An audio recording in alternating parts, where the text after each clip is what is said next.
Wow, wow, wow, wow. Good morning.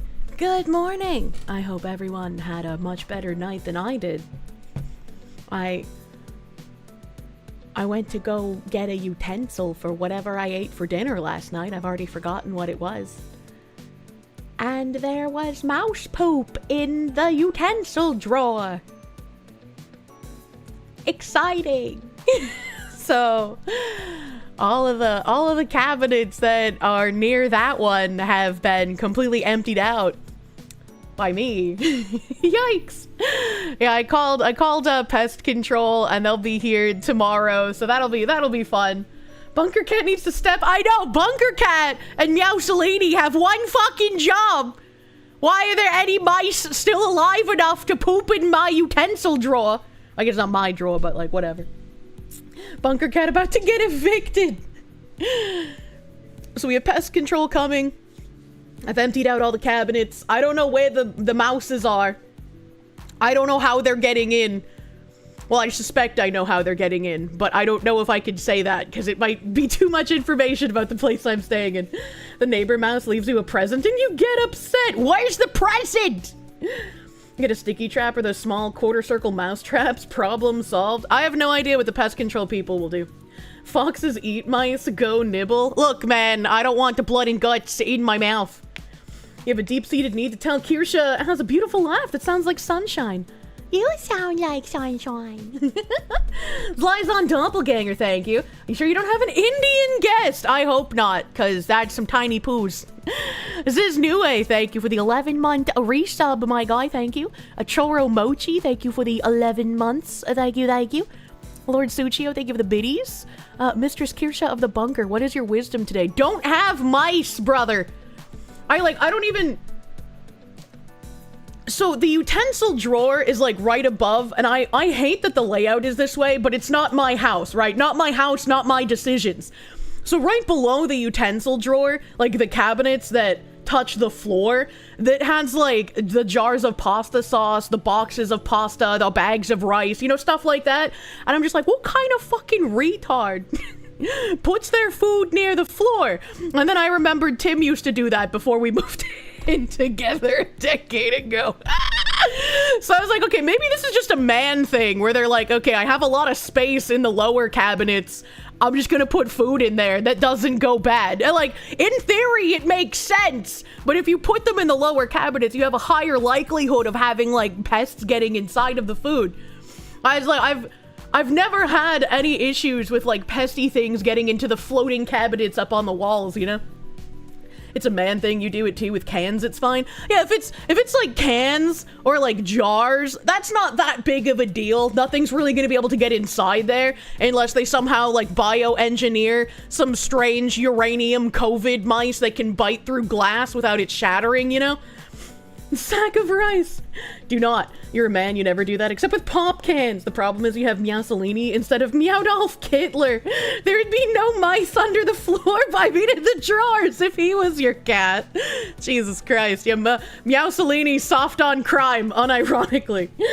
Bunker Cat activate. Form of a lazy damned cat. Shape of get rid of the damn mouse yourself, Foxu. God damn it! Not all men, food and plates go up top, pots and pans go in the bottom. Yeah, that's what I do. Like your plates and your bowls and stuff, they're up in the floating cabinets, the extra cabinets that don't have plates and bowls and cups, that have food in them. All right. They even have the cool cabinets here where like you open the cabinet and it kind of pulls out a little bit and it's got a full Lazy Susan on the inside. I was like, holy shit, I haven't seen one of these in fucking years, man. I love these kind of cabinets. Need a Meowsif Pawson. 50-pound bag of rice go in the lower cabinet. I wouldn't do that unless it was like winter time and you lived in a really cold climate. Or maybe if you had like a plastic container to put your 50-pound bag of rice in so that critters didn't get inside of it. But maybe that's just me. What's a Lazy Susan? I don't know why they're called a Lazy Susan. Maybe they were invented by like a husband whose wife's name was Susan and she was really lazy and he was like, all right, well, Susan, fuck you. Here's this gadget for your kitchen. Don't burn the pot roast next time. So it's like a circle that spins. And sometimes Lazy Susans, especially Lazy Susan cabinet things, they'll have multiple tiers to them. So like you open the cabinet door, you put a jar of peanut butter on your Lazy Susan shelf, and then you can like spin it to the side and put stuff there. So like you won't ever have to reach to the back of your cabinet, you just spin the Lazy Susan around to be able to easily reach things. It's great, I love them. You can even buy them separately to put them on your counters. What would an energetic Susan be? A wife that actually has sex with her husband, maybe? I don't know. Susan's a spinner, got it. It's kitchen knowledge required for woman citizenship. You have a Lazy Susan to collect spices? Yeah! I bought like a special tiny Lazy Susan for my countertop to put my spices on. I like those things. I think the best way of arranging spices I've ever seen was in like this 1-point-something million home that I was like, damn, I would love to be able to afford that. It had a really ornate like oven area. So obviously, since it's an expensive home, it had the actual ovens in the wall and then the range on the countertop. And then around the range, it had like really ornate arms with like carvings on them. And then the hood where the like fan and light are was like also really ornately carved. And if you pressed in at one point on the top of the carved arms, it would click and then you could pull it out, and it was 4-layer storage of just spice jars, and it could actually accommodate the height of the larger spice jars. I was like, holy shit, sometimes rich people get it right. That's crazy. Dr. Evil level kitchen. What the fuck? That's awesome. That's what I said. I was like, holy shit, I want that. I want ornately carved, like, range top area with hidden spice storage. No pulling out. Your mother had a possum dig into her pantry cabinet. She called it Petey Possum. And then he was exterminated. Yeah, you always name them before you kill them. It feels more personal. It sounds like spicy hentai. What? Did I get an update about the mouse pads? Yes, the reason they're delayed is typhoon. Apparently, where the manufacturer is, there's like a massive typhoon that disrupted literally the entire country. So that's why there's a delay on the mouse pads. Thank you for asking. I probably would have forgot to bring that up organically. Okay, valid reason. So they were supposed to come in. There was a delay on them shipping already just due to manufacturer things, and they were supposed to be here like 2 to 3 weeks, like the support told people. But then a typhoon happened, and that's why there's a new delay. So hopefully soon TM shipping will be restored in the area that was affected, and we'll get them over here very quickly. There's a video of a kitchen from the 40s that had built-in drawers over the oven for sugar, flour, and oats. Had a boiling pot built into the oven, and you can store towels near the oven for them to dry. One of the things I really want to do when I have my own house is I want to get one of those spigots that comes out from the wall right above your stovetop. I like this. This is true woman maxing. I don't have to get a pot and bring it from the sink full of water to the stovetop. I don't have to try and carry however much water is going in my pasta pot, man. That's true woman maxing right there. I'm very excited. Poseidon hates chatters and denies it. It's butthole wrinkles. True. It's more like commercial kitchen maxing, is it? Trump needs to send... Oh god. Susans are an evolved version of Karen, and a lazy Susan exists and sits and spins. Wouldn't that denote the existence of a slothy Karen that similarly sits and spins? Yeah, but the lazy Susan is pretty alright, you know? Like, it's useful. It's useful, and people like it in their kitchen, unlike a Karen. Kier wants to chef max her time in the kitchen. I do! I want everything to be efficient for when Asmongold cooks me his $2 steaks. No mouse pads. She hates us. Hopefully everything will be solved soon. I will let you guys know if I get another update soon here too. You like roasting and grilling? I like roasting as well. Help. I'm on a 40s to 50s kitchen. 50s fridges are the best. Yeah, I don't really like modern fridges very much, you know, especially the ones with all the like weird computerized doodads on them. Help. That hurt. Can the mouse pads come with a genuine utensil drawer poop? No. No, they cannot. Fridges are now ad dispensers. I hated that. Plus side to $2 steaks. You can eat multiple of them. Sloppy Karen sounds like something you would find on Urban Dictionary. Probably, potentially. Mama.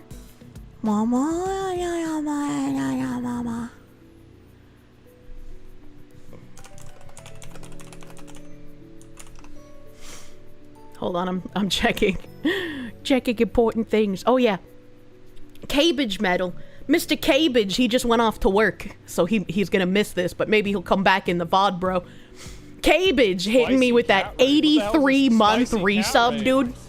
Actually a fucking cracked lad. I'm pretty sure Cabbage is my longest running sub, because I'm pretty sure he was like one of the first subs I ever got when I started getting paid for streaming, when I became affiliate.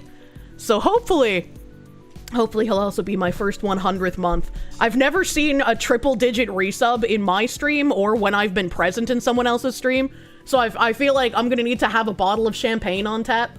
You'll never remember his name versus his screen name. Yeah, his original name was Cabbage, and so I liked calling him Cabbage. And so when he changed his name to Aries, I was like, no, you are forever Cabbage to me.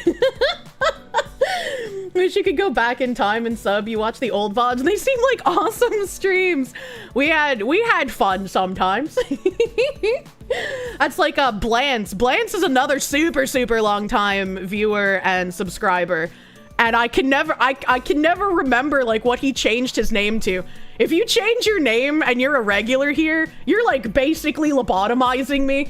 I won't be able to connect the names. It'll be like Cap forever fucking up Chile and Peru in my head.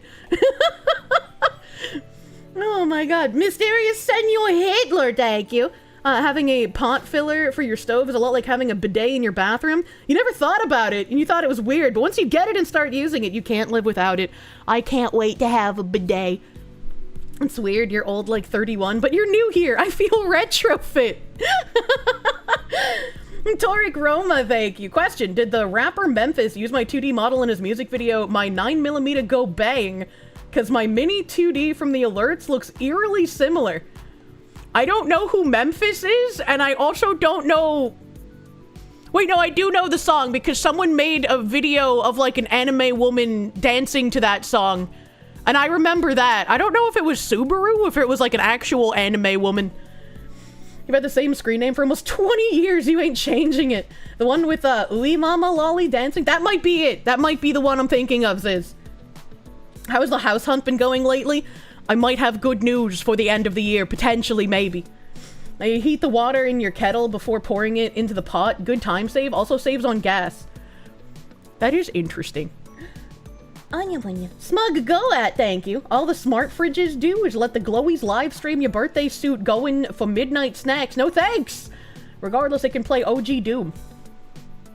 I don't want to play video games on my fridge.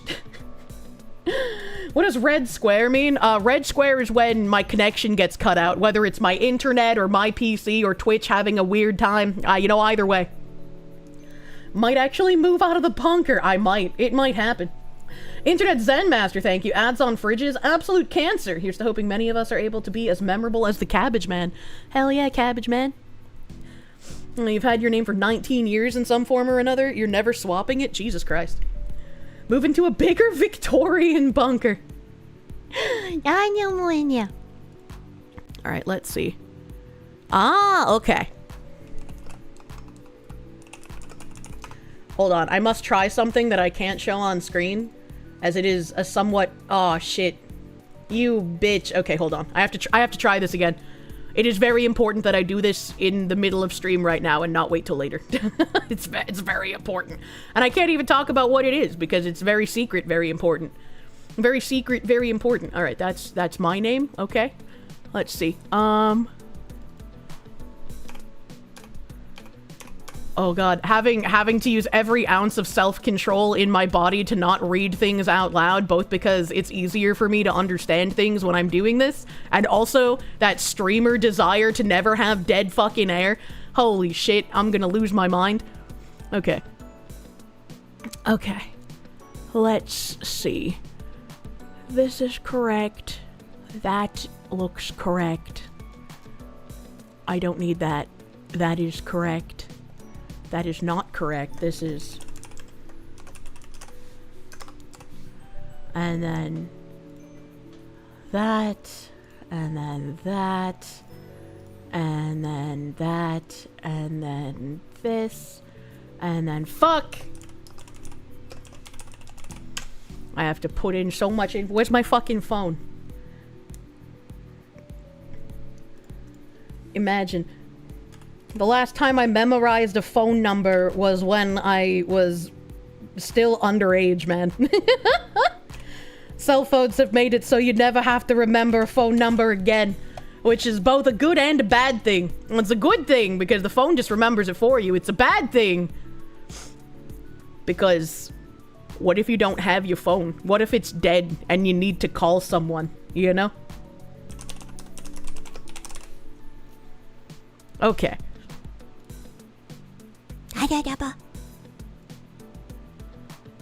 Where? It's over here. Okay.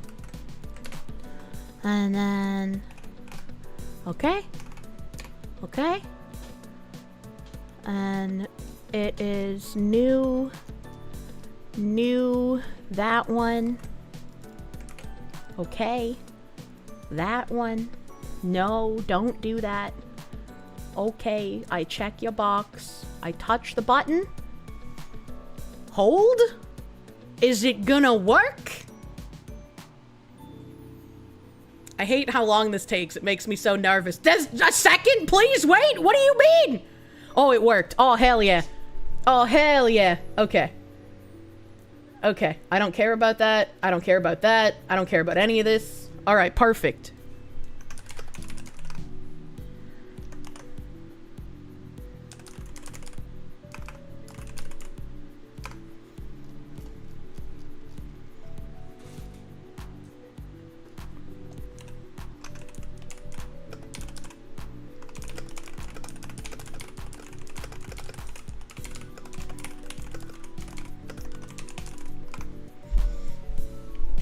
All right.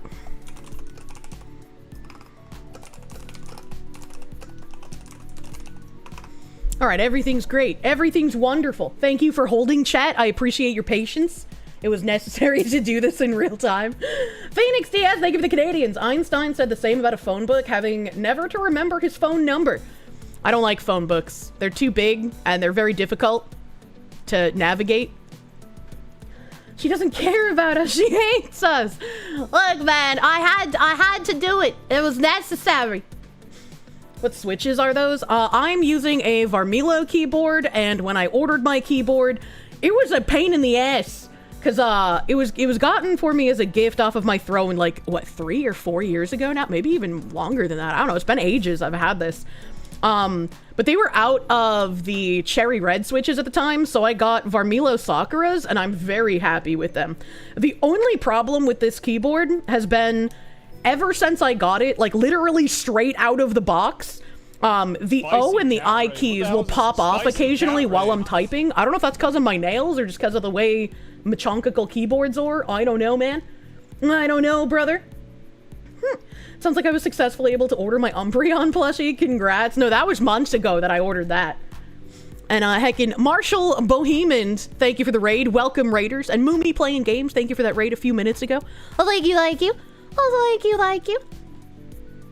Hi, Marsha. Marsha. You like the clicky PC-88 keyboards? That's 3 Mile Island. Why does that sound familiar? Why do I feel like I know what that is? I don't remember. Keychron Supremacy? I don't know what that is. I don't know what that is. Well, now that I have finished with my interruption, I want to bring this up. I want to bring up Kaze Kami's tattoo, because holy shit, this is so fucking cool. Holy fuck. I did not expect anyone to get a tattoo about anything related to me or my community. But this looks fucking badass. This is crazy. It's so metal. Is that a fox skull? It's a Kirsche skull. 3 Mile is the nuclear power plant in Pennsylvania that had a disaster in the 70s due to clogged liquid vents. Oh, okay. Okay, okay. But I thought this was really fucking cool, and it should have way more likes than it does. I already retweeted it. How dare you guys not like someone getting a badass tattoo? The Princess Palette of Kosovo! Hell yeah. You knew the Kirsches were predators all along. 3 Mile Island is your birth island. What the heck? It should have way more likes. Didn't like it herself. I don't like anything on my like not real account. This isn't my real account. I can't. How do I that profile? I know how to use Twitter. And this isn't my real account. This is just like I was holding my name so nobody took it from my original one before I changed it to my full business name. You know. A really good tattoo. Yeah, fucking whoever he went to get it done did a really good job on it too. Foxy's a pretty princess. You're all pretty princesses in the pretty princess samba party. 100% of what you see on Twitter is something that you curated to be there. If your timeline is lame, that means you're lame. I mean, you have two options, right? Can't you? You can look at like for you and you can look at following. I don't know. Sometimes I see things that I don't wish to see because I follow a metric fuck ton of artists. And occasionally those artists will retweet like 3D PD. And I'm like, I don't want to see that. I only want to see naked anime women. What are you doing to me? Phoenix DS, thank you for the Canadians. You thought Kirsches were marshmallows with no skulls. There's been a few attempts to recreate the Kirsche skeleton. Artists also love retweeting shitty leftist political takes. I can turn off retweets from any specific account you follow. Curate your timeline better. I didn't know I could do that. You hate getting flashbanged by Ken Ashcore. What do you mean? He just retweets like furry and bulges. The skeleton is hard candy. I love rock candy. Feed flooded with the anime wee-wees. What? I only get the anime boobas. You can turn off retweets. That's interesting. I'll have to see if I can remember how to do that. Because also, like, sometimes the retweets are good. But then occasionally they'll just slap me with, like, a 3D PD. And I'm like, I don't want that. What are you doing? You love getting flashbanged by Ken Ashcore? Who doesn't, honestly? Ken was the exact example you were screenshotting. What? I don't think I've seen Ken retweet, like, real flesh nude women. The duality of man. 1 out of 1,000. What a gamble. What does he mean by this? Since when Kirsche has the necklace? You just noticed it all this time? What? I've had this necklace the whole time. What do you mean? I've had a little snowflake necklace because I'm an Arctic fox, man. I need to turn off Ken retweets. It was way too much Fuda on your timeline. As much as I hate Fuda, when I see Ken retweet it, I'm just like, yep, that's his thing. And then I keep scrolling. You need a Labubu Kirsche? No. Next question. You just noticed because he never looked that far up. Jesus Christ. Well, again, I wanted to show off Kazekami's tattoo because it's real fucking cool. It's real fucking cool. Hell yeah. You're nuts, guy, for getting a tattoo like that? That's crazy. I look forward to people asking what it means.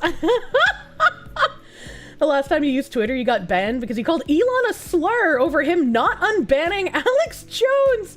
You haven't been back since. That is funny. That is really funny.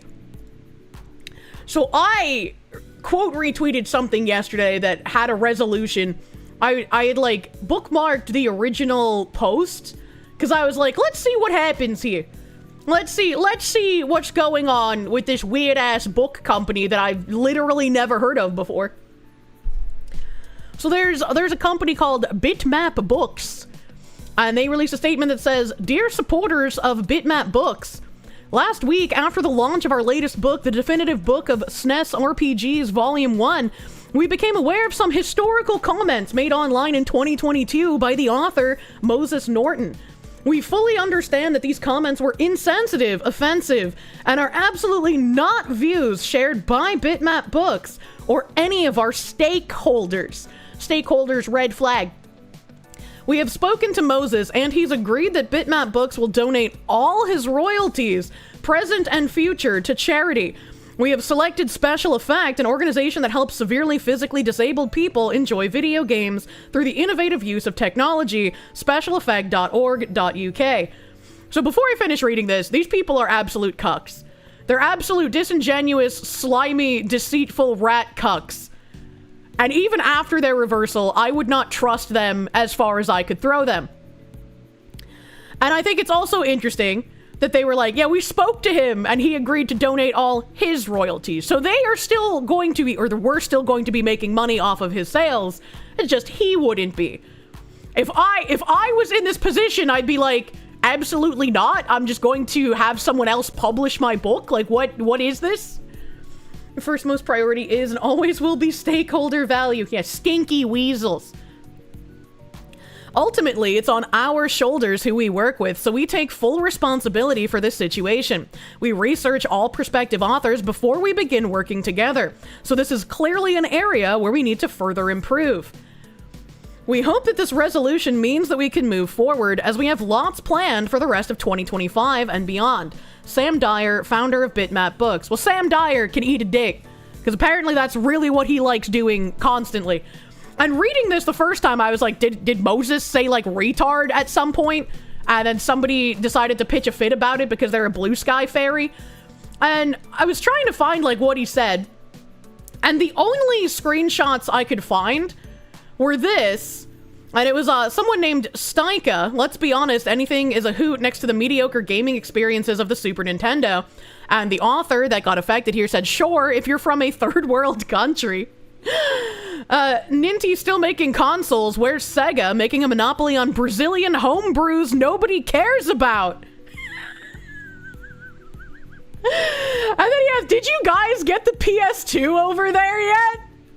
I mean, valid question considering how long after they discontinued Pepsi Blue it still continued to be sold in some less relevant countries. And then the Stika person responded, xenophobia, so good. They're fucking Brazilians, man! They love this kind of banter! What the fuck does this retard mean? In Brazil? Yeah. No, he's got it backwards. They're still using it there. You miss Pepsi Blue? I loved Pepsi Blue. Feed me those microplastics, man. And then the Red Mage guy responded, oh boy, here comes the cries of misogyny, fascism, and xenophobia. Oh my! Which is the correct response to some retard saying xenophobia to these kinds of jokes. And I was like, man, this is what he was fucking reported for? That's actual insanity. That's ridiculous to the nth degree. Brazilians being discriminated against is far outweighed by Brazilians being excited about Brazil being mentioned. Absolutely true and real. Bro is fighting the SNES Genesis console war, kind of proving his point, homie. These people are, oh my god. So I was like, this is really stupid if that's all he did. But I was like, I'm gonna hold off on quote retweeting this because I want more information. Because like, what if I quote retweet it and I'm like, well, this is ridiculous. He never should get canceled for something like this. And then some person pops up and is like, actually, he said that this entire ethnicity should be exterminated, right? I was like, I'm gonna wait for a little more information. I'm gonna see what's happening here. And thankfully for me, the situation pedaled forward at a breakneck pace. So tons of information came out. And oh, before I go to Savvy, I forgot I had this post by Arthur. Arthur Smirowski. I'm so bad at pronouncing those last names. I'm so sorry, Arthur. The business tarnished the author's professional reputation and cost him his paycheck in a public display of punishment over free speech. True. Apparently, at Stika, who has now deleted his account because he's a massive fucking candy ass, was the one who dug up some dirt to capitalize on the retro gaming attention from the book release, and now claims he didn't mean for the author to lose his career in gaming. It keeps happening, and this cancel culture needs to stop. If any influencer can tarnish your brand for attention and cause you to abandon your contributor, then you're unreliable for any business relations. You hear that, 505? You hear that, in-game? You know, my DMs are still open, buddies. Sag, unsubbing from Stika. I didn't even know they were like a literal content creator. I thought it was just like some candy ass V-tweeter, but apparently they actually make videos or some shit. Low speed boot, thank you. This came up on Side Scrollers this morning. You're with Craig. Seems the author and the publisher are both cowards for lack of stronger words. Yeah, I found out a bit more about the author after my tweet yesterday, which is, we're gonna come full circle, buddy. Patchouli, thank you. It sucks that this exists because you like Styka's content. Sure, well-read mage is occasionally pretty abrasive, but that doesn't warrant cancellation. It can really, like, sour you on an individual when they decide to do a cancel culture thing like this. And it's really unfortunate if this Styka person was someone whose content you enjoyed, because now you know that they're willing to ruin someone's life over something as silly as, like, asking if the Brazilians are still using the PS2 or some shit. Like, how much of a absolute candy-ass, power-grubby maggot do you have to be to do that kind of shit? Kirsche baiting the crime boss devs so she can make fun of them even more? Absolutely not. Even when I told people, like, if they disliked the decision that they made to change their positive review to a negative one, I was like, don't bother the devs, don't go into the Discord and start shit, don't make yourself be an obnoxious twat, because that will just hurt your cause. This is why you watch only like 5 people. The dude also retweeted the bitmap post and was like, hell yeah, but then said I never would have said hell yeah if I'd realized they were taking all his royalties, as if they didn't bold and underline all. Yeah, he started damage control real fucking quick. Nobody knows what will be socially acceptable or not to say next year. Nobody can reliably collaborate with you to build anything when a popular kid on X can get them fired. And I highlighted this in one of my post replies to Savvy. I'll have to go find that because I didn't bring it up. But someone was like, they reversed the decision, this should be a win. And I explained how it was not, essentially. And it's like, if you even look at something like Opera, like the fucking browser, Opera decided to cut ties with a creator because they made Blue Archive tier lists. And they were like, oh, we don't agree with, you know, lolly stuff like that. And then everyone on the internet dragged them for being disingenuous cunts because they had been using Rebecca for, like, promo things and even using the UO emoji. It's like, you can't get rid of a content creator that you're partnered with for something that you yourself engage in, my brother. Zlyzon Doppelganger, thank you. You've said since 2014 that people that get canceled should go after the canceller IRL.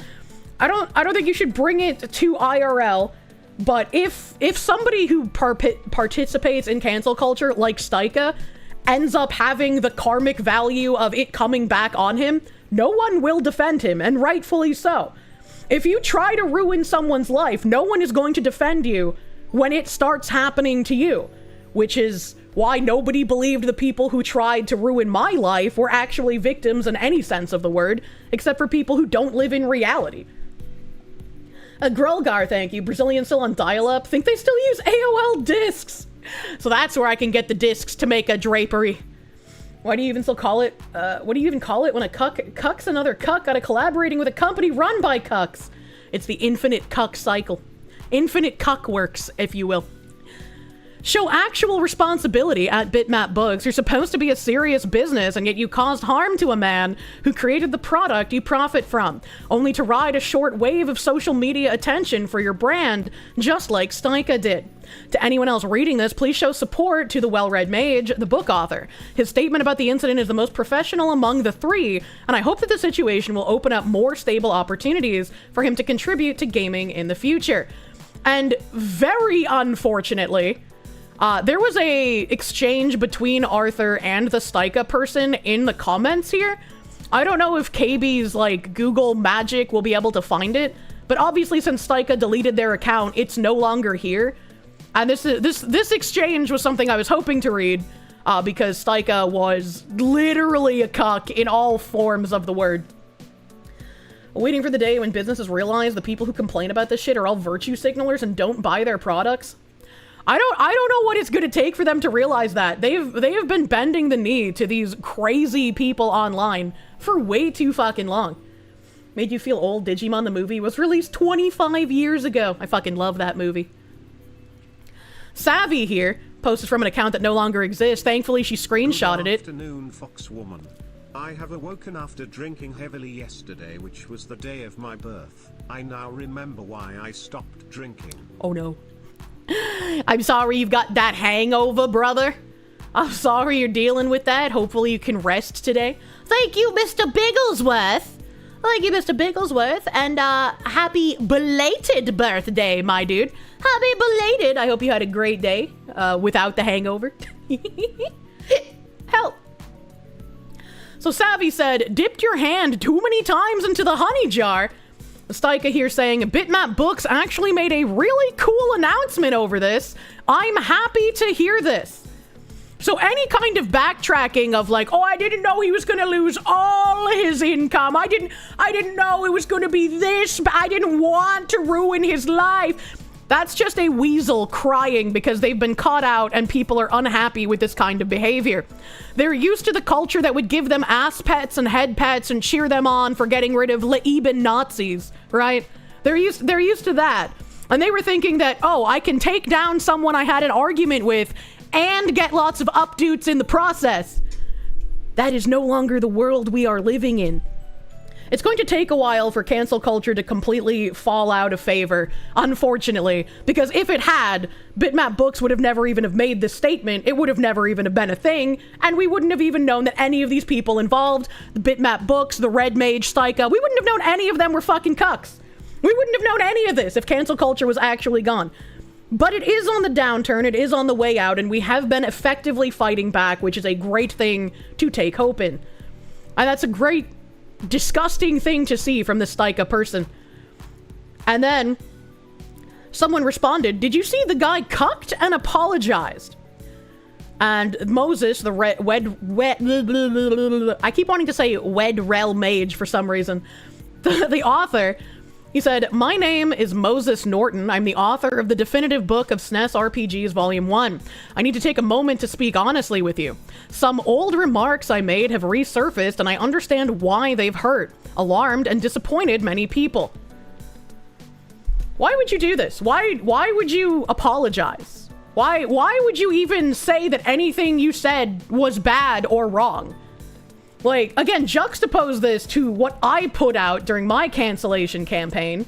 The only apology I ever made was to gamer subs because they had to field a ton of fucking harassment because of me.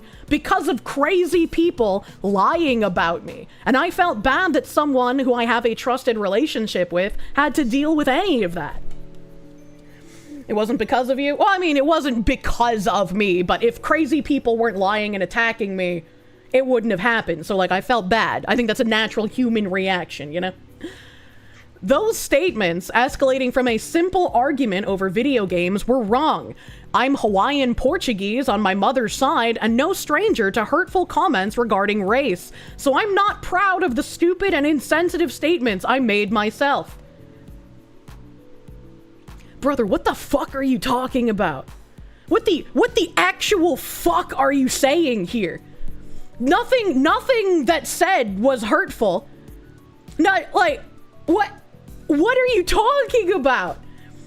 It looks like Ripasend does book and merch publishing. A well-read mage might try getting in touch. It seems like he's on the same boat with these people's weirdo politics, because, like, why would you type anything like this? Like, I don't think he would go to, like, a based publisher, because I don't think he would want to be associated with any of those kinds of people. He lives in the past still.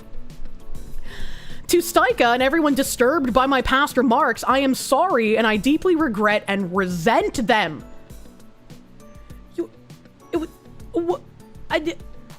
Can we, unless I'm missing something, unless someone can, like, pull up another screenshot of shit that he said, the only thing that I've seen that he said is, like, if you're from a third world country, where's Sega making a monopoly on Brazilian homebrews, mocking someone, rightfully so, for saying xenophobia, asking if someone had a PS2 over in their country yet. None of this is, like, barely even edgy. Like, South Park in current year is edgier than this. This is just like a normal human being. Like, what are we even doing here? The reason apologies are never enough for these people are because they are never genuine in their own apologies because they feel they're always right. The apology is like like calling you a Nazi isn't because they think you're a Nazi. It's because they're actively targeting you. They're marking you as a target that is okay to have their life ruined, that is okay to even kill. Apologies to these people don't mean anything because they don't see the apology as real. There's no way to redeem yourself once you've done something wrong in their eyes. The apology just means that they can continue beating you until they get everything they want and you're completely destroyed. That is the only goal apologizing to these people does. It hastens your own demise. Why would you do it? I also want to make it absolutely clear that my publisher, Bitmap Books, had no part in these remarks and was not aware of them. The comments were made long before any collaboration on my book began, and they in no way reflect the views, beliefs, or values of Bitmap Books and its team. They have conducted themselves with professionalism and inclusiveness. My past mistakes have nothing to do with their integrity and the quality of their work. And once again, I have to ask the question, how the fuck did a cartoon fox manage to make a better response to these people than someone who's like in an actual professional atmosphere? Can someone make it make fucking sense? Cause like, what is happening? These people would get mugged and apologize to the mugger for being more financially well off. Yeah. A battleizer, thank you. Well, you have morals and, dare I say it, principles, and gasp, stick to them. I try my fucking best, man. You apologize and they want your liver and kidneys attached to the apology. Once you give those, it'll still fuck you. Never apologize. Yep. Groove is grim, thank you. Really, all you want for Christmas is a PlayStation 2. You got so many old discs. You miss Ape Escape. I have so many PS2s, brother. As an Internet Zen Master, thank you. To be fair, Foxy, most just want to grill normies haven't figured out the don't apologize meta update yet. Far too many people are still on that self-flagellation mindset over simple bants. And like, even if this was the only thing he put out, I would have still criticized it, but I would have been like, maybe he and Bitmap Books got together and made this response. Maybe they helped him tailor his response and made him sound more like a cuck than he would have wanted to be. But unfortunately, that's not the case. We have another person here. Actually, this is afterwards, kind of out of order. This is another person saying, am I glad he's getting his royalties restored? Yes. Am I a firm believer in grace and forgiveness? Yes. It's clear to me that the only reason Bitmaps is backtracking is because of the hundreds of people who threatened to boycott. And this is what needs to happen. Anytime someone loses royalties, loses a sponsor, loses a job, loses anything to these violent, disgusting weirdos online, you need to have this backlash, this outcry, all of these people saying, fuck you, why did you do that to this person? Because otherwise, companies aren't going to learn that this is not okay to do anymore. I miss when companies just wanted to make money and instead, like, I hate the virtue signaling that's done. Why does he resent Brazil and regret mentioning them? That man will never mention Brazil again. Look what you've done. Even in this post, they admit to nothing besides being hasty. Heck, they still said their fulfillment of the original contract was basically linked to the author apologizing and the one rando who complained letting him off the hook. Which means to me, if given the opportunity to throw their writers under the bus again, they'd happily do it if they can avoid the same level of backlash. Which is also something that I said. I can't remember if it was in response to Savvy or in a response to somebody under my own tweet. But this is also something I said, which is why I don't trust this company at all. I want to be cautiously optimistic because they reversed the decision in general, which is more than what we've seen companies do previously. But I do not trust them in any way, shape, or form. The only reason they did this is because of the backlash, because of everyone who spoke out on Twitter about this thing. And I see if they were able to get away with this in the future, I see no reason why they wouldn't do so. Which is why it's great that we have, you know, all these celebrations for canceling cancel culture now. But think about from the side of the people who perpetuate cancel culture, right? Trump is in office for about 4 years, and we have this momentary glow of hope that things might get better, and maybe we'll have somebody even further to the right of Trump come in office afterwards. If somebody from the left gets in office again, and repeals a ton of the executive orders and starts dismantling things around them with the help of everybody else who believes in them and believes in the stuff that they do, we could go back into an era of cancel culture even worse than it was before. Because we actually started fighting back. We actually started defending ourselves, and we actually started harming the people who had brought harm against us. People got fired for celebrating Charlie Kirk's death. I don't think that's at all equivocal to anything anyone on the right has been canceled for. But the left finally saw some repercussions for their actions. And if they get into power again, they are going to be very resentful and want revenge for the fact that we dared to defend ourselves. So all of these companies, even if they're reversing course right now, which is good, I do not trust them, and I do believe that if they had the opportunity in the future, they would absolutely do worse because we defended ourselves and we fought back against their tactics. They cannot be allowed to come back into power, and the notion that we should even be sharing power is a longhouse schoolmarm bullshit. Remember the sad puppies. A Toric Roma, thank you. You're still upset Oregon Trail isn't on Steam yet? You want that game again! I have not played the Oregon Trail. Phoenix DS, thank you for the Canadians. Never apologize to these people. They get the finger and keep moving forward. Give no Fs. True and real. True and real. The memes of fat JD Vance as president would be amazing. Yes. Very much yes. And so this person was responding to Bitmap Books finally reversing course. Bitmap Books had said, "Dear supporters of Bitmap Books, although I stand by the fact that Moses' comments were ill-advised and insensitive," I want to remind you, they're even more blasé than me just making pronoun jokes. This guy literally did nothing wrong. So it's crazy that their opener on their reversal is standing by the fact that the comments were ill-advised and insensitive. The whole thing blew up and was made much bigger than it needed to be. That sounds like weasel words for we wanted to get rid of this guy and steal his royalties, but oh no, we were found out and we couldn't do that anymore. Fuck you, buddy. Moses has publicly apologized for any offense caused, which he shouldn't have done, as has the original poster of the comments who did not intend to cause this much trouble. Fuck that guy. Absolutely fuck that guy. And if he's a content creator, I hope this is the end for him, because you don't do that shit. You absolutely do not do that shit. There are so many content creators that I dislike and I would never work with, and I would never try to ruin their career. This guy does not deserve the audience that he has.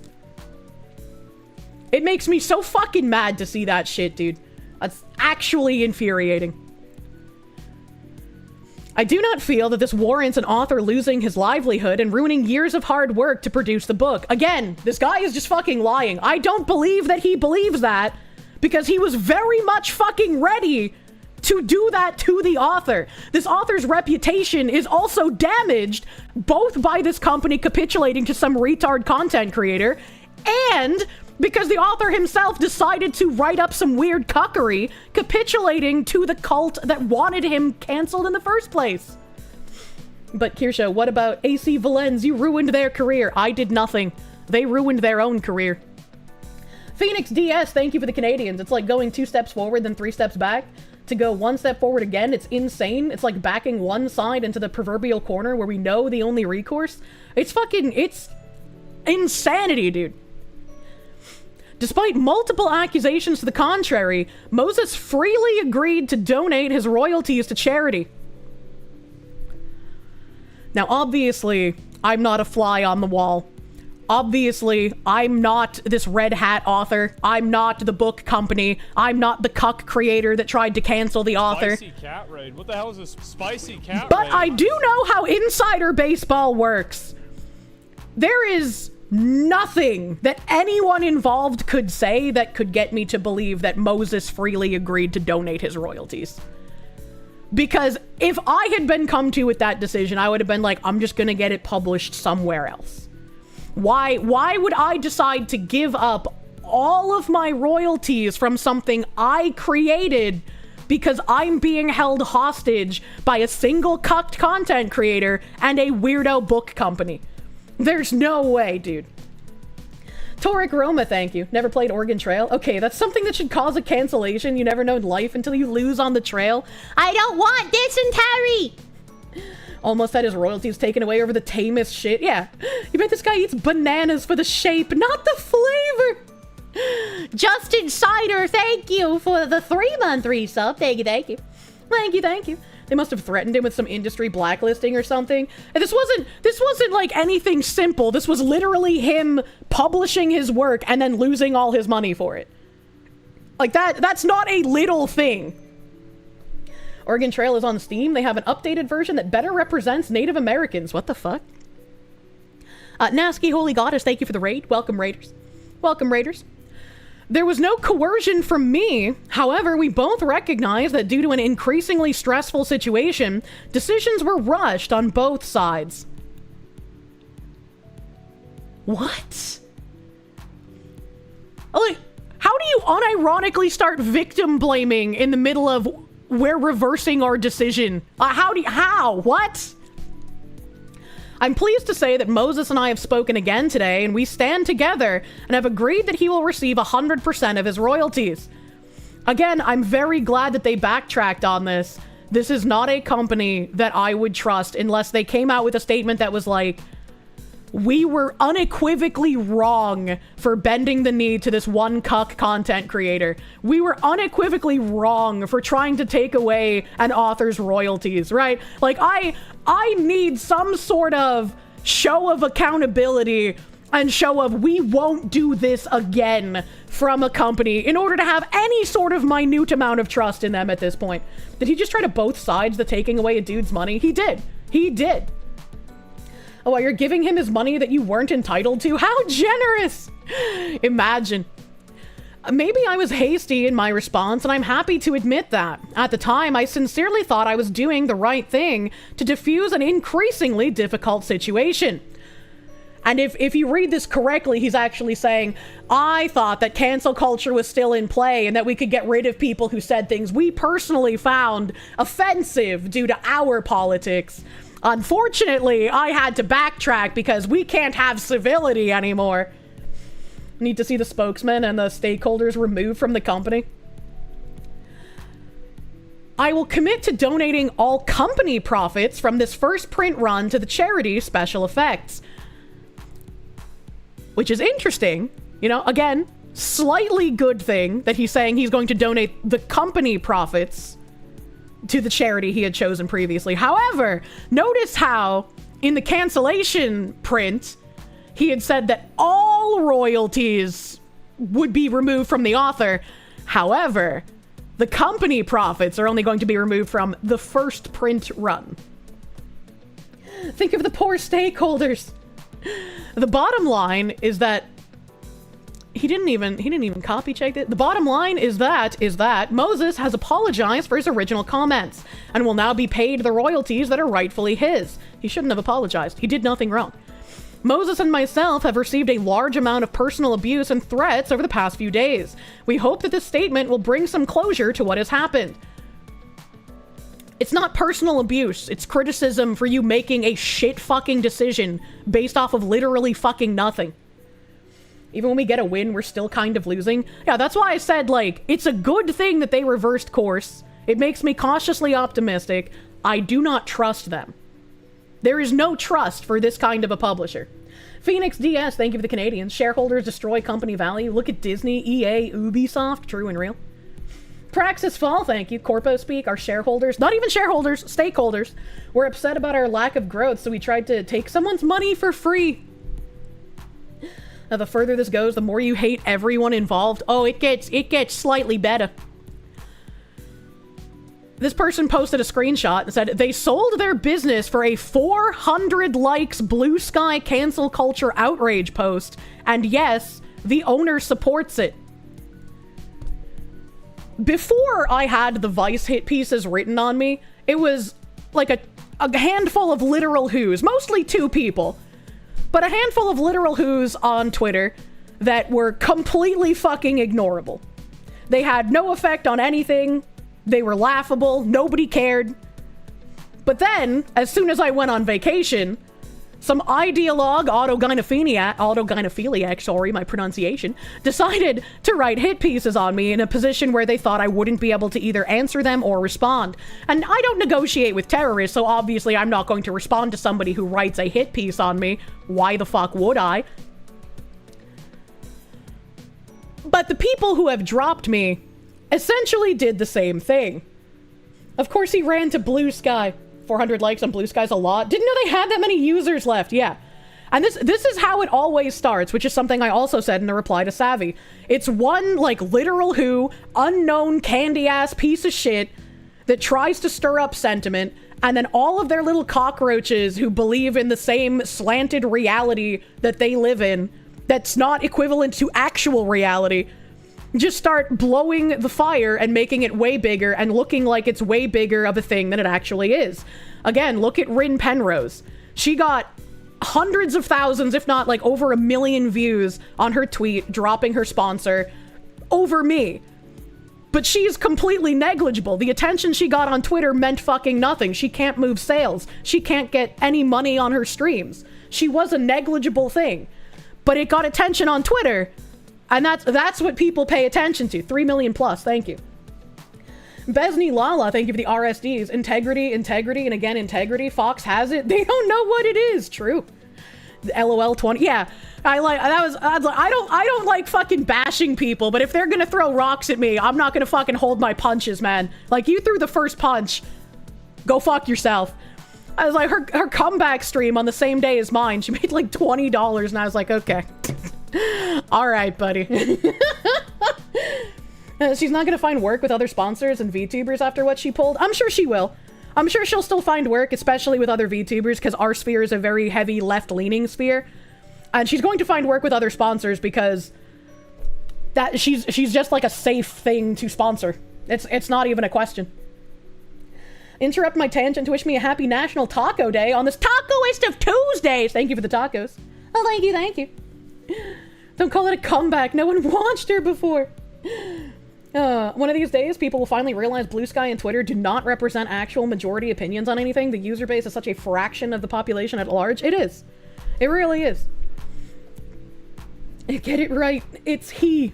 Who's he? She has another event sponsored by a horse track soon. Yeah, like, I don't doubt she's going to continue to get sponsors, but she's going to continue to be negligible. In the words of Asmon, not actually, but paraphrasing, if you throw rocks at me, I have the right to shoot you. Bless Asmon, my guy. Silent Blade, thank you. They did a hit piece on me. That's how you ended up being a fan. Crazy how shit works. It really is. Crumbs or Crummy, thank you for the resub on Kick, my guy. Thank you. Thank you. Crispiness, thank you for the biddies. What's the controversy surrounding Rin? It's not really a controversy. It was just like when lies were being told about me, some VTubers had decided to drop a sponsor in order to try and coerce that sponsor to drop me. And Rin Penrose was probably the most high profile person to do so. Her tweet got the most traction and was like the most looked at. And some people were low IQ and thought it was about Cinder, but it was not.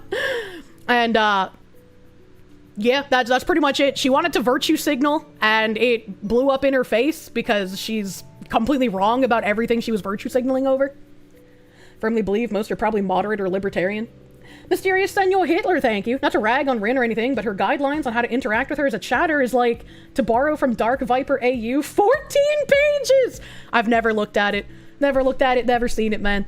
I want to revamp the rules in my Discord, because I think they're kind of long. I want to make it easier to read. I saw some low IQ people thought Alana was Cinder. Oh boy. Marcus Lashy, thank you. Speaking of trying to cancel you, Silver Lining maybe? It looks like Ethan Klein is going after a few Reddit mods. Might be a good precedent to follow after if you ever want to tackle them legally.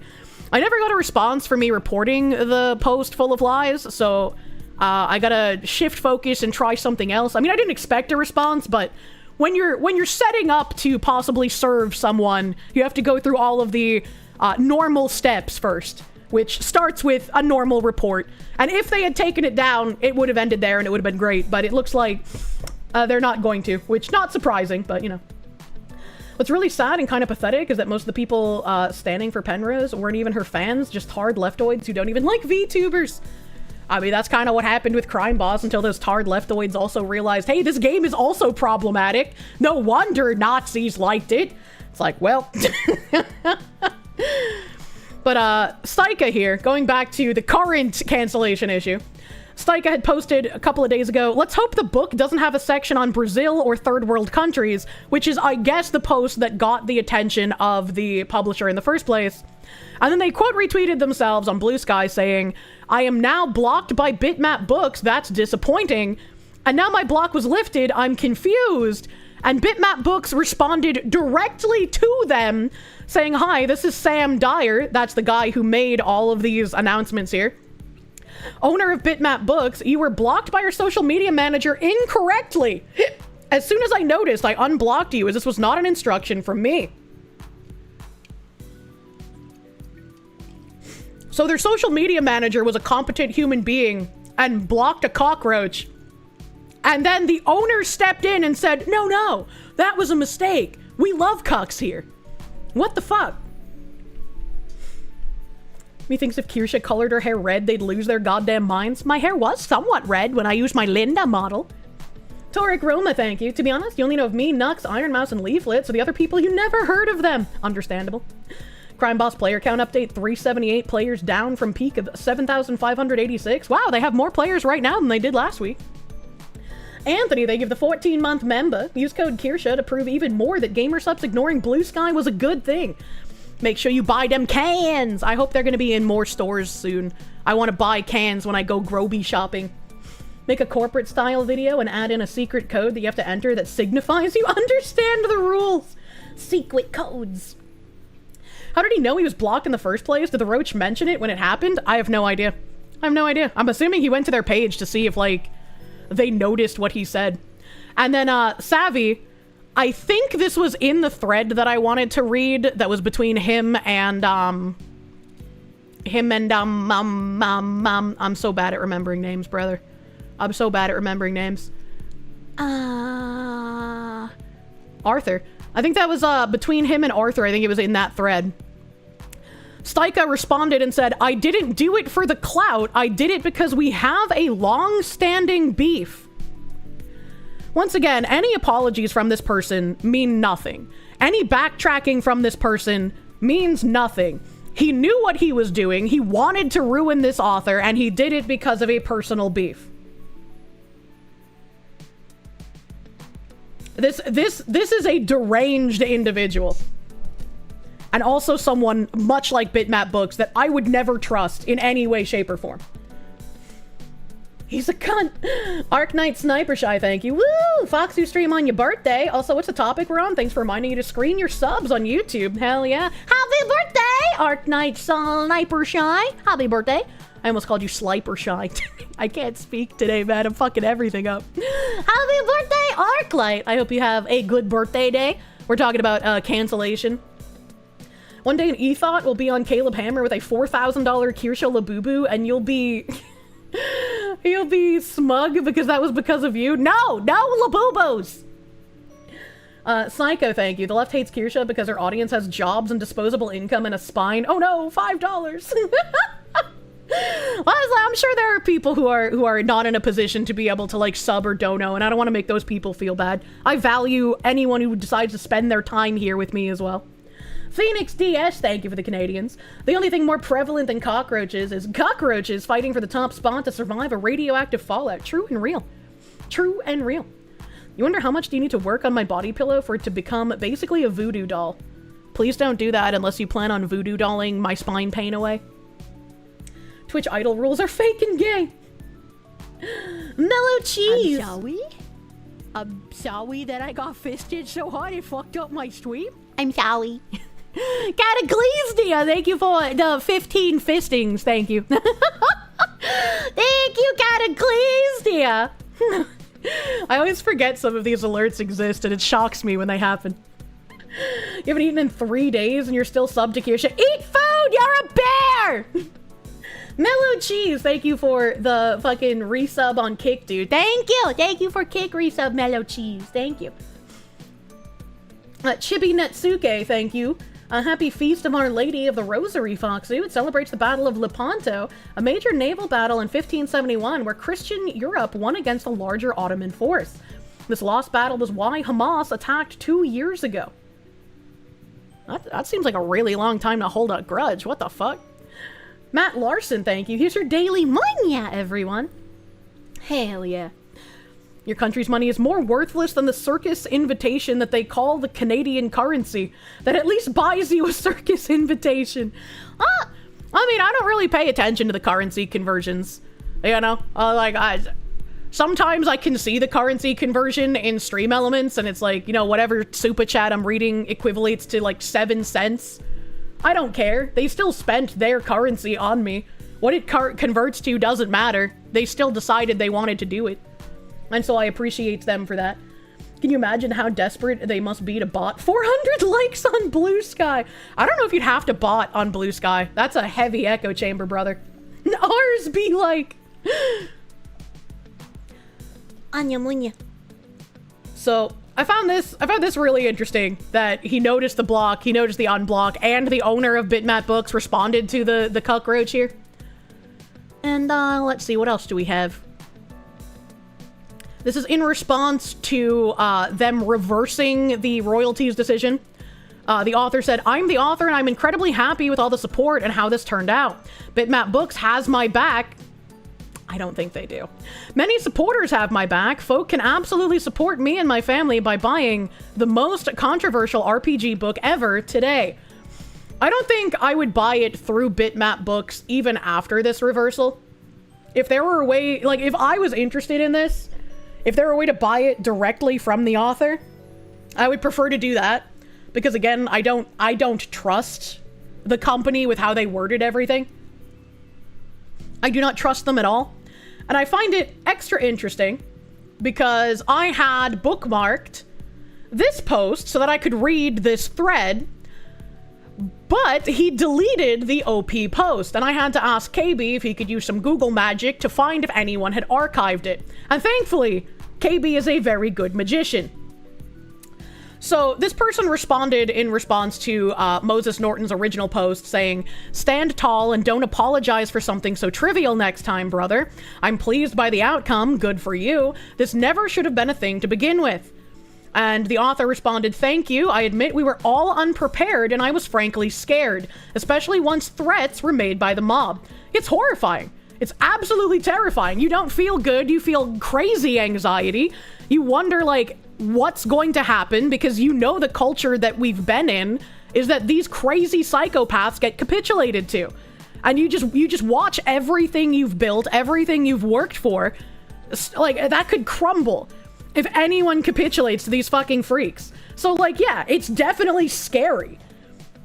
And that's all behind me now. I'm not proud of everything I said in the past, but we beat cancel culture, and I'm never bowing to the mob again. Buy my book.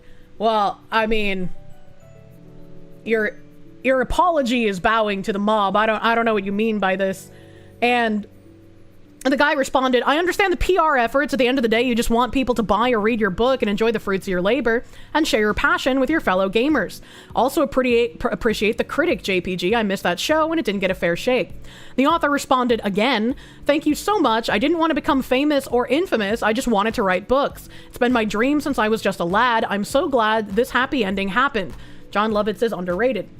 And I found it interesting that he deleted the first post here while also saying he's never bowing to the mob again, that everything's happy, everything's great, you know, he just wants to write books. 7 hours ago, he posted, no vengeance, no more destruction, it's time to rebuild. Tolkien's words are pure, ordinary wisdom. Spoilers, I guess, for a 70-year-old book. And then he posts some excerpt from a Tolkien book. And someone, thankfully, replies to him, which was his pinned tweet, which is now deleted, saying, is this your grace and integrity, dude? The author deleted a tweet that said, we did it, we beat cancel culture, you had my back and Bitmap has my back, thank you for your support. Buy the book the mob tried to cancel today. The mob didn't try to cancel the book, they tried to cancel you, sir. Nothing in your book was what they found harmful, they found you yourself to be harmful. And KB took an extra minute to find the video, so I'll grab that and see what the video says. And the author responded, being happy I wasn't destroyed, yes it absolutely is. You'd note in that video I specifically said no vengeance and do not go after anyone. That's not your principles, I guess. And he was asked, why did you delete the post? And there is still no response. Still no response to that. And again, I can understand the PR rationale by saying, you know, don't go after anyone, but you don't really have to add in the extra bit about vengeance. People are not going to support this company because of the way they reacted to this author. That is just how things are now, and they do not deserve any sort of acquiescence. Again, I'm glad that they reversed this. I'm glad the guy is going to be getting his royalties, but everything they said points to do not trust them. They would happily do this again. Name's awesome, you love it. And let me see here. Let me see here.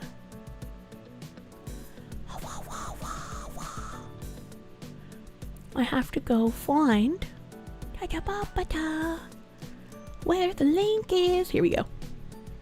So here's the video from the tweet that was deleted. Hey folks, how's it going?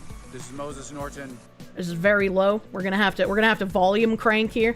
I'm cranking it. And by it, I mean the video and the volume, not my hog. Hey folks, how's it going? This is Moses Norton, aka the Well-Read Mage, the author of the most controversial RPG book ever written. That's right, the definitive book of SNES RPGs Volume 1. Here to tell you that we did it. We beat cancel culture. Thank you so much for your support. Thanks for getting my back. Bitmap Books has got my back. You need to go buy... I think it's really weird how he keeps saying that the book is what got canceled when none of the outrage had anything to do with the book. It had to do with things he as the author had tweeted. Kind of looks like a Goomba. Can I be like really heavy fucking tinfoil for a second, chat? Can I just wear an entire suit of tinfoil armor and no one take this seriously or as a statement of fact, because obviously it's very tinfoily? Because of the way this guy keeps talking, and because of the way the posts from the Bitmap Book Company have been worded, the way that he responds about his cancellation, the way that he keeps mentioning how his book is canceled, you know, buy the canceled book now, how he keeps saying Bitmap has his back. The guy that alerted Bitmap to these very boilerplate, normal human statements, being a content creator that had historical beef with this author. What if this was all manufactured? What if this wasn't a real cancellation, but they know that cancel campaigns are on their way out, and they figured that they could drum up a lot of support and get a lot of people to buy this book if they pretend to cancel the author over something ridiculous, and then they put out the very typical statements that most people would expect them to put out after this would happen. It's very tinfoil. It's very tinfoily.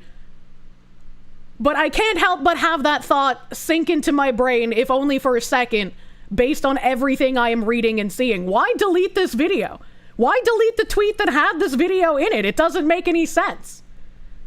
No one beats cancel culture. You stand up to it and win the battle, but it comes back to bite you if the culture finds other things to cancel. Yeah, right? Kirsche Jones, I'm gonna rip my shirt off. Mysterious Senor Hitler, thank you. This feels like manufactured fake rap beef designed to drum up sales for the book, if you ask you. They took advantage of Stika's antagonism. That'd be very interesting now that Stika has been essentially run off the internet because this went the way we expected, but not the way they expected. I kind of would like to reach out to the guy, because I feel like if this was a manufactured thing, considering the way he's been run off, he would have every reason to out this if it was. They're putting chemicals in the water, making the Kirsches gay. True. Monkey99, thank you for the 21-month member. Oh, yeah. Also, during the Side Scroller show about this, you felt in your gut that it was manufactured. I don't know if it is, but you know, I had that very deep tinfoily notion that like something's a little odd, man. Flying Nanook, thank you, Fox Tax. Gold topped 4,000 USD an ounce today. Some of us gold mining bros can spare some change. Millennia! Well, at least you have some gold mining done yourself and not buying a crazy, weird mine in Africa. Don't buy any Congo mines. Toric Roma, thank you. Remember, Osama did 9/11 on 9/11 because the Christians beat the Ottomans at Vienna on 9/12/1683. Islam keeps grudges more than Warhammer Fantasy Dwarves. What the hell? What the hell? Mysterious Senor Hitler, thank you. You'll be perfectly honest, you tried to have YouTube set to Argentina peso so you could aka Supa all the streamers you watch, but they cut out that loophole. I think that's bad. I think that's a very bad and disingenuous thing to do. Like, if you live in Argentina and that's your currency, that makes sense, right? If you want to tip a streamer, and if the streamer complains like, oh, you're only giving me 7 cents, they're the asshole.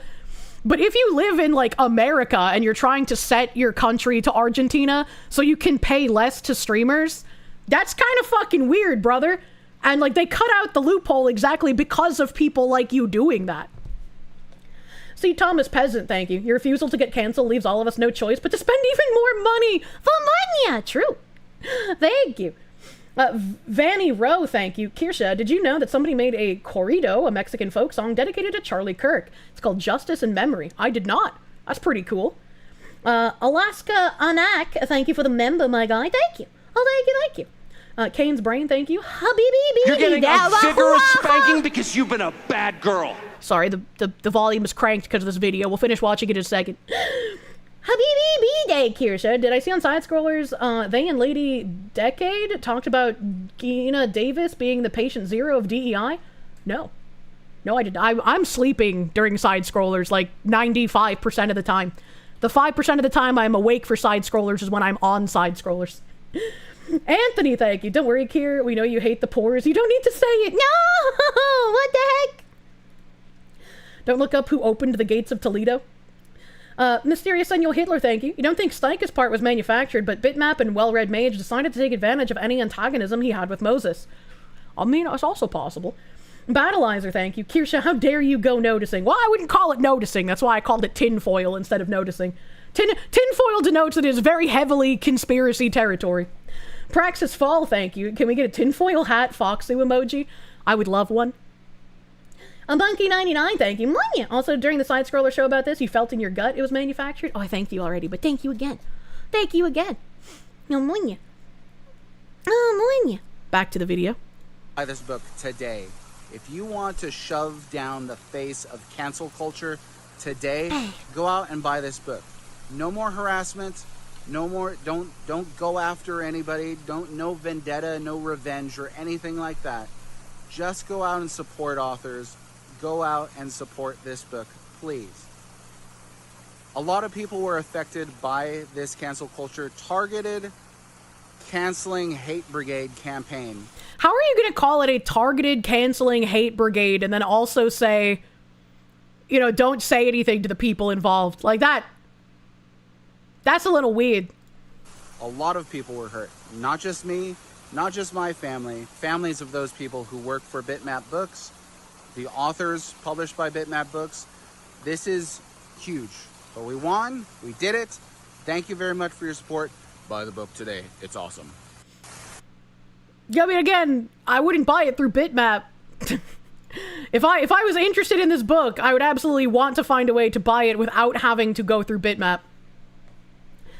Anya. Mysterious Senor Hitler, thank you. You didn't want to use Argentinian pesos to pay less? You wanted to do it for roleplay reasons only? Your screen name and profile pic is from Hearts of Iron 4, Fascist Argentina. That's still using, like, a loophole to be weird about things, so... Anthony, thank you. In modern day, saying it's a conspiracy just means you'll be right in 2 to 5 years. You don't think it was actually manufactured, but this dude just gives you slime ball vibes and you can't exactly explain why? I just genuinely dislike how he's responded to everything and everyone. It seems like he would absolutely be on the side cheering for this cancellation if it had happened to anyone else, essentially. Bane, thank you. He caught the mind virus. The apology was real. And let me Let me see if I can go to, like, some of my responses that I did.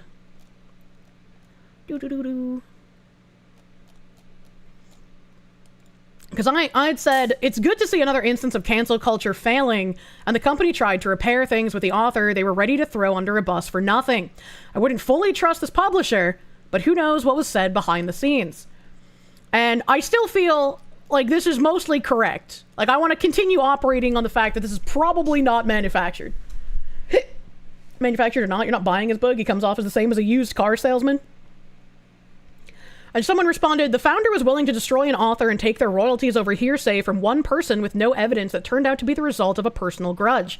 There's no reason to trust nor support such a company ever again. They're ideologues and traitors.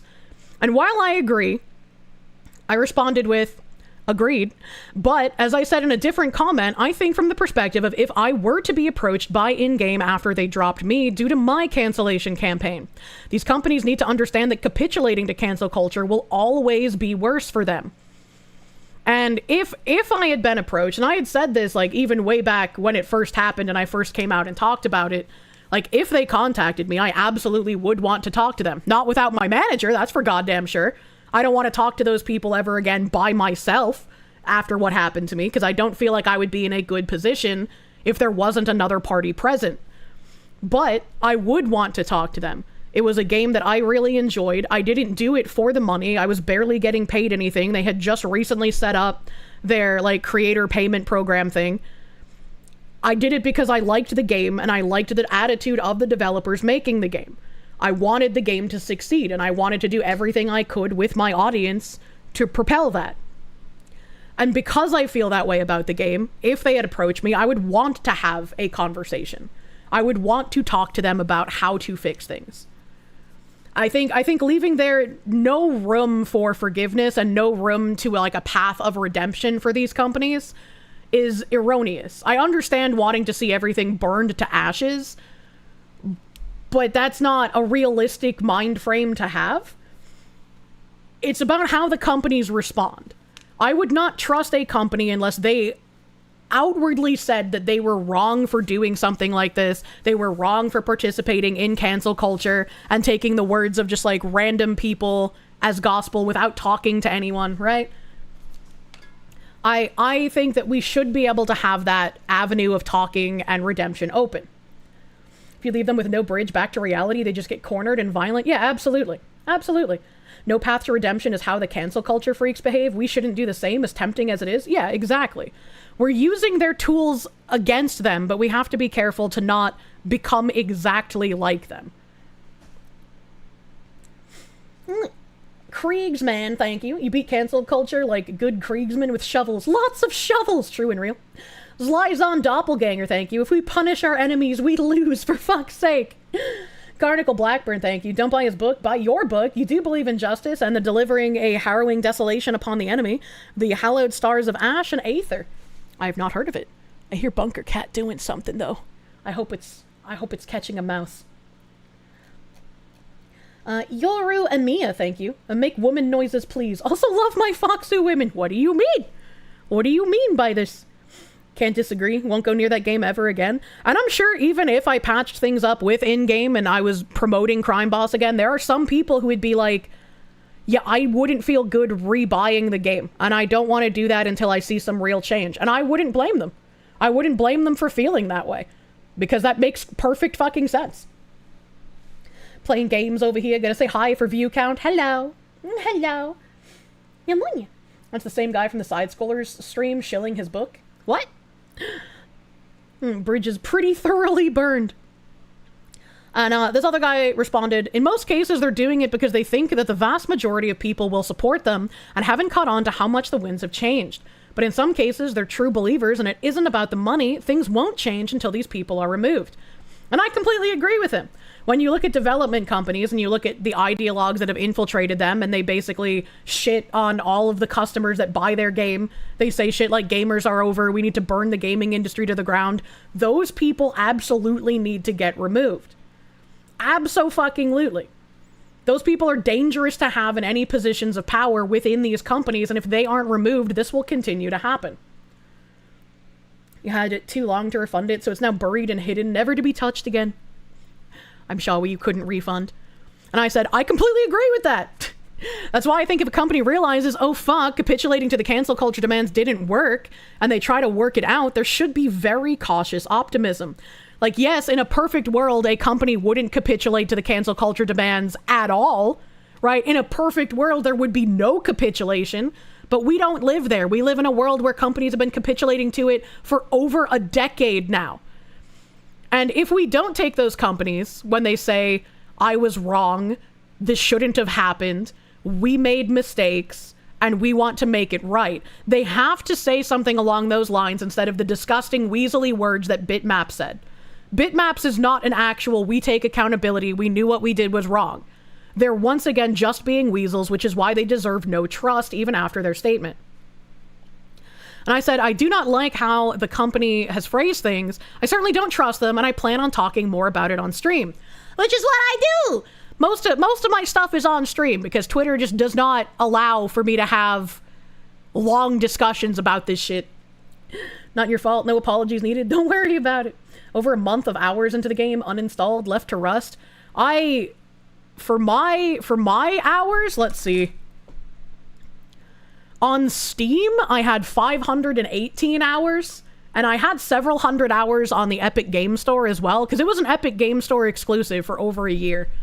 So I probably have, 800 hours or so in this game. That's 800 hours as a full-time streamer with all of the work that I do normally. And I wasn't even playing this, every single day.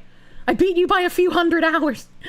And that's not including the time I spent on the test servers, because when I changed the game to the test servers, it wouldn't track the time in there. Nuance is missed in text, and nuance is required on this topic, so it's good to talk about it on stream. Exactly. Explain the difference between what Bitmap did to the author and what in-game did to me. I think it's pretty similar. They're both cancellation campaigns. However, there was no public statement ever made by In-Game Studio or 505. There's still no idea whether it was a decision made by 505 or made by In-Game or made by both of them. I was only told that it was a unanimous decision, and you can't take unanimous decision as we literally all agreed, because the developers are beholden to the publisher. So if the publisher told them, you need to do this, they wouldn't have a choice, but they wouldn't be able to tell me that. Speaking of Crime Boss, they were remaking the creator program. Did they ever do that, or did they just shoot themselves in the foot for no real reason other than to capitulate to people who wouldn't even play it? I have no idea. I haven't been keeping up with them ever since this happened, because I would just feel kind of sad, I guess. Because again, I liked the game. My whole reason for wanting to do stuff with them and trying so hard to partner with them for as long as I did was because I really liked the game. But as far as the difference goes, 505 and In-Game never made any public statements. They never made any derogatory remarks towards me. The guy who told me about it, he didn't say anything bad or suspicious. I think it was very bad that they refused to talk to my manager, but that doesn't make it suspicious in the same way that Bitmap Books is like, what they did was awful and we stand by that, but because of the backlash, right? They didn't do anything like that. Mysterious butter vulpine creature is at the door. Kier won't get this reference, as you can always find it in Kirsche memes. What? Considering how they behaved on the Steam forums, you're inclined to blame In-Game first and foremost? I have no idea who monitors the Steam forums. And I know at some point, Steam staff had to come in. I think it was after Asmongold covered it. Because there were a lot of people that I didn't recognize from my community and that didn't buy the game, didn't have the little mouse icon, that were stirring some shit. There are also people on the other hand that didn't buy the game and were stirring some shit by continuing to call out that oh, why did you partner with a Nazi, fascist, white supremacist, whatever, you know? So Steam eventually had to step in and start doing stuff as well, but I have no idea if it's 505 or In-Game that run the forum, right? Again, publishers usually handle a lot of the marketing and a lot of the PR for developers. I was partnered with GameForge for a very long time, and GameForge is a publisher, so I got to see it from that perspective. Barely have 42 hours on Crime Boss. It was an easy decision to uninstall it because it's so massive, plus the cancellation. So you just kept it uninstalled. Understandable. Radiated Duck, thank you for the 4-month member. Damn, dog, that's competing with your Elden Ring numbers. Good for you, though. Glad you enjoyed it when you did. Yeah. Yeah. The only way they're getting another chance is if Crime Boss came out and categorically said, what we did was wrong, the people involved in it have been fired, and we will never do this again, or we'll shut down the studio. I wouldn't even say, like, go that far, right? Maybe either, like, reshuffling, right? If it was 505's decision, like, in-game doesn't have to fire anyone, right? And shutting down the studio is crazy. I would not want to see the studio shut down. And maybe this is, like, woman brain talking. I wouldn't want to see it shut down. I would want to see them understand that what they did and how they capitulated to these freaks online is just... You shouldn't do that, man. That's just bad. It's bad for your game. It's bad for publicity. It's bad for your reputation. People aren't going to forget about it. Ars and VT, thank you for the full month resub on Kick. Thank you. Only if they go that far and fire all the retards, it can get better. And it's more disorienting because, like, one of the contacts that I had, like, the first time any of this, like, harassment started this year in March or so, they were just like, yeah, I'm a Trump supporter as well, so, like, I understand all the lies and shit that get said about us. And I was like, thank you, dude, I appreciate that. So when they, as the only company that weren't getting tagged on Twitter, that weren't actually suffering any of the backlash that my other sponsors were the first ones to bend the knee and capitulate to these people, it blew my fucking mind. Like, I was not expecting it. I think what matters is that companies need to understand that cancel culture can't be fully reversed. After you do something morally repugnant, they can approach no negative reputation from it, but it will never go back down to before having done it. Yeah, I agree. Making amends will help, and they can probably recoup some of the losses, but it'll never go back to the way it was before. It's even crazier that they just had, like, a huge collaborating stream with me and the devs less than a month before I got canceled from the partner program. Really does smell like publisher fuckery. It really does. And if it's publisher fuckery, I would even apologize to the devs, right? Because it's like, I didn't do anything wrong, but I would feel bad for all the backlash that they've been getting, and they couldn't come out and say it was 505. Right? Like, I would feel bad. You still have Crime Boss with 0 hours because they rejected your refund request? You were going to try it when you get a new PC, but you just don't want to play it anymore after that scummy move? Yeah, understandable. That's something Asmund said on X and got shit for? Wait, what did he say? Forgive your enemies, but never forget their names. If you were in Kirsche shoes, you'd work with in-game, but there would need to be some kind of contractual violation clause where in-game forks over a hefty chunk of revenue from Crime Boss if they do anything, like dropping over bullshit claims on Twitter. I mean...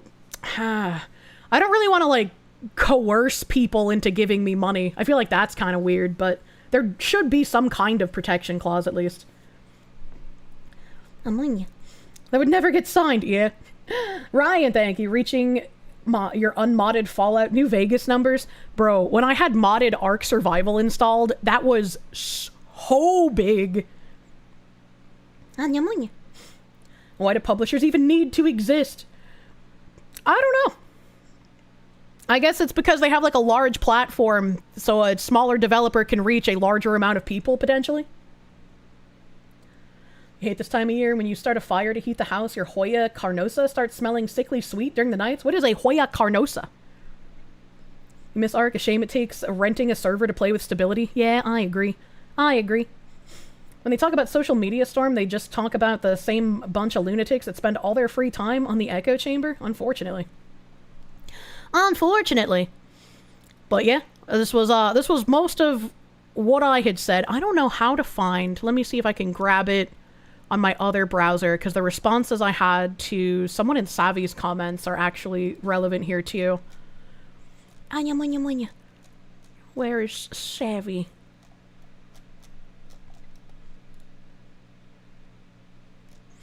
I could have sworn I had, like, 2 responses in her comment somewhere. So let's see. Not that. Oh, here we go. Yeah.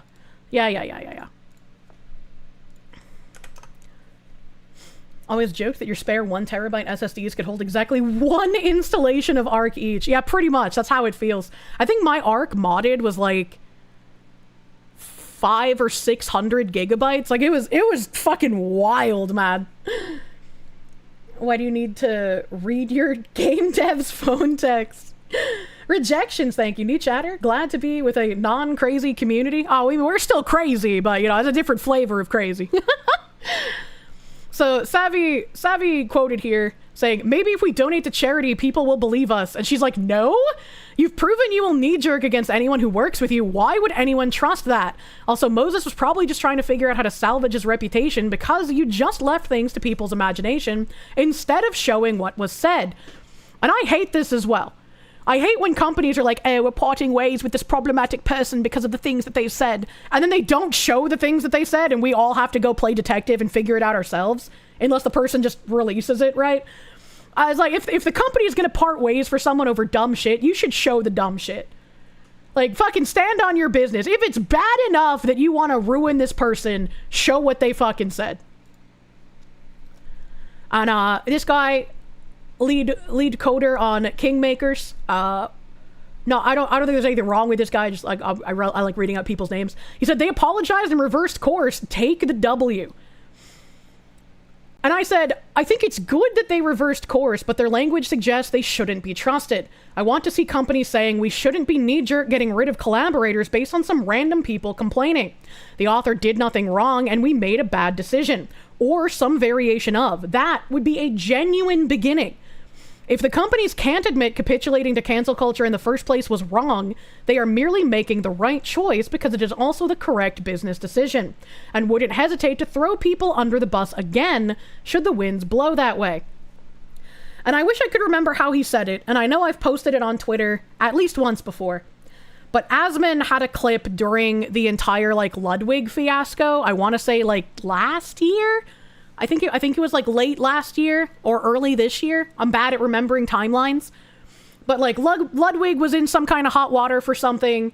And then he made a decision and Asmongold said something like, when someone makes the right decision or the moral decision, you have to also look at what it does to their business. Are they making the right decision even if it could cause harm or even if it might not be the best business decision? Or are they making the right decision that aligns equally with the best business decision? Because when you look at some things and people make what you believe is the right decision, you have to calculate, do they have something to lose by making the right decision, or does this align with what their business interests are? And sometimes there's nothing nefarious about that whatsoever. Nothing nefarious, and it's just normal and it's how the person is. But other times, some people are only going to reverse course due to backlash and not because they actually believe that anything they did was wrong. It wasn't the drinking game. It was way before that. It was way before the drinking game thing. That doesn't narrow it down. He's in hot water every other month. I don't follow Ludwig very closely. And the other thing, I responded to Savvy, which I kind of paraphrased earlier. This was our saying, this is the person admitting they did what they did. This is I didn't do it for the clout. I did it because we have a long-standing beef. And I said, this is how it's always been. One shitty person starts the cancel campaign and it spreads like wildfire. It's how it was with me.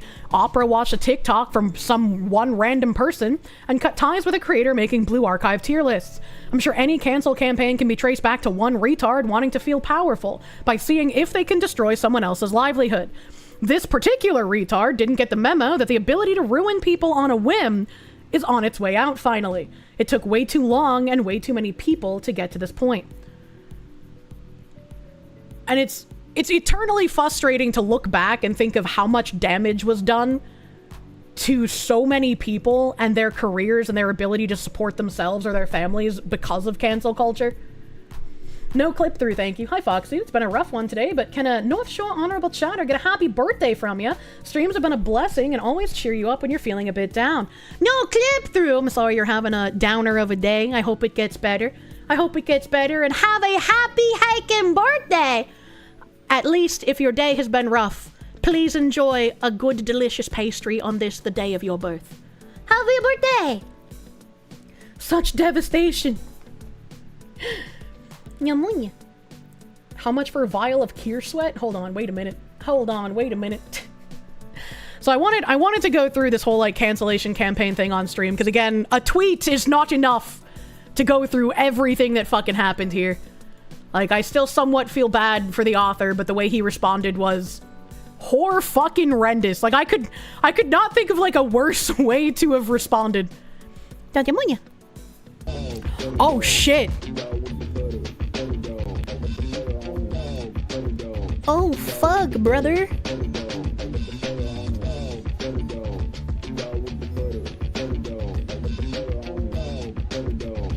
Dog with the butter dog. I love butter dog. Thank you, Blood Dancer. As Mungold chat, he's started using the term Tylenol Americans in the past few day coincidence. Well, you know, they say behind every strong man is a supportive woman. Thank you, Blood Dancer, for the butter dog. Thank you. Daniel Sierra, thank you. This is going to be the new grift. They're going to use us speaking out against cancel culture in order to market products. I don't think so. I don't think that'll be too common. I think there are way too many like true believers to even pretend to capitulate to the chuddies for the most part. It would be a smart and subversive thing to do though, for sure. Oh, thank you, KB. KB found the fucking quote. Holy KB, you are so fucking magical. I don't know how you do it. The Asmongold quote here. Let me turn off my BGM again. I see. Yeah, no, that's not a big deal. It's I see what you're saying, and I can't know what's in his head. It took me way too long to hit that fucking button to show you guys my screen. I would come to the same conclusion, regardless of selflessness or not.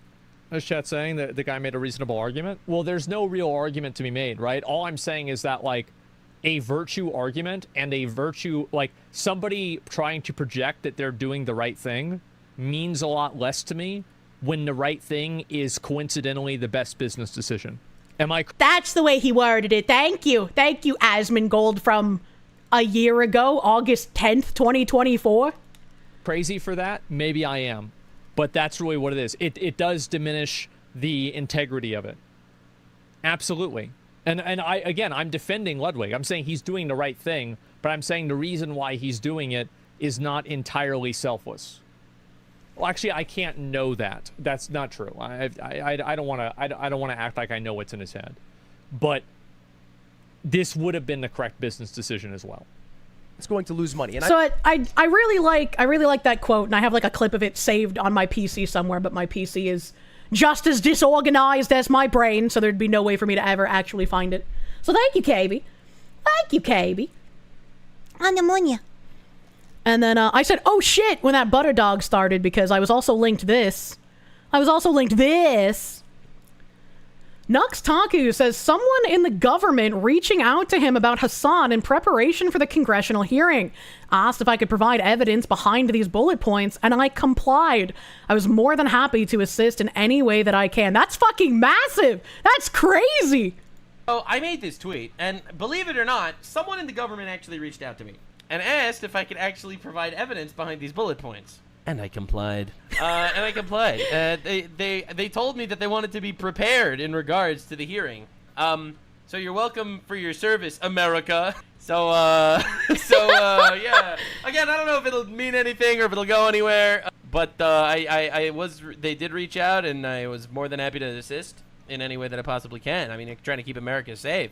I've never shied away from the fact that I think Hassan Piker needs to be in jail. He supports terrorist organizations. Like, what are we doing? Like, I thought that was it.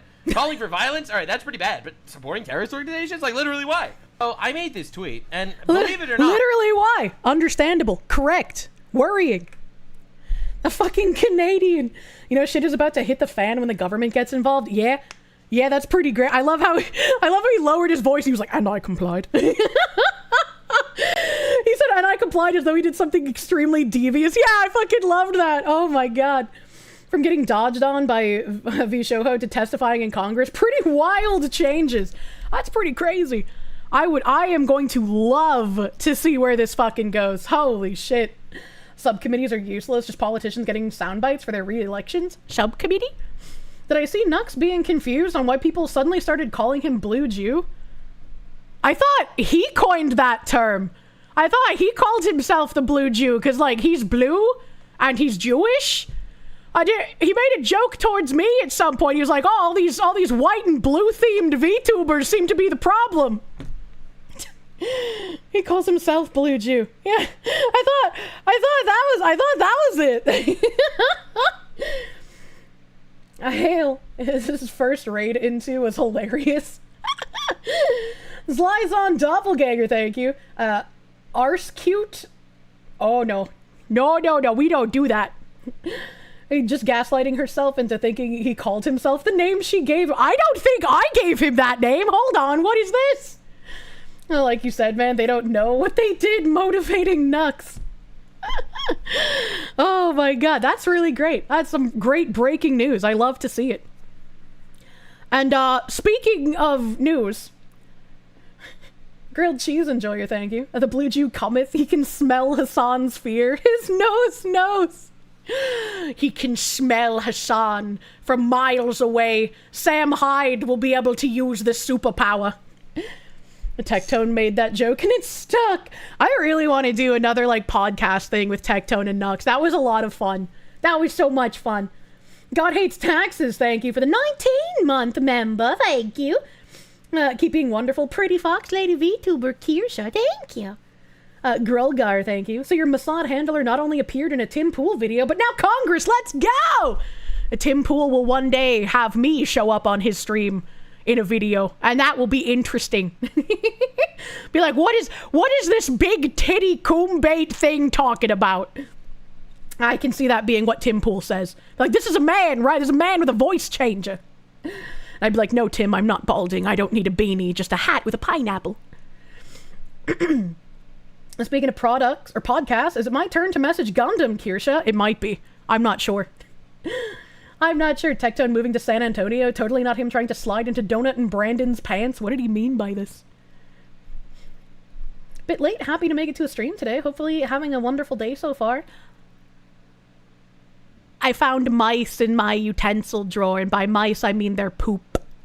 So no, it's not like the best day, because gotta literally take everything out of all the cabinets, and I made a pest control person come out here tomorrow. So, you know. We need to commission Kirsche a beanie Foxy model for the day she inevitably gets on Timcast. That is in fact a bad day. Yeah, I mean, you can get lots of diseases from the mouse poos, and apparently even, like, sniffing the vapors from mouse poo can get you an infection or some shit. So that's, like, that's horrifying. I have absolutely no idea how you clean stuff after that happens.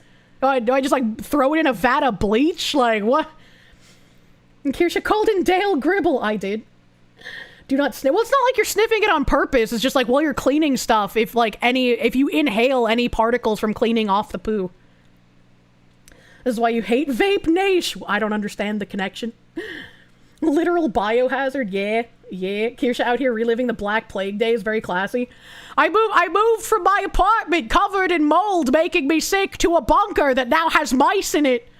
Truly, God gives his hardest battles to his most retarded fox women. And can I at least get traps and such to take care of them, or at least deter them? I have no idea. There were, like, when I first got here, there were some, like, squares on the floor in some of the rooms, and I was like, what are these? And they were like, that's rat poison. And I was like, you guys have a cat.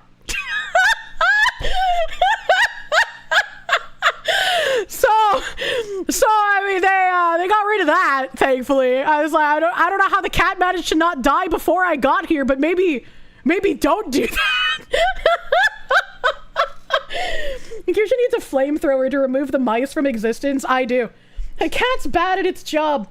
You know, like I said, I've seen 2 mice since I've been here. One, when I came back home from shopping and the cat had killed it and it was dead on the floor, and I was like, what do I do with this? The bunker bros were like, don't touch it. We'll take care of it when we get home. Don't worry about it. And then the second time, the cat had a mouse in her mouth. And one of the bunker bros went to, like, pick her up to put her outside. And she dropped the mouse when he picked her up. And the mouse was still alive. And he was like, God damn it! Why didn't you kill it? And so we spent, like, 2 hours as, like, some fucking 90s comedy TV show trying to kill the mouse with the help of the cat. And eventually it got crushed by a cooler. But then, like, you know, mouse blood and guts had to be cleaned off the floor. It was kind of gross. Literal Tom and Jerry. Yeah, it was, I hated it. Heed, thank you, my guy. Thank you. How about we make a trade? I get your mouse infestation.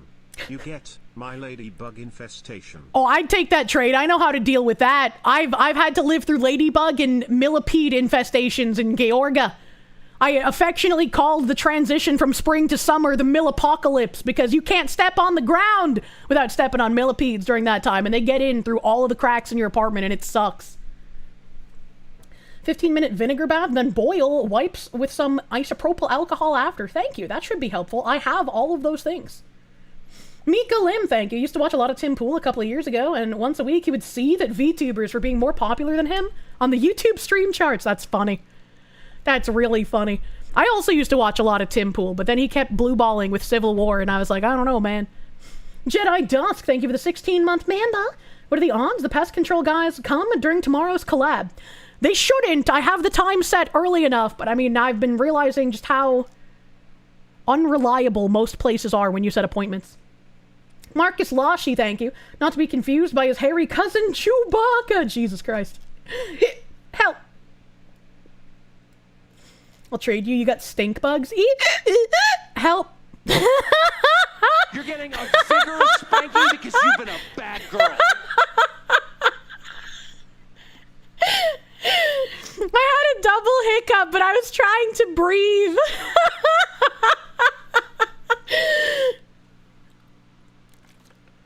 The 5,000th hiccup. We did it. We did it, chat. 5,000 hiccups. Are you good? Oh god, I can't stop laughing because I sounded like a fucking clown's honky horn. It's a good thing Kirsche isn't breathing manually or the stream would be really short. True. You saved the weird hiccup for 5K. Nicely done. That's really funny. Oh god, Crispiness, thank you for the biddies. You think millipedes are scary? Try waking up and seeing red black spiders nesting on the ceiling during spring. There's still a white-tail beast sitting in your attic. What the fuck? I hate spiders. The worst we have to deal with are carpet beetles, harmless but love clothes. Are carpet beetles those like little tiny like black specks of things that just like really like eating skin flakes? I've seen those a handful of times too. For mice, pest control isn't going to do anything you can't do yourself. You did pest control for like 3 years. Yeah, but I don't know how to do myself, so I figured let the professional do it. I'll pay him like the $100. Pest control is pretty cheap, all things considered. I was surprised.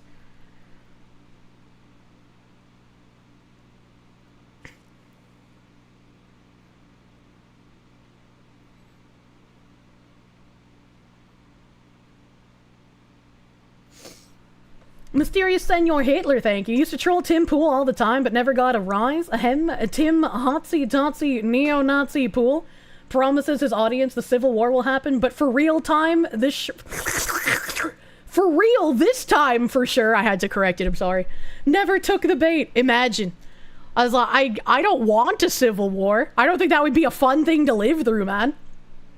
You found a brown recluse in your bathroom yesterday. Thankfully, it stayed put for you to look up what a brown recluse looks like and grab a rag. There's a lot of brown recluses up in Massachusetts. I've seen those a handful of times when I was there. BGM. Oh yeah, you're right. Wait, no, you're not right. I mean, you're right, but you didn't know you're not right because I had planned on bringing up this video. And then I just got distracted by talking to chat. As I do. As I do. She says she doesn't know how to do herself. There's videos for that. Chat, I don't want to be a mouse hunter. Where's my slipper? What the how did I do this? One day, Tim Pool will say Civil War and be right. You fear this? Overseas, we had camel spider infestations. Are camel spiders those, like, giant ones in Australia that are, like, bigger than a human? When you were 5 or 6, sleeping in your countryside home, you woke up in a bed fully covered in ants when a hive decided to move. Let's just say you do have trauma. That's really scary. I don't like that. Camel spiders are in Iraq. What? Camel spiders are huge, yeah. Yeah. Camel crickets love to jump towards you. You fucking hate those things. I just hate all bugs. I hate all bug. Camel spiders are those things that are wicked fast that chase shadows, right? Camel spiders are Iraqi and not true spiders. They love hiding in your shadow but aren't dangerous. Wait, really? I thought camel spiders were the ones in Australia. I guess I haven't seen a camel spider then. Camel spiders just look scary, but they're relatively harmless, so they're also technically scorpions. What? Recently have a shower that is bigger than a funnel web spider? I don't know what that means. Thank you, Crispiness, for the biddies. Same here, bugs and spiders are awful. See, you're not normally that proud of your home in Soviet UK, but the fact that we don't have all these deadly spiders and scorpions and shit makes you think we might be a country worth saving. That's a good point. I don't think I've ever heard of, like, any kind of bugs or anything in the UK. Like, I read articles about bugs and shit from the US and from Australia, but I can't think of anything coming out of the UK that I've read. Apparently, you can get 3 months of Duolingo on Twitch just by subbing or gifting. Yeah, I saw that pop up when I went live, and I was like, what the fuck is this? They have a lot of spiders. There's a lot of roaches. Greetings from Germany. You have no deadly insects there? Hell yeah. I would make a joke, but I feel like I would get canceled. You can look it up real quick. Camel spiders look crazy. Snacks! Thank you for the prune. Well, thank you for pruning. So this... I tweeted out about this because I saw this and this must have been fucking horrifying. If I lived in a house that had like a beach and I was walking on the beach and I just saw it like fucking explode into fire, I would be scared like just normally. But the fact that this lady's family was in there is even scarier. Back with a few vials less of blood. Time to listen for the Foxy on the drive home. Oh, did you donate blood or just get blood work done? Either way, I hope you're feeling all right, dude. So, this says, leftist influencers and politicians are now mass deleting posts where they claimed a South Carolina judge was targeted with an arson attack because of Trump officials after South Carolina law enforcement revealed that no foul play was found. And it's not surprising that there's a lot of people who made these tweets because every single article, and I'll read one after, every single article says, investigation ongoing after House of South Carolina judge criticized by Trump administration burns down. Like, in their headlines, they're trying to correlate that her house burned down because Trump criticized her and thus someone acted on it. Which is a crazy way to frame a headline, but we're used to these lexiconical prostitutes. I couldn't figure out what word I wanted to use in front of that. So, it says, liberal South Carolina judge Diane Goodstein's home is burning to the ground after an explosion. SLED is investigating as arson and refer attack as Judge Goodstein had been receiving multiple threats. Her husband, a former state senator, is in the hospital. Trump, Stephen M., and MAGA World have been doxing and threatening judges who rule against Trump, including Judge Goodstein. Today, someone committed arson on the judge's home, severely injuring her husband and son. Will Trump speak out against the extreme right that did this? What? How can he speak out against someone who did it when we don't know if someone did it and then it was then ruled no foul play and it was like some sort of propane fire? We need to get to the bottom of what happened here, but this happened hours after Stephen Miller attacked judges for insurrection. A few weeks ago, one of Trump's top DOJ officials publicly targeted this judge. Today, the judge's home is on fire. When I say we need to remove, like, the ideologue DAs or the judges, I don't mean remove as in take their life. I mean remove as in they should no longer be a judge or a DA or any kind of person who has an effect on law enforcement. Much like that guy who wants to be attorney general who wants to see Republicans murdered. He shouldn't be an attorney general. They shouldn't be in these positions of power. They should not be in danger of losing their lives. And it's crazy that anyone would try and take that in any other way.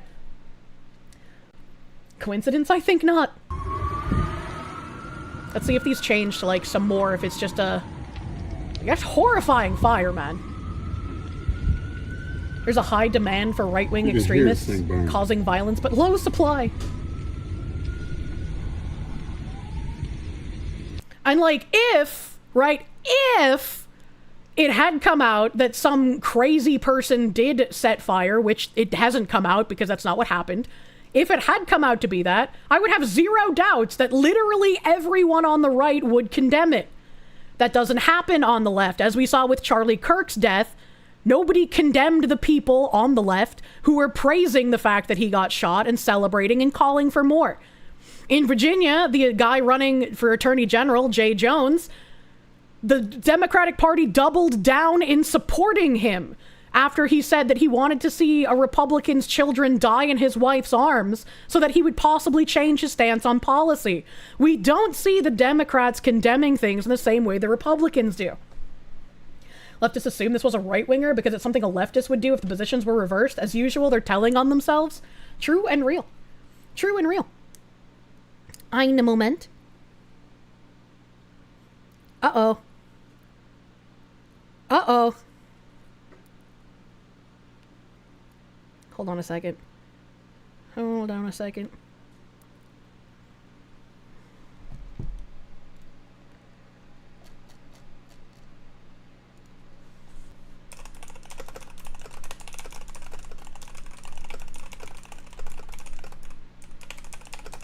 Congratulations on 5k screeches. Congratulations, Armpit Brothers.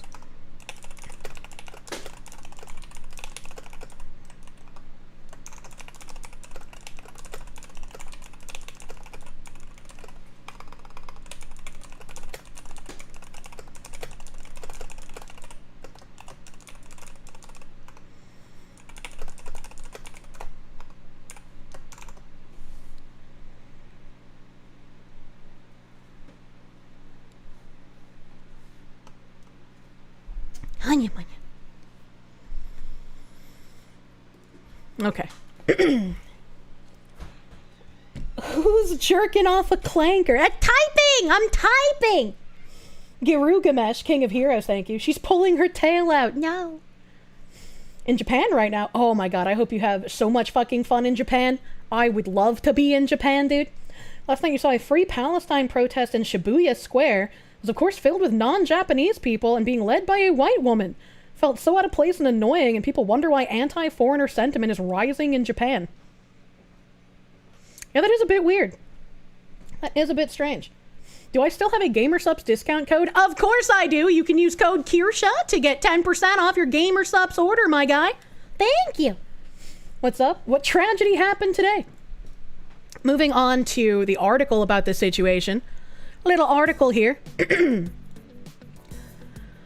Police are investigating a fire that burned down the home of South Carolina Circuit Court Judge Diane Goodstein, who had reportedly received death threats for weeks related to her work. This is going to be a wild article. This is going to be wild. At this time, there is no evidence to indicate the fire was intentionally set, South Carolina Law Enforcement Division Chief Mark Keel told Time in a statement on Monday, noting that the investigation into the house fire on Edisto Beach is active and ongoing. Just in case they come out and say that later on they did find foul play, if there was somebody who set fire to this house, that is an unacceptable thing to do. You don't do that. Regardless of whether the house is currently occupied or not, you do not set fire to the homes of your political opponents. That's fucked up, and that's stupid. And it's crazy that I would even have to say that. But what's even crazier is that this article, once again, in the title, sets you up for believing that someone had done this via arson.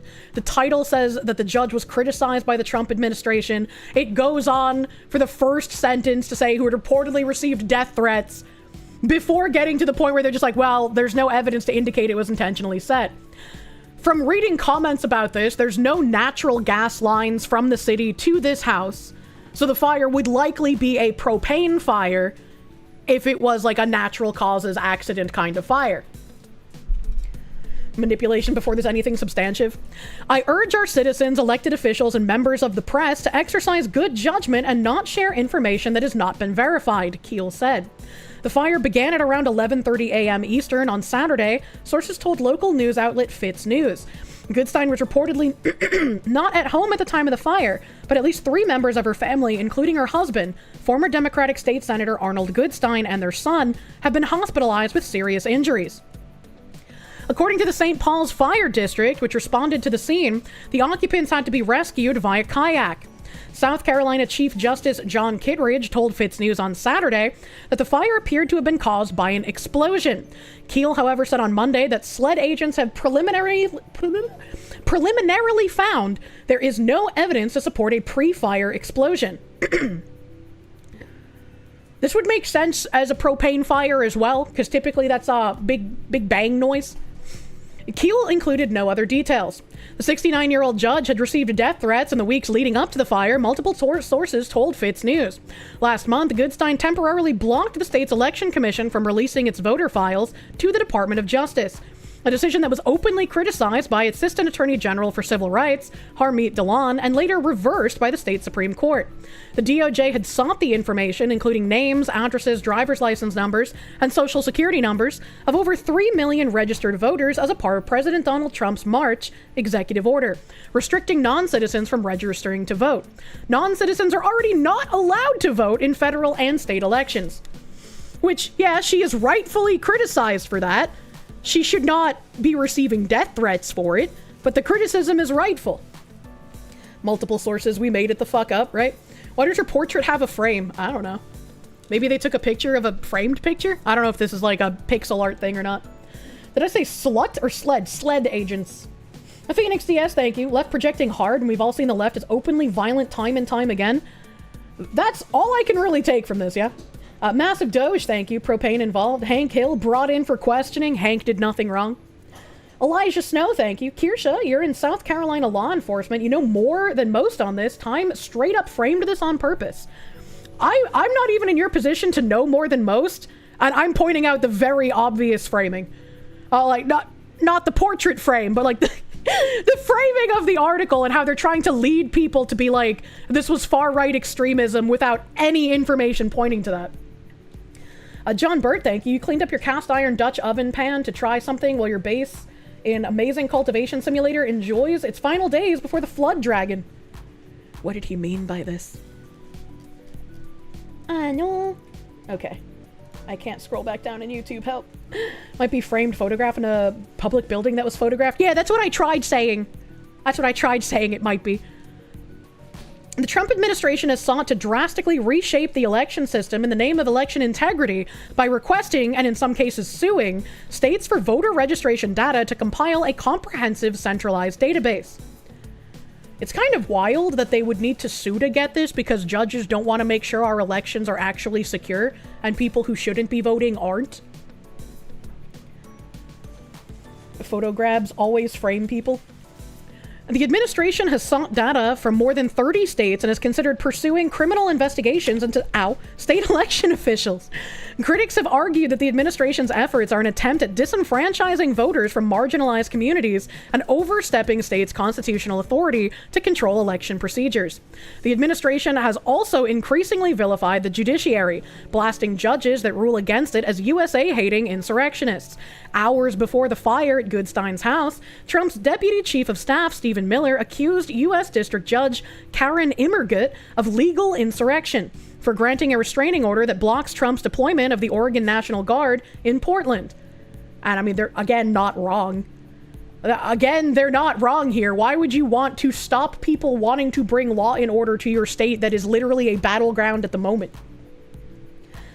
God Hates Taxes, thank you for the 5 gift members. Thank you. Thank you.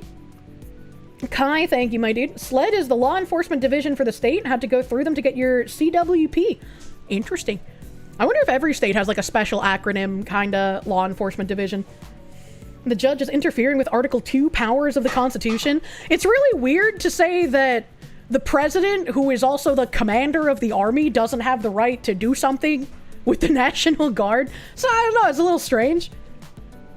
Stephen Miller said a thing about a judge in Portland that makes Trump responsible for a fire on the other side of the country. Make it make sense. It doesn't make sense. These people are just crazy. California Governor Gavin Newsom, a Democrat, said in a post from his office that Miller's accusation for ruling on a case isn't just reckless, it's authoritarian propaganda. Plain and simple. Miller has previously accused Democrats of using incendiary language to mark people for political violence. Once again, Miller is completely correct about this. That is what they do. And Gavin Newsom is a cuck. Before Keel clarified that preliminary investigation has not revealed an intentional cause of the fire, some Democratic lawmakers pointed to the fact it comes weeks after Goodstein's high-profile ruling. Trump, Miller, and MAGA world have been doxing and threatening judges who rule against Trump, including Judge Goodstein. New York Rep. Daniel Goldman, who acted as the lead counsel in the first impeachment of Trump, posted on X. I'm sure that is a very non-biased statement from that guy. Today, someone committed arson on the judge's home, severely injuring her husband and son. Will Trump speak out against the extreme right that did this? Yes, the extreme right. A tank of propane. In response, Miller called Goldman deeply warped and vile. Arizona Rep. Yasemin Ansari posted on X, "We need a full investigation, but it's undeniable that this rhetoric is dangerous and it makes violence feel permissible," referring to a post by Miller suggesting that far-left Democrat judges, prosecutors, and attorneys general have shielded left-wing terrorism. Clearly, Yasemin Ansari is complicit in the left-wing terrorism because Miller is, again, completely correct. And it's her side that has dangerous rhetoric and is making violence not just feel permissible, but actually is permissible. When you have Carmelo Anthony stabbing someone and not only getting out on very light bail, but also enrolling in college classes, that's not justice. That's violence being permissible. When you have a 6-year-old child who gets murdered and the guy gets out after 10 years on good behavior, that's not justice. That is permissible violence. You are saying it is okay to do these things to these people, and you won't really get that much of a punishment for it. Bobby screwed up one too many times. Hank snapped, right? In apparent response to a post by a staffer for Newsom's office that said DeLon had publicly targeted Goodstein weeks before the fire, DeLon posted, "Threats against me are referred to the U.S. Marshals. There have been several tonight. We will tolerate no such threats by woke idiots. Govern yourselves accordingly. Fuck around. Find out." The heated, politicized response to the fire has become more common as political violence across the country has risen. By the left. Sharpening the divide between the U.S. left and right. Last month, conservative activist Charlie Kirk was killed in an assassination that the Trump administration blamed on the left's rhetoric. Because that's true. Democratic Speaker of the Minnesota House of Representatives, Melissa Hortman, and her husband were murdered in June by a leftist who worked for Governor Tim Walz, who also was schizophrenic enough to say that Tim Walz told him to do it. And he also had No Kings protest flyers in his car when it was captured. This is a leftist. Well, Democratic Pennsylvania Governor Josh Shapiro's residence was targeted in an arson attack in April. I have no idea what happened with this one, I'm gonna be honest. I remember talking about it, but I don't remember what happened with the arson attack. God, you hate journos, yeah. Based on the other examples they gave, it was by a leftist as well. Can I quickly Google search who set fire to Josh Shapiro's house? Who set fire Josh Shapiro house?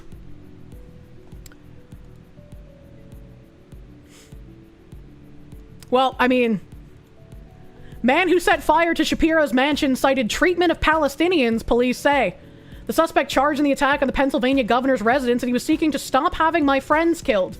Okay, so he was also a leftist, duly noted. Yeah, your pineapple hat is looking especially lovely today. Thank you! Thank you, Zykium Cryo, for the heckin' $75 doodles. My pineapple hat is very succulent. I want to figure out how to do that thing where you, like, smash a pineapple and then you can pull out each of the little pineapple pieces by the little hairy needle thing on the outside. I always thought that was really cool. You mean the swinger hat? It's not a swinger hat! Not a swinger hat. And a number of judges who have ruled against Trump have received attacks and threats from his supporters. Chief Judge for the District of Rhode Island, Jack McConnell, told NPR in August that the court has received more than 400 threatening voicemails, including several credible death threats. Don't do that. Don't send death threats to people. McConnell has issued a ruling blocking Trump's freeze on federal aid earlier this year. Judges told NPR they've received unsolicited anonymous pizza deliveries, a tactic known as pizza doxing. Is that what it's called? I've never heard it called pizza doxing, actually. That implies that the sender knows the judge's addresses. There are directions online for how to take pineapples apart that way. You want to try it too? It just looks like fun. It just looks like fun. And look at how much more article is left. I'm not going to read the rest of this fucking garbage slop, right? But look at how much they wrote trying to frame this as like, this was right-wing terrorist violence. That's crazy. Because people are rich, they can pay for it? No! No, I don't like that reasoning. It doesn't matter how much money someone has. You shouldn't be like, it's okay to burn down their home because they can afford to replace it. That's crazy. That's like psychopathic thinking. You have a pizza delivered to their house and then let them know you know where they live. Yeah, a lot of people are just like, oh, that's just harmless online fun. But it's like, no, when you publish an innocent person's address, you're either hoping that someone that you post it to directly is going to do something, or you're hoping people will find it and do something with it so you have something entertaining to watch. Like, posting an innocent person's address is in no circumstances anywhere near an okay thing to do. Harassment is harassment. Don't sink to that nonsense. Yep. Patchouli, thank you. Your favorite part about leftists speaking out about political violence is how they keep citing that Kato study that lists prison fights examples of right-wing violence, and not just gang violence. You lost respect for Time when they called Man of the Year as you with a reflective cover? That was years ago. I mean, Time's not a very good resource, but, you know. Anya.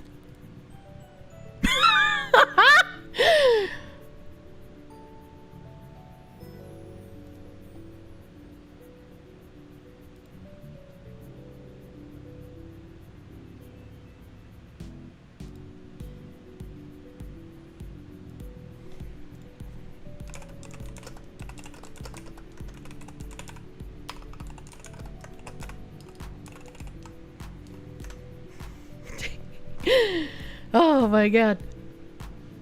Samuel, thank you. How many of the voicemails were the same judges talking in a lower voice, though? What you doing there, judge man? Nerdy Text and Accountant, thank you. Bad news, your work has a mouse and you spent 10 minutes trying to catch it. It got away. Can you borrow the Bunker Cat? I don't know if Bunker Cat will be able to help you. She's not good at catching them here either. Maybe we could somehow lend you Cheem's ball. He was really good at taking care of bugs, you know? He seems like he could get a mouse. Arson, destruction of property, assault, both physical and potentially sexual, trespassing, degrees of murder, libel, slander. There's so much more what the left is guilty of, right? Giru Gamesh, thanks you. Doxing the IRS so someone does something to save me from the taxes. Ah, yes. Doxing the IRS building location that you could probably find on Google. Besney Lala, thank you for the RSD. Stay strong, sweet Kirsche, and good chat. You're out! Out of what? Sparky, thank you for the R. Numerous death threats have been sent. Can we see the death threats? No? Yeah, I figured. If there's so many, why don't they show it so we can condemn the people sending them? Exactly. James Wood just posted the perfect Antifa takedown video. Do we have a James Woods link? I'm gonna move on from this this house fire, which is a terrible tragedy. Maybe we'll get some more information here. Some more information. As like a little bit of a palate cleanser, let's just watch some crazy leftists saying crazy leftist things. Apparently Taylor Swift has gotten like engaged or some shit recently to like a football himbo guy. And I guess since Taylor Swift built her entire career on talking poorly about her exes, people who listen to her music are very upset that she's engaged. Markiplier got married. I don't know anything about Markiplier besides him being the Five Nights at Freddy's guy. But there's this thread of just absolutely insane people. Taylor Swift getting her white picket fence ending is going to mentally holocaust an entire generation of millennial liberal women who are told everything is going to be okay and you don't need no man or babies. Taylor Swift is handing the conservative agenda on a silver platter to the masses. And before I go any further, and before you argue with me, you cannot convince me that the master lyricist of our generation, akin to Shakespeare, the Easter egg master. All right, so, I mean, as a white woman, I do like some of Taylor Swift's music. It's just unavoidable, right? It's like the pumpkin spice, you know, I'm weak to it. It does critical damage. I would not call her fucking Shakespeare, holy shit. Her lyrics are very, like, top of the water shallow, but they can be fun, all right? Of our generation is not aware of what her entire optics and lyrics and album and everything is giving at this very moment. And before you suggest that this was supposed to be a satirical album, I would like to remind you how she feels about this album in her own words. World to me to have this creative experience where like we knew that we had to bring the best ideas we've ever had. Yeah. And I also know the pressure I'm putting on this record by saying that, but I don't care because I love it that much. And there's not other ones coming. This is the record I've been wanting to make for a very long time. I'll try to rapid fire this as fast as I can so that my video is not an hour long, but we're going to start with the rollout of the album, the announcement of the album on our boyfriend's football podcast. Our boyfriend, who plays for the NFL, who we are now aligning our brand with, who is one of the most racist and problematic industries in our country. Wasn't the NFL one of the first people to, like, start doing crazy Black Lives Matter bullshit along with Colin Kaepernick? What the fuck is this woman talking about? Isn't the majority of the NFL, quote-unquote, diverse? What? What? It's never enough. I don't even like hand egg, and I know more about it than this thing. Yeah, this is an airhead. Yes. Listen, I don't know how long Taylor Swift's been doing this, but I know it's been a pretty good amount of time. She's worked pretty hard for her career. But why are we sharing what you are saying is the best piece of work you've ever put out, and you're going to share it with a man? Because she's happy that she's in love, and she's not going to have to write music about how she feels slighted, I guess? I don't know. I feel like when you're in love, you typically feel pretty good. Maybe you would know if you ever had someone love you, you crazy bitch. You're going to announce it with a... This is where the optics are starting. We are creeping our way down the conservative pipeline, and before you say that's a reach, I'm not. The conservative pipeline is having a man that loves you and getting married to him. Fuck, bro. Done. We all know what's coming next. The engagement. They got engaged as a package deal with the album rollout. Yes, they did. The album was announced, and 1 day later, 2 days later, it was announced that they were engaged. Why is that a problem? Why, if I had like something super massive in my career, yeah, that'd be pretty crazy. I'd be like, let's get married on the same day that this releases and have like a huge fucking celebration. Why is that a problem? Talk about how manufactured that is. We could talk about how inauthentic it is. We could also talk about how it is yet another step towards the conservative pipeline. What? Now, if you're unaware about her history with the Orange Man, he didn't like her very much. He, in all caps, I hate Taylor Swift. She's a childless... That's because she lobbed shots at him. That's just what he does. If you're going to be like, Orange Man is a threat to our democracy, he's going to be like, yeah, you're a fat cunt. That's just what he does. It's just like Twitter PvP. What do you mean?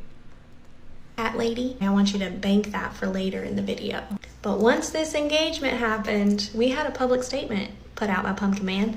And he said, wow, Taylor Swift, you know what? She's a great person. She's a terrific person even. And I'm very happy for them. I wish them best in their marriage. Isn't it a good thing that beef gets squashed instead of people continuing to be petty over and over? Like, isn't it a good thing if people can sort of like handshake and agree to disagree instead of like inflaming tensions even more? Why is this a bad thing? I don't understand. Okay. Now, I'm not claiming that Taylor Swift can control what that man says or that they are partnering in these words. No, I'm not saying that. But the U.S. has a history of using pop culture to further a political agenda. She's doing what he wants everyone else to do, is to get married and have white babies. Why did she have to specify white babies? Why did she have to specify that they were white? Like, obviously they will be because Taylor Swift is white and I think Kelsey Travis is the guy she's marrying. He's also white. But like, why did you have to specify that? Is it a problem if there's more white babies? Why would that be a problem? You're white. You were a white baby. If you have children, they will likely be white. Why is this an issue? This woman is clearly jealous and nothing more. Her egg carton is rattling with the last semblances of what's left. What I do know that she can control is the music that she puts out. And I'm just going to jump right into it. Canceled is an anthem for those who are over being politically correct. And we're breaking down the wall of shame that it means to be canceled. Taylor Swift says it's... What the fuck did she even just say there? I didn't realize this video was almost 6 minutes long when I started playing it. How do you make 6 minutes worth of TikToks complaining that Taylor Swift is getting married? What kind of a non-life do you have to be living where you can dedicate 6 minutes to complaining about Taylor Swift getting married? I can't think of a marriage that would lead me to complain that much. Okay now to be canceled, and that's actually cool. And maybe if I'm canceled, I could be her friend. See how that, see where we're taking steps. Yeah, because the people who perpetuate cancel culture are fucking crazy, and literally anything can get you on the chopping block if you take even a pinky toe off the plantation. What is this retard talking about, dude?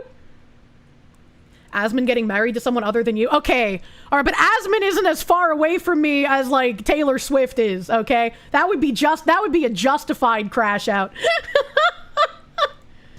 When I first heard the lyric, I'm not a bad bitch, and I'm not a savage. If that is not the most dog whistly shit I've ever heard in my life. How is that dog whistly? I don't... If you're getting attacked by people calling you bad names, it only makes sense to say that? Like, what? She's like making it lyrical as well, instead of just saying, no, I'm not that, which you call me? What is the schizo shit? Moving on to wish list, let's take a moment for these lyrics. They want a fat ass and a baby face. They want freedom. They want 3 dogs they call their kids. But I just want you. Have a couple kids, have the whole block looking like you. Yeah, she is just seething in impotent jealousy. This is the face of a woman who does not know true love. And say that again. I want to have your white babies, and I actually want our entire neighborhood to be racially homogenous. Where does this bitch live? Don't answer that, because that would be doxing. But I would put money on the fact that this bitch lives in a majority white neighborhood. I would put money on that fucking bet. There ain't no way that this upper middle class looking, complaining, having no real problems woman does not live in a majority white fucking neighborhood. Gated white community, 100%. Oh my god. If you're the only one hearing the dog whistle, then the dog whistle is coming from inside the house. Patchouli, thank you. It's alarming that the people who complain about dog whistles seem to be the only ones that can hear them. It makes me think of, like, I said the term, like, race hustlers in regards to some fucking Twitter guy who just does nothing but talk about race all the time, trying to, like, perpetuate the victim mentality. And someone was like, Kirsche's a racist because this was a term that was used in the 1960s to denigrate black people looking for human rights. And I was like, who fucking knows that? What? How am I supposed to know that? This is just something people say in current year. What do you mean? We went through this entire thing with Trump, right? About how she and her fan base did not like being called childless cat ladies. And now Taylor is calling y'all childless cat ladies because she's about to pop out some kids. Wow, who would have thought that a woman, when she finally gets in a relationship with a man that actually cares about her, starts shifting the desire from career bitch to I want to have kids. I want to be barefoot and naked in the kitchen with your goop creating another human inside of me. Wow, who could have imagined? And you know what's coming next? Taylor Swift line of baby product. You too. I would probably buy Taylor Swift baby products. I'm not even gonna lie to you, chat. To pop out some kids and live in a racially homogenous neighborhood. I bet this woman lives in one of those. What is she talking about? This song was very much giving pick me. I thought that we learned our lesson with the she wears short skirts, I wear t-shirts. The pick me song of all pick me songs. This is that in this different font, but more. Remember, chat, whenever you see the insult pick me, it's always used by a woman to denigrate another woman that's just nice to men, or that has something that woman is angry and jealous about. Pick me is not an insult that an actual man would use. Or worse. Do you understand? Not to mention the blatant disrespect that it is to put a song about Travis Kelce's over a Jackson 5 interpolation. What? I was about to say talking about her man's dick in a song should be like the biggest ego fluff of all fucking time. What do you mean? But what does she mean by putting it over a Jackson 5 interpolate? What does that mean? What does that mean? Which explains exactly why VT uses it a lot, since it's mainly other VTubers who post there. Once you learn. If a woman calls another woman a pick-me, that's a good sign for the latter. True and real. This is Taylor's next album title, Barefoot and Full of Goop. She's gonna get sued by the Goop Candle Lady. Fashizi, thank you for the bits. It makes complete sense once you realize the left wants to destroy the idea of the nuclear family, so her getting married is seen as a betrayal. It's not about jealousy at all. I think it's a little bit of both, right? It's a little bit of, I've been betrayed because I thought you shared the same political ideals as me, and also, how dare you get a happy ending? How dare you get a man and have children and have someone provide for you while I'm here working 60 hours a week at this do-nothing babysitting job and I don't have someone to love me, right? Like, it's that kind of, like, hatred for women actually succeeding in life that perpetuates feminism in and of itself. Raiders of the Lost Shark, thank you. It's almost like she should be writing the breakup songs. They want her to be miserable. Misery loves company. Praxis Fall, thank you. Great Pumpkin is real. He's been living among us. Someone tell Charlie Brown. God Hates Taxes, thank you. Taylor Swift is fine, but she's not going in your 2010 white girl music playlist. I just wish your mom wouldn't purposely annoy you with Travis and Taylor updates. I'm glad that the women that I have become friends with do not pay attention to pop culture. So I do not get updates on Travis and Taylor's marriage. Alejandra Trombono, thank you. She's just all over the place. She really is. She really is. Thumb Ugly, thank you. Our Lonely Girl, Mad Girl, Not Lonely. Remember a deal? I don't remember anything about a deal. Sorry. Had the volume cranked for this Twitter video.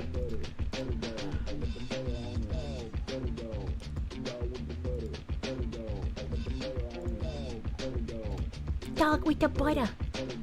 She has the same attitude fat activists have when a fat influencer loses weight. True. This woman can hear the Expedition 33 party accused too. Fuck you! Fuck you, FBI agent. If those cues are real, you need to make them louder. I know you have the power to do it. Thank you, JK the Slacker. Thank you for the buttered doggo, my dude. Thank you. Baja Cat, thank you. Why does it anger women so much to see other women happy?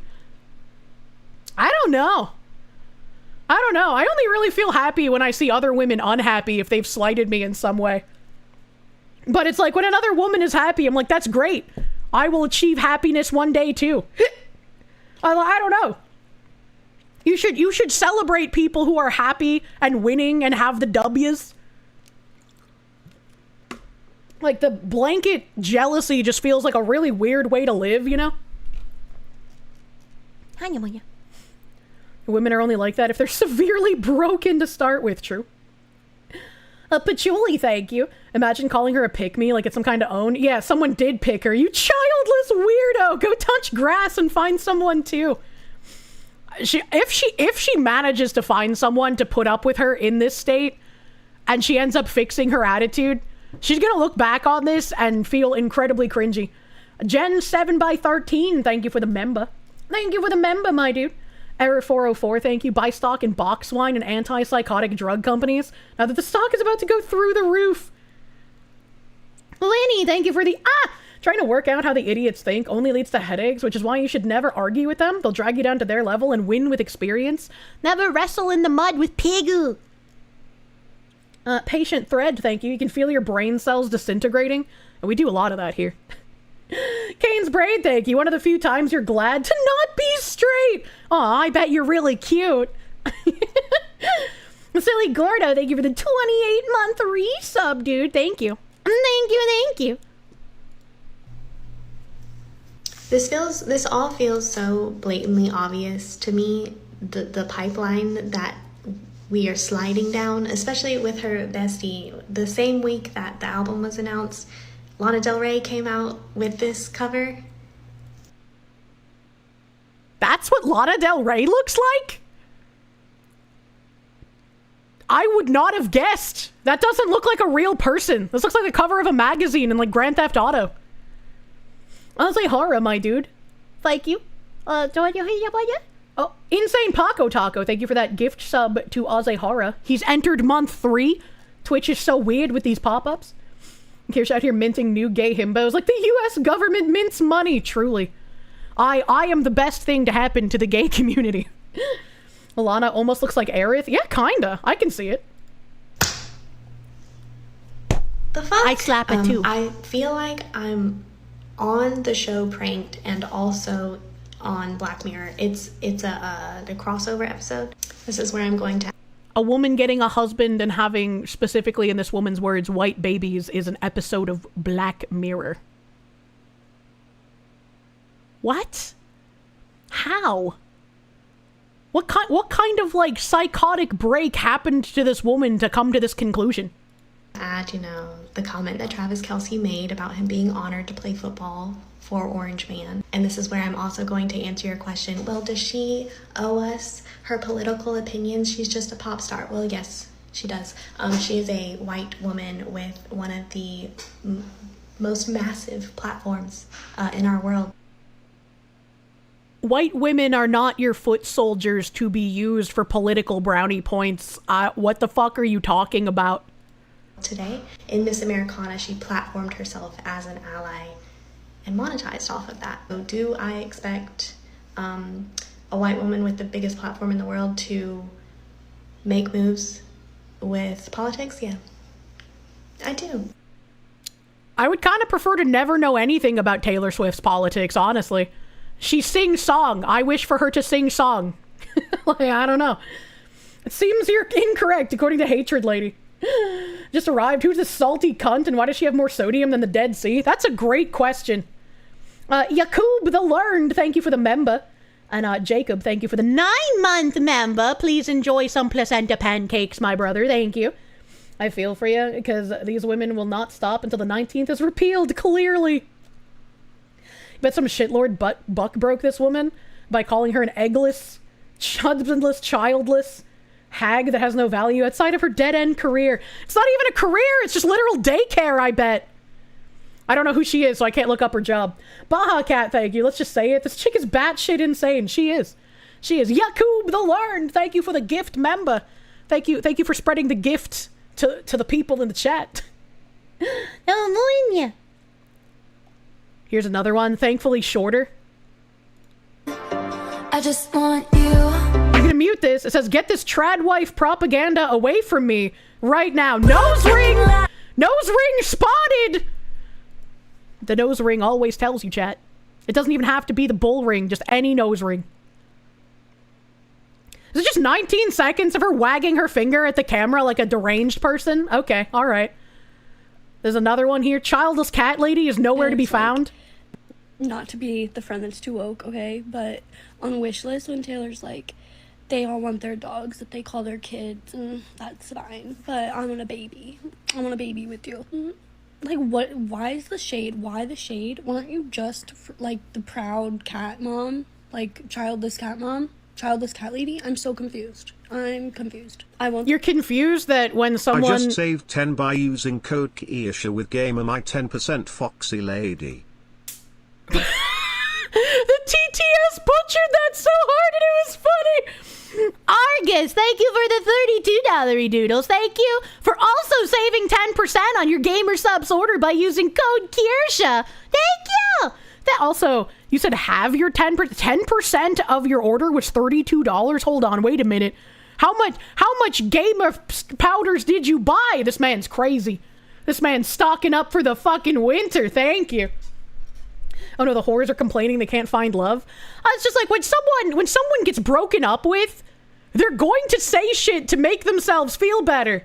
That's just what happens. All of us have been there, hunched over on the couch in the dark, eating like half a gallon of ice cream, man. Like, That's a universal experience for humans, unfortunately. Unless you're one of those lucky people who managed to marry your high school sweetheart and you've been together ever since, in which case I'm happy for you, but also I wish I had what you had, man. Oh god. That's so fucking lucky. But like, when she's making music about her breakups and she's just like, yeah, fuck it, I'm gonna be a fucking great childless cat lady, fuck you. I don't even know if she's done that. I don't listen to all her music. But like, that makes sense in a breakup perspective. But now she's happy. Now she's happy, lady. Yakub the Learned, thank you. Nose ring theory. P.S. It's Jakob, not Yakub.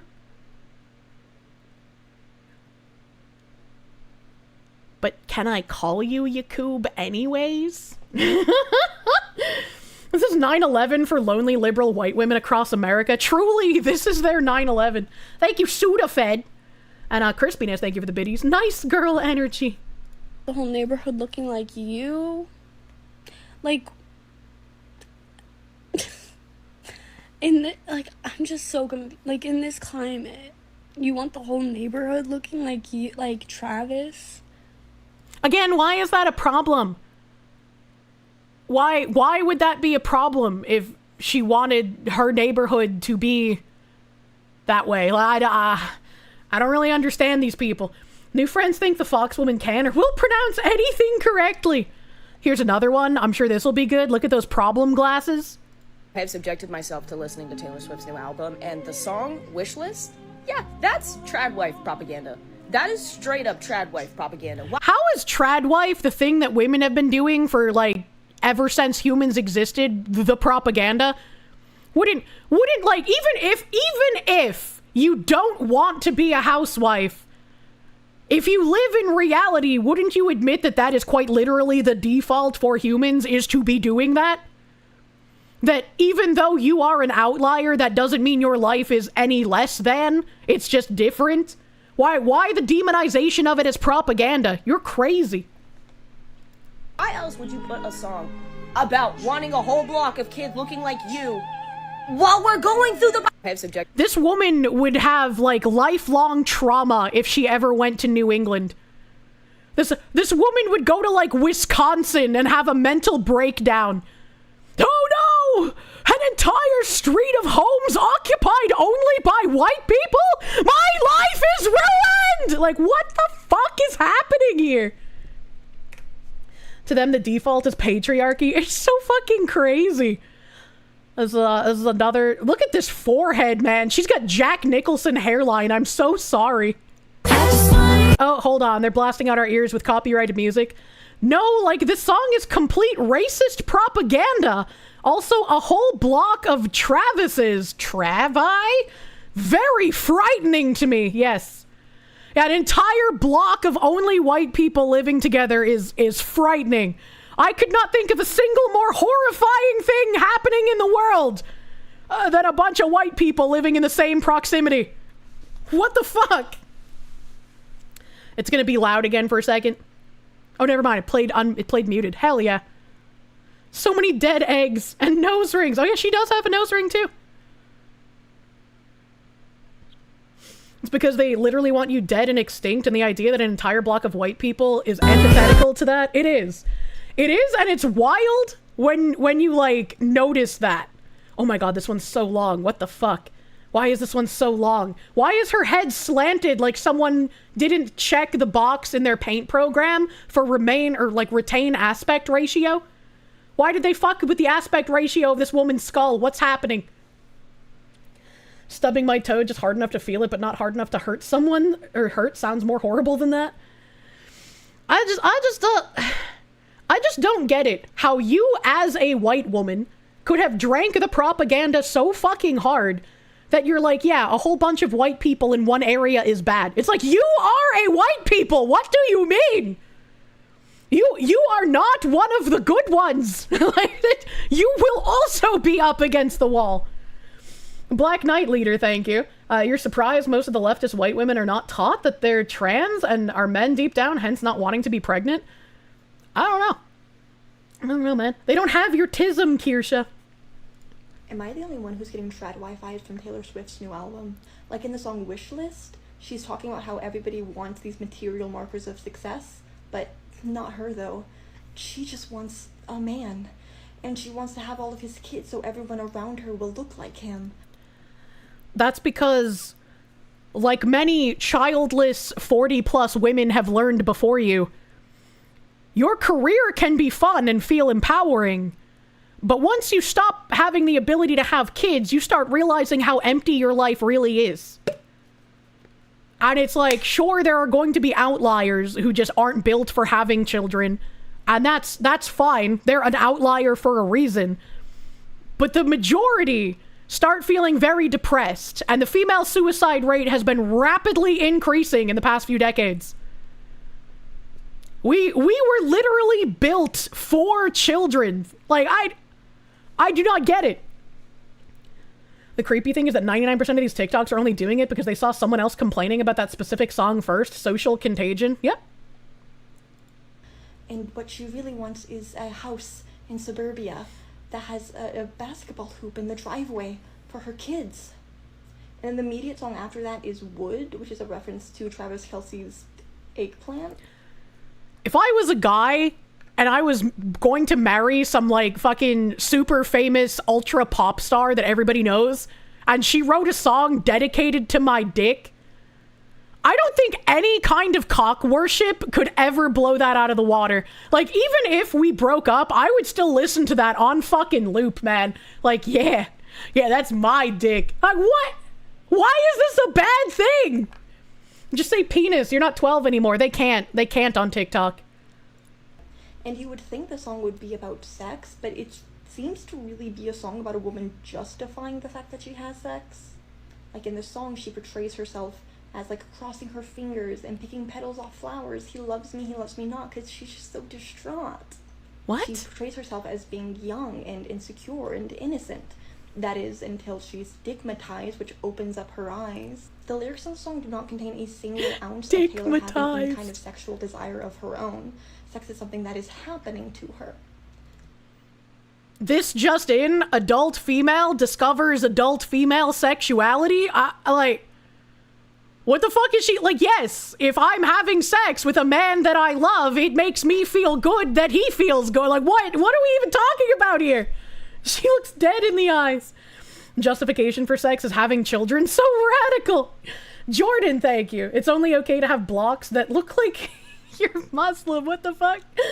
Boo boo. Thank you for the 6-month member. This will cause a cascade effect of some women settling and the rest will become extremists.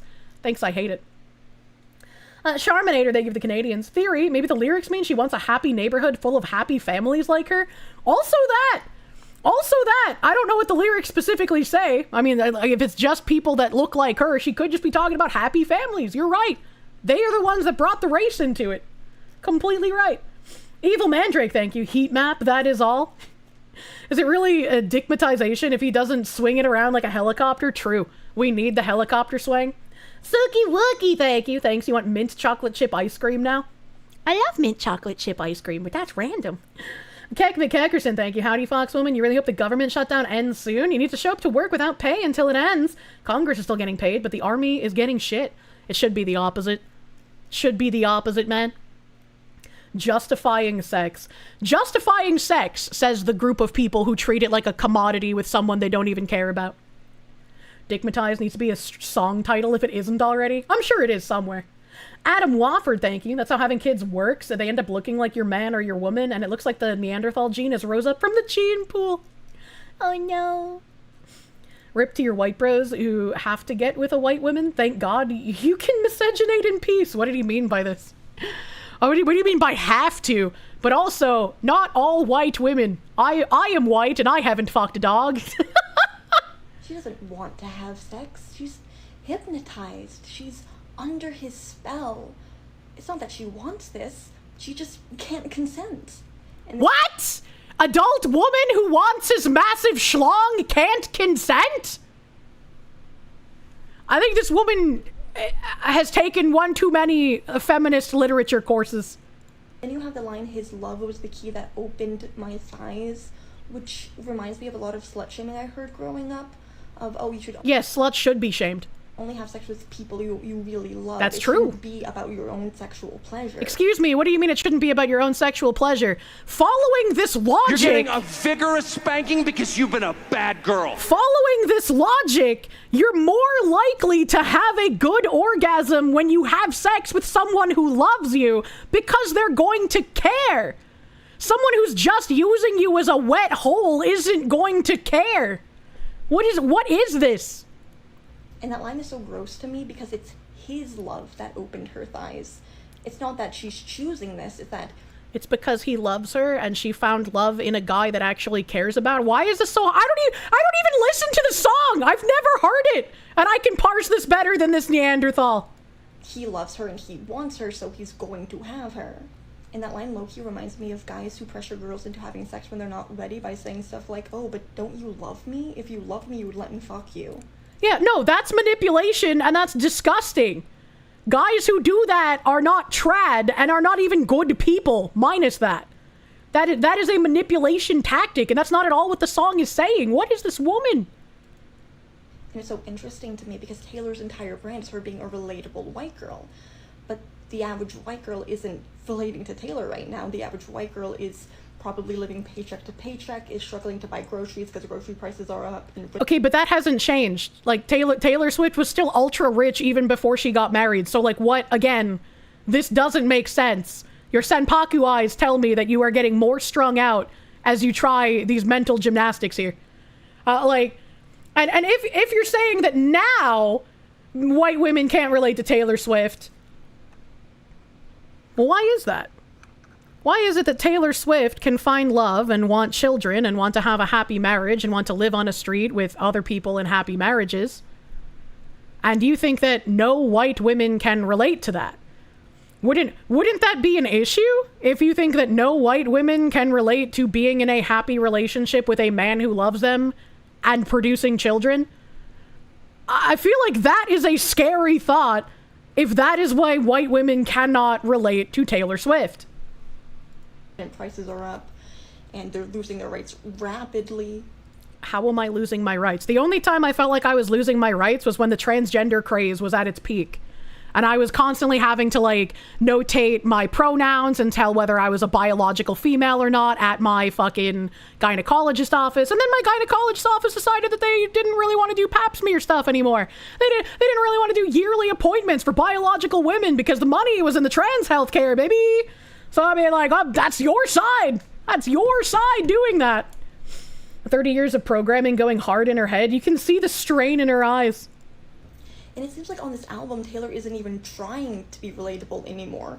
Like she's on the verge of Elizabeth crying. Taylor, Holy she's shit! Comparing herself to like an incredibly glamorous woman. She's not. If anyone ever gets a song sung about their boobs in any positive light, they would ride that high forever. I know I would. Exactly, Battleizer. I can't see how you would see it in any other way. That's crazy, bro.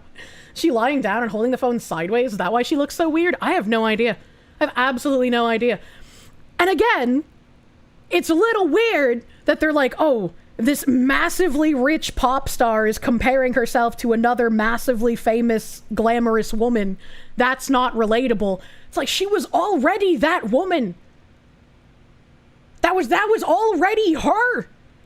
She can compare herself to that if she wants and still be relatable in other ways. Like, I don't understand, man. Sorry, Taylor Swift has never been relatable. She's been rich for most of her life. The fact that you're only just realizing this now proves the programming runs deep. It's insane to me. Relatable to her listeners anymore. And it makes me wonder if either her or her team is trying to adjust to the current political climate by trying to change her from being a relatable white girl to being like the aesthetic ideal of a white woman. It can't be that she found love and is happy. It has to be some sort of undercurrent of programming and propaganda. So it's not so much, oh, she's just like you, but oh, she's just like what you should be. So rather than being relatable, she's going to give the image of the ideal white woman that white women are supposed to aspire to. But I still do think it's I feel like when all of the actual propaganda finally gets removed and people like her realize that their worldview was a complete lie the entire time, they're going to have a massive mental break. That guy in chat was Kirsche right. is handing It might be time to start, putting stocks into some pharmaceutical companies, because, oh boy, there's going to be a crazy backlash, man. These people are going to need a lot of mental help. God damn. It's called a role model. And she's telling on herself, too, because she can't relate to wanting to find a man to love and marry, which is an insane thing to think to me. Like, ever since I was a little girl, like, the pursuit of love was, like, the #1 thing. I don't get it, man. I don't get it. Baja Cat, thank you. Have any of these freaks explained yet why they even give a shit about what Taylor Swift is doing in her life? I have no idea. I guess it's because they saw her as one of them, because once she said something bad about Orange Man, and now they're just like, oh no, Orange Man said congratulations and I'm happy for you, thus she is now the Antichrist. And then she made a song about everybody getting mad at her for getting married, and they're mad at that too. I don't know. It's so weird. Space Dan Gaming, thank you. Just wanted to say thank you for all the streams while you're at work. It's nice hearing the Foxy during a stressful time. Got your birthday tomorrow, so you might celebrate with PC parts. Happy early birthday! Happy early birthday! I hope you have delicious pastry on your birthday day, my guy. Happy early birthday, Space Dan Gaming. Time to buy stocks in cat food, cat litter, and boxed wine. Taylor Swift is Ryan Gosling for white women. Did men get upset learning that Ryan Gosling was married? Was that, because I don't remember that, if they were. Breaking arson fires set by crazy ex-girlfriends on the rise. I'm mad that you're made that I'm mad. The orange priest blessed her, so now she has betrayed her cult. He's married, what the fuck?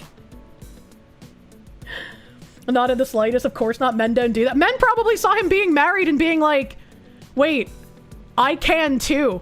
He's just like me, and he has a wife. I can too. Massive Doge, thank you, my guy. Only white women you care about are Kirsche and Mari_en. True and real. Toric Roma, thank you. Fact, women are crying over Taylor Swift is wild. You get emotional, but then again, you've seen men die, so you kind of think they have nothing to cry about.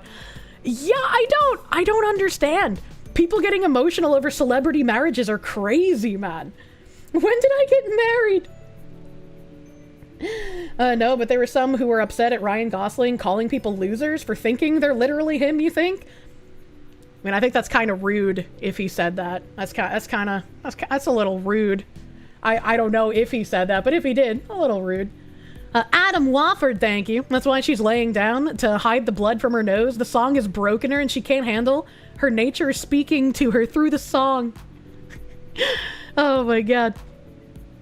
Crispiness, thank you. The last 500 bits you donated represent your brain cells that you give to me as you tried to process the dumb shit verbally excreted by the TikTok women. Here's my last 100.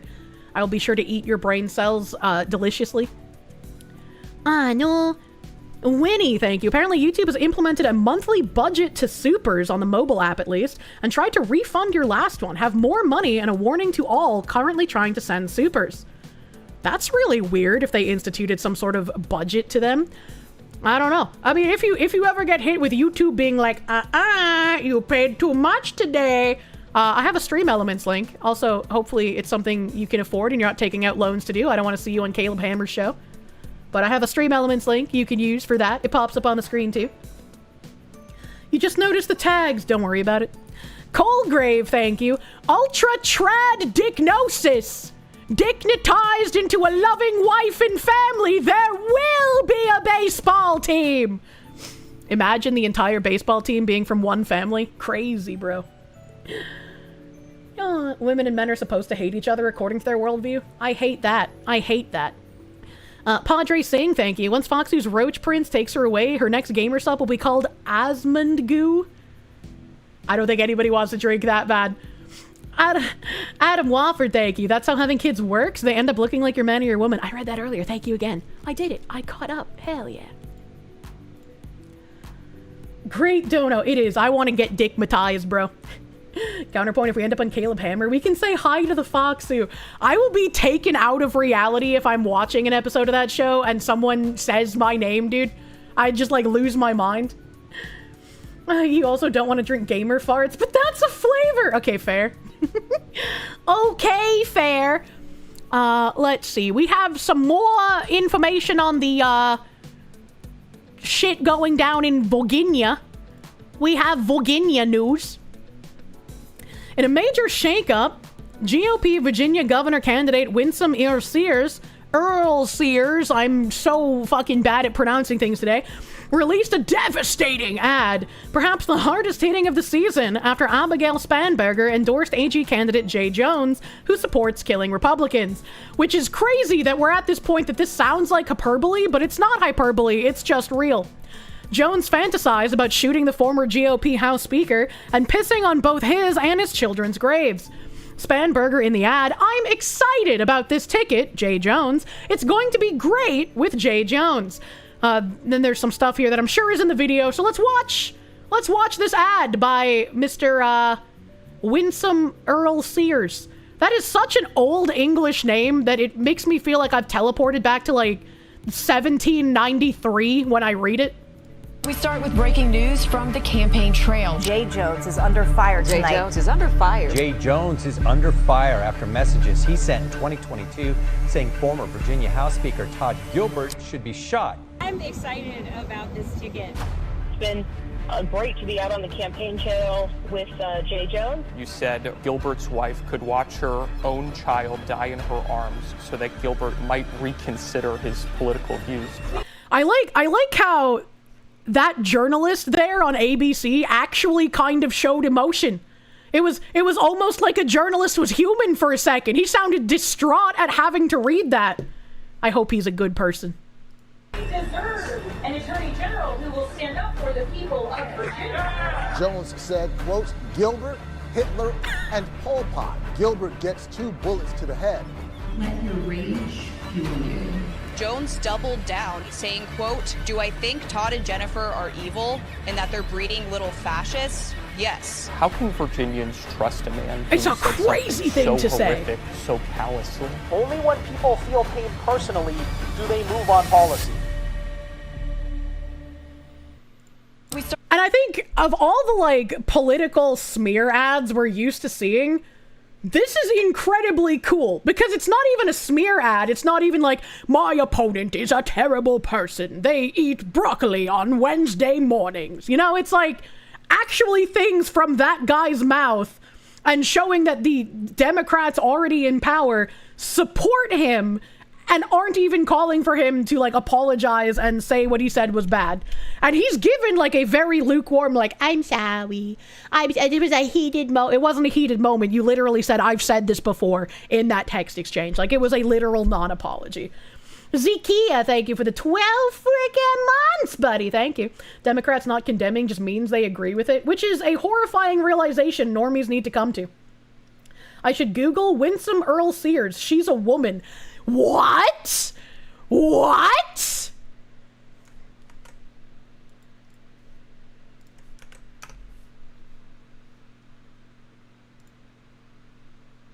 Winsome Earl Sears sounds like an old white guy's name, like I said, from 1793. I was expecting like an old white guy. That's crazy. That's crazy. She's trans named. Flying Nanook, thank you. Not sure if hidden in my tabs. You haven't seen much news on it, but a leftist was arrested in DC with 200 devices targeting the court. I don't remember if I've talked about that or not. Alejandro Trombono, thank you. He looks like Tiger Woods. What the hell? D7 Origin, thank you. There was a study recently that showed that people who were obsessed with movie stars and singers, etc., tended to be of lower intelligence. These people are dumb and susceptible to propaganda. Unfortunately true.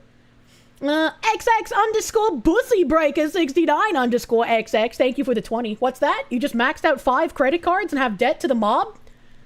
Please don't get in debt to the mob to send me super chats. But also, your name reminded me that Boggy sent me another gift. How do I check my gifts on Steam computer? The bussy breaker makes me think of Boggy. I can't help it. Pneumonia. Where's my, how do I get to fucking accept gift page on my PC? Help. I want to see gifts. I have received gift, and this doesn't take me to received gift. Oh no.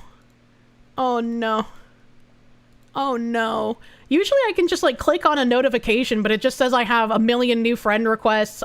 Maybe if I get rid of the unread chat messages. Who sends messages on Steam? Who does that?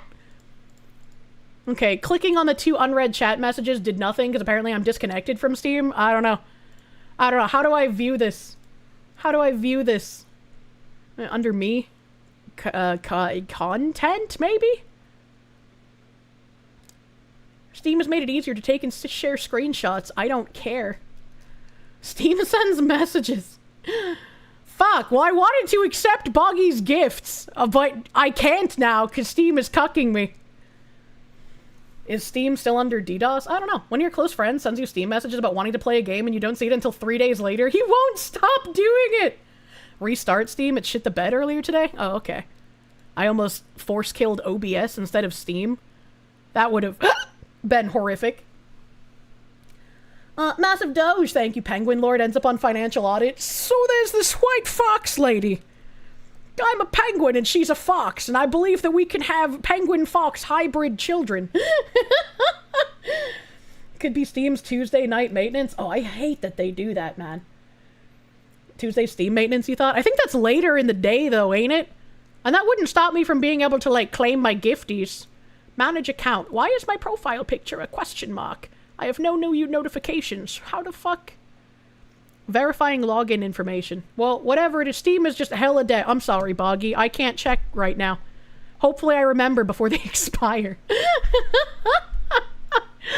Well, and now that we know that Winsome Earl Sears is not a 1793 white man, but in fact a black woman. Why not a puffin? Did you see the one puffin Kirsche somebody made? No.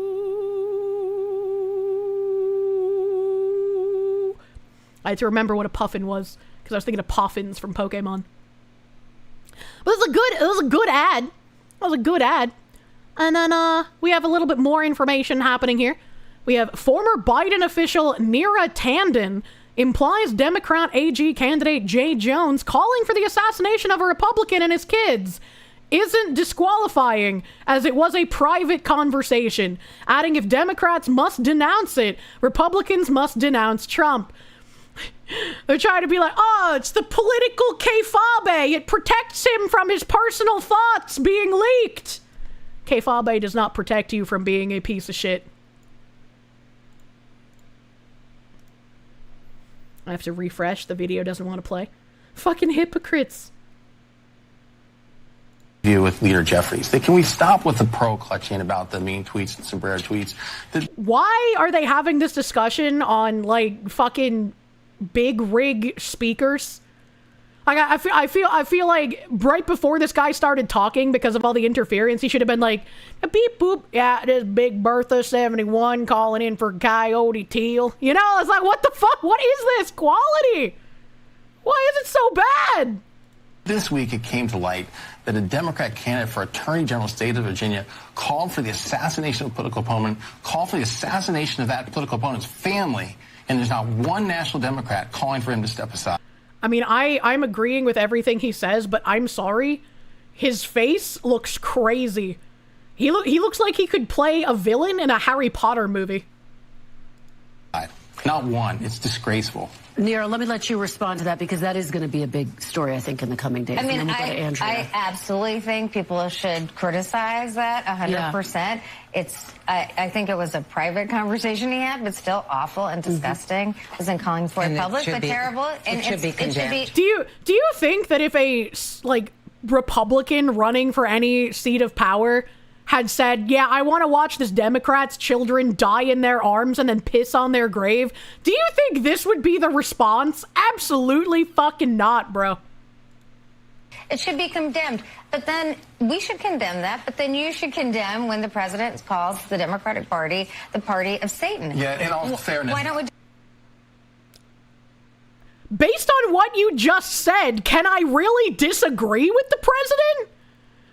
If you're literally, well, it was a private conversation about a guy wishing children dead and pissing on their graves and then putting a bullet, 2 bullets actually, sorry. He said he would let Hitler and Pol Pot live in order to kill the Republican, right? What are we doing here? You're proving him right. I say both of those things are wrong. I think I've paid the price for standing for political violence on our side. But yeah, I agree with that. But let's then criticize other Republicans or the president. I think I for clearly not have. saying But the fact that not one Democrat has stood out when he called for a political assassination, this moment of political violence is crazy. She's like, I said it. No, you didn't. You said he should be criticized, but it was a private conversation. Oh my God, I hate these people. Oh no, they called us literal Pokemons. They want us dead. Imagine. I don't want them to denounce it. We all know that those denouncements would just be lies. I want them to admit that they agree. That would be nice. I mean, we all know that they agree, and that's why they don't denounce it, but they just don't come out and say it because they still think that there's some sort of reputation to be saved. That's flown out the window ages ago. We know what you are. Mask of 7 eyes, thank you, my guy. This is peak repressive tolerance. They'd never give us the same leniency. Exactly. Virginia AG candidate Jay Jones said that if more cops got killed, they wouldn't shoot so many people. Lawmaker claims. How does it get continuously worse for this guy who wants to be attorney fucking general? Virginia's Democratic Attorney General candidate Jay Jones chillingly suggested that if more cops got killed after being stripped of legal protection... Hold on a second.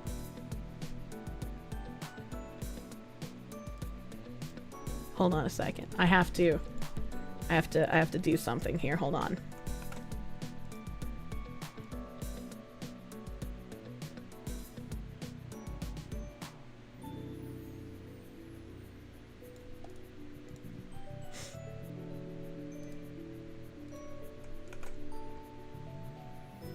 And I want to make this real big, and I'm going to maintain aspect ratio so it doesn't look like those weird women crying about Taylor Swift.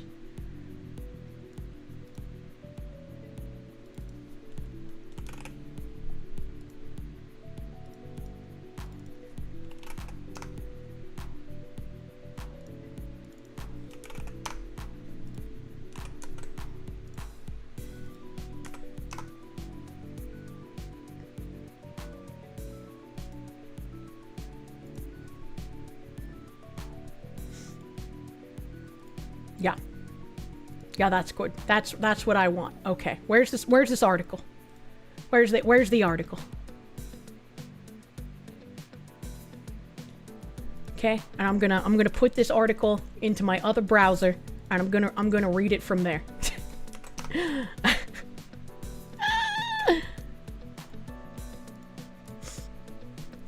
Virginia's Democratic Attorney General candidate Jay Jones chillingly suggested that if more cops got killed after being stripped of legal protection, they would shoot fewer people, according to new claims from an ex-colleague in the state legislature. Jones, a former Democrat representative in Virginia's House of Delegates, is already facing calls to drop out after Republican delegate Carrie Coyner revealed 2022 text exchanges between them in which he suggested he would shoot then House Speaker Todd Gilbert over Adolf Hitler, and said Gilbert and his wife should have to watch his fascist children die. Coyner has come forward with new allegations against Jones, telling the Virginia Scope Monday that during a 2020 conversation about qualified immunity, she told Jones that without legal protection, police officers would get killed. Well, maybe if a few of them died, they would move on, not shooting people, not killing people, Jones responded, according to Coyner. And since this is in a little text message, hold on, let me break our kayfabe for a second here. Let's break our little AG kayfabe. Hello? Hello? Can I open image? No.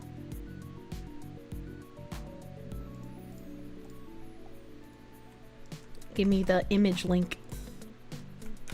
There we go. They say nice things about everyone. This is Carrie Coyner on the side. Jay Jones said, if those guys die before me...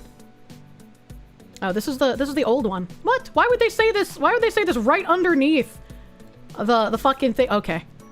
I was hoping this was a text message proof of, like, the cops one. But I guess it's not. I guess it's the old text message. Never mind. We got baited, chat. New York Post baited us. Someone Photoshop him to look like the Joker. Jones previously supported bills to remove qualified immunity while he was still a member of the House of Delegates. Coiner doubled down in a statement to the Post and asserted that Jones is unfit for office. My position is very clear. It is never acceptable to think that killing people is a justifiable method to achieve policy changes. Period.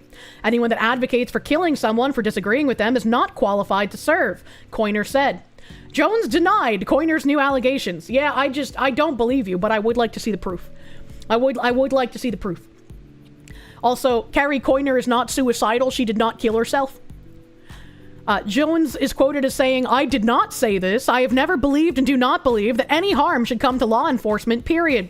Every single day, police officers put their lives on the line to protect our communities, and I am deeply grateful for their service and their sacrifice. As Attorney General, I will work hand in hand with law enforcement to support their work," Jones told the Virginia Scope. As Attorney General, you'll work hand in hand with them like Chicago PD works hand in hand with their Attorney General? Or maybe Portland PD and their Attorney General? Maybe like that? The Post reached out to Jones for comment. Coiner told the outlet that Jones pointed back to his stance on police and removing immunity protections during a heated phone call in 2022, where he said Gilbert might change his staunch pro-gun stance if he or his wife lost one of their children. After their call ended, Coiner followed up with text to condemn his flippant suggestion. "You were talking about hoping that Jennifer Gilbert's children would die," Coiner wrote to him. Jones responded, "Yes, I've told you this before. Only when people feel pain personally do they move on policy." The controversial AG nominee is currently duking it out against conservative incumbent Jason Miyares. Even amidst a scandal, it's still neck and neck, according to recent polls. That should scare everyone. The fact that there is so much violent rhetoric being spouted by this guy running for AG, and he's neck and neck with his opponent in polling, that should be horrific. Because that means that not just the establishment Democrats already in power agree with what he's saying and agree with the violent stances he takes, but the Democrat voters in Virginia also agree with him. Once again, like with the Charlie Kirk situation, these are your neighbors, your co-workers, the people that you see at the store when you go grocery shopping. That is a horrific thing to think about. Virginia's Democrats appear to be closing ranks around Jones, with no high-level elected Dems in the Commonwealth calling for him to drop out. The Virginia Beach Democrat group challenged those without sin to cast the first stone, as criticism mounted against Jones. It's the smuggy. It's the, yes, well, this argument wouldn't work on me because I don't believe in your dumb shit, but I know it'll work on you, so if I say it, maybe you'll do what I want. You can't hate these people enough, man. Jay Jones has taken responsibility, apologized, and shown he is committed to serving with integrity and accountability that his public record already shows. Virginians deserve a leader who learns, grows, and stands for everyday people, and Jay is that leader. No, Jay does not stand for everyday people by wishing death on someone's kids and pissing on their grave. He does not stand for everyday people when he says he's going to shoot a Republican twice over Hitler or Pol Pot. That's insanity. It's enough to make a man paranoid. Oh, you have no reason to be paranoid. I remember all the people who called me paranoid. It's not paranoia if they're actually out to get you. In 2021, roughly 53% of voters in Virginia Beach cast a ballot for Miyares in the Attorney General race, according to the Virginia Public Access Project. Virginia Governor Glenn Youngkin, who endorsed Miyares last November, said that Jones's messages were beyond disqualifying and slammed him for not having the morality or character to drop out on his own accord. Glenn Youngkin is still an old establishment Republican. He does not understand where we are if that's what he's saying. Why would Jay Jones drop out? Again, just think about this for a second. This is the morality of his character. There's no reason for him to drop out if the things he say are supported by the establishment Democrats, if the things he say are also supported by the people who will be voting for him. There's no reason to drop out. This is what they want. And the sooner people realize that, the sooner we can maybe solve things in a peaceful manner. Jay Jones has 2 sons and yet still thinks targeting a political enemy's kids makes them understand his views as acceptable. Absolute ghoulishness. I mean, it's kind of like, again, my friend that had a kid and was like, yeah, driving should be a right, not a privilege. We shouldn't need to get licenses. We shouldn't need to be documented. We shouldn't need to have to take tests. There should be no age requirement. Everyone at any age should be able to drive. And he didn't, even when I brought up the fact that, like, this puts your kid in danger, his response was just, that's just how life is sometimes. These people do not value their families. They do not value their children in the same way a healthy human does. Battleizer, thank you. He stands for all while defending a man who literally said he'd be blasting targets on the other side of the aisle. It's a little fucking crazy to me. It's a little fucking crazy. And, like, reading this stuff is enough to make you feel crazy. And I guess since my browser decided to take me to this tab, we'll talk about this lady. We'll talk about this tab. Pneumonia. 427 Arbach, thank you. Understanding progs is easy once you understand that their moral center is envy. And their foremost commandment is thou shalt not be better than me. And many of them are just cruel and or violent people looking for legitimate targets to lash out at. It's really scary when you think about how they want to transform this country. Virginia's Republicans are a lot of dumb boomers. It's telling that Scott Pressler's from Virginia, but doesn't even bother trying to do voting registrations. Ugh. So a woman sentenced to 8 years for attempting to assassinate Brett Kavanaugh. Supreme Court Justice's wife and mother sat in the courtroom as Sophie Rosk apologized to the family. Do you believe that? A woman who pleaded guilty to attempting to assassinate Supreme Court Justice Brett Kavanaugh 3 years ago was sentenced Friday to more than 8 years in prison. Sophie Rosk, now 29, was arrested near Kavanaugh's home in June 2022 and told officials at the time that she intended to kill the Associate Justice and then herself. She appeared in court on Friday for her sentencing in a yellow jail jumpsuit. Members of Kavanaugh's family, as well as Ross, were at the sentencing. U.S. District Judge Deborah Boardman sentenced Ross to 97 months in prison, 8 years and 1 month, saying that she felt Ross has shown remorse for her actions. She also ordered Ross, whom she referred to as a transgender woman, to a lifetime of supervised release. I was waiting for this to drop because I was like, there's no way that there's an actual woman that tried to assassinate someone. So far, the only instance of that I can think of is the YouTube lady. Her woman, I was like, wait, this has to be a guy, right? That's crazy. So we're gonna switch this up. He has taken full responsibility for his actions, Boardman said before handing down the sentence. In a federal filing last month, Rosk's attorneys referred to him as Sophie Rosk, though the case is still captioned by his legal name because he did not ask to recaption the case, his attorneys said. In court on Friday, Corinne Mao, the attorney representing the Department of Justice, argued that the crime was premeditated because Rosk had bought weapons on 9 different occasions and made Google searches about serial killers and mass shootings. The government requested a 30-year sentence. Mao said that if it were not for the presence of law enforcement by Kavanaugh's home, Rosk, who was 26 at the time, would have gone through with the assassination. Supervised release, no actual jail time. Yeah, I'm also waiting for them to be like, well, we can let him out on good behavior. The primary mission was assassination, not suicide, Mao said. A public defender for Rosk, Ellie Maranzini, said her client wanted to kill Kavanaugh, then herself, but changed her mind while in the taxi on her way to his house, adding that there is no evidence she saw the U.S. Marshal stationed nearby. Rosk's attorney said the government is minimizing the fact that she stopped and turned herself in by calling 911. It's so hard to remember to switch the pronouns when I'm reading articles, man. Rosk's parents addressed the court on Friday, vouching for their child. His father, Vernon Rosk, said he believes his child can be a positive and productive member of the community. That ship has long since sailed, father. That ship is gone, man. Sophie has never hurt anyone, Colleen Rosk said. It was completely out of character, said someone who doesn't know their child. Sophie Rosk also addressed the court to apologize to Kavanaugh and express regret for his actions. He said he planned to kill himself after abandoning his original plan to kill Kavanaugh, but received a phone call from his sister that gave her a renewed sense of hope. What did the sister say? Did the sister know what this person was going to do? Out of character, yeah, imagine. No. Kavanaugh's wife and mother were also in the courtroom, as were representatives of the Supreme Court Police Department, according to a Supreme Court spokesperson. Right before handing down his sentence, Boardman acknowledged the harm done to Kavanaugh and his family. He and his family should never have to face the fear of threat, she said, adding that political violence should never be accepted and should never be normalized. Attorney General Pam Bondi called the sentence woefully insufficient, and it is 8 years, man. Attempted assassination on a sitting Supreme Court justice? 8 years? And they're probably not even going to serve that. The attempted assassination of Supreme Court Justice Brett Kavanaugh was a disgusting attack against our entire judicial system by a profoundly disturbed individual, Bondi said in a written statement.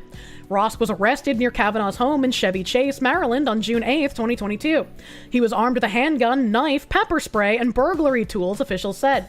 Deputy U.S. Marshals spotted Rosk dressed in black and carrying a backpack and suitcase, getting out of a cab in front of Kavanaugh's house shortly after 1 a.m., according to a criminal complaint.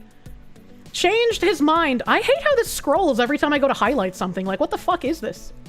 What is this?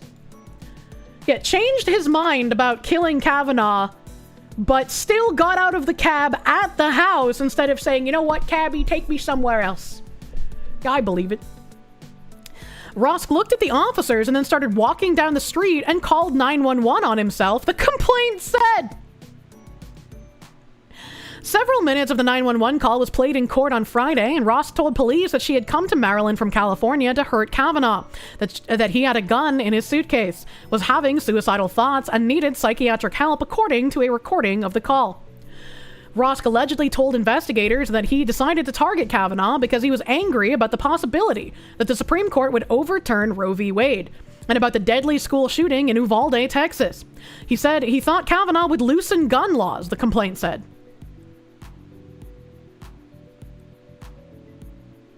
Part of the issue with the Uvalde thing, like, schools are gun-free zones, but also the police did jack shit. They were cowardly.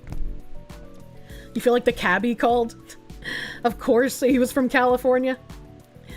Pronouns, since he can no longer get someone pregnant. He transitioned to an it. What the heck? Rosk initially pleaded not guilty in 2022 to attempting to assassinate Kavanaugh, but eventually pleaded guilty earlier this year without reaching a plea agreement with federal prosecutors. Boardman said Rosk will be housed in a male-only Bureau of Prisons facility and says he took that into consideration, says she took that into consideration when considering the severity of the sentence from the judge. Talk about the judge. I wish we could just be real about these people's pronouns, man.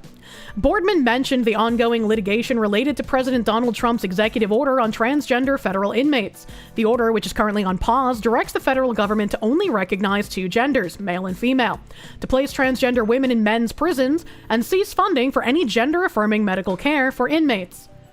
Why is that paused? That's a good thing. Reading about it now, 87 months isn't long enough. It's not. It's a really light sentence, and I'm glad Pam Bondi did actually say that they were going to be appealing it. A little crazy that it would be that little amount of time. And just a little nice tweet here that I thought was very poignant from Stephen Miller. The issue before is now is very simple and clear. I think that means he means the issue before us, maybe. The issue before us now is very simple and clear. There is a large and growing movement of left-wing terrorism in this country. It is well organized and funded, and it is shielded by far-left Democrat judges, prosecutors, and attorneys general. The only remedy is to use legitimate state power to dismantle terrorism and terror networks. And he's true and correct, and I really hope that we can do what needs to be done so this can be happening in a peaceful manner. Stephen Miller by Oshi. Oshi Stephen Miller. And let me see, because I remembered something that I brought up. Did I? Okay, it might have been at the end of my tabs today. Might have been at the end of my tabs, but we have the Carmelo Anthony update here as well. I briefly mentioned this earlier. Oh my god. Holy shit. Sapphire Aegis, thank you. After giving it some thought, you've decided to do it. You're donating the last bit of your money in your bank account to you again so that you can get on Caleb's show. When he asks where all your money went, you'll tell him, Kirsche's my Oshi. Stop it! Don't go on financial audit! Don't go into bad debt! Only donate if you can afford it. Thank you, Sapphire Aegis. And thank you guys in chat for the bless yous. That's SNES. It happened.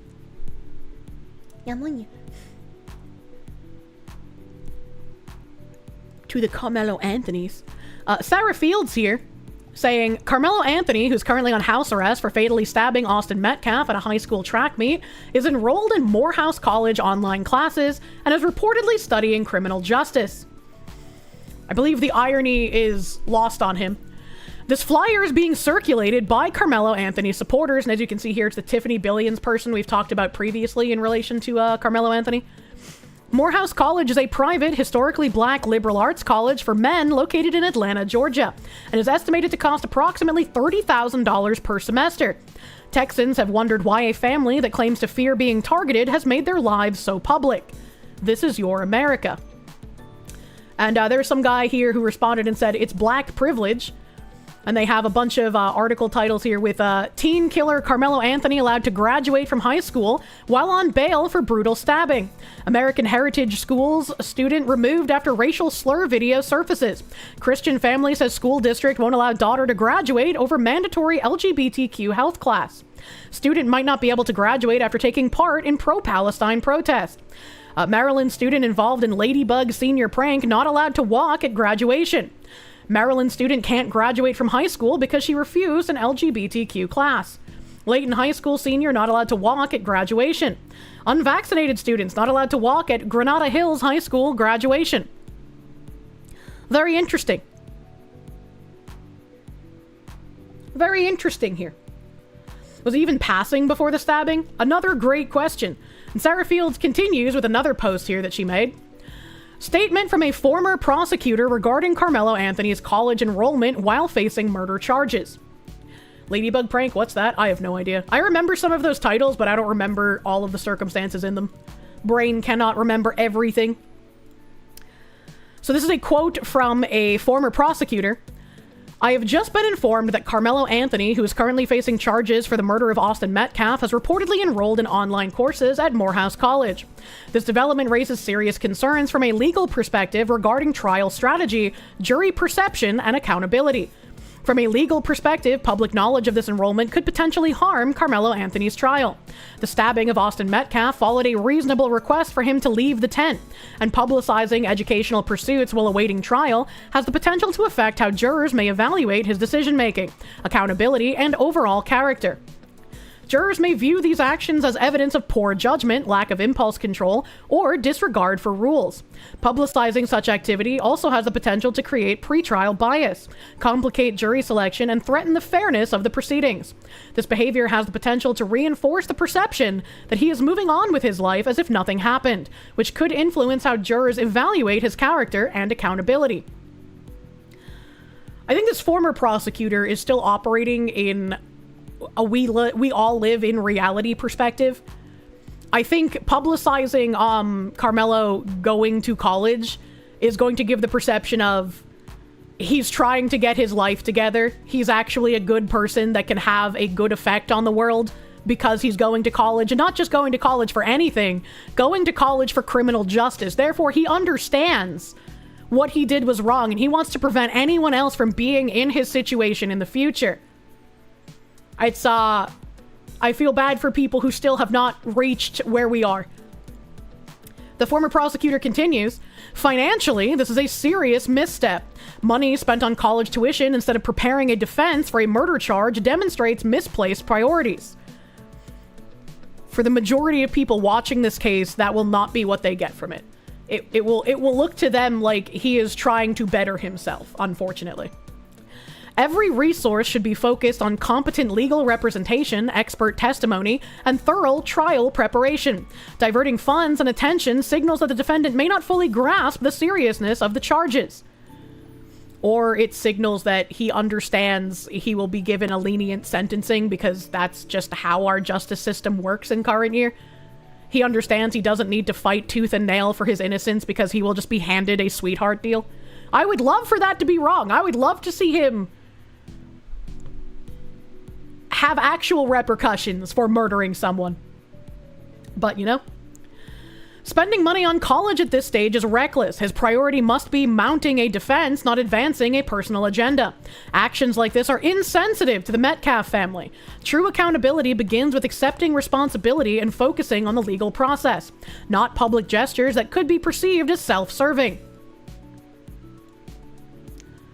I like how this former prosecutor says actions like this are insensitive to the Metcalf family, as if dehumanization of people like the Metcalf family haven't brought us to this point, where it's basically akin to like, oh, I hit a deer on the highway, no big deal.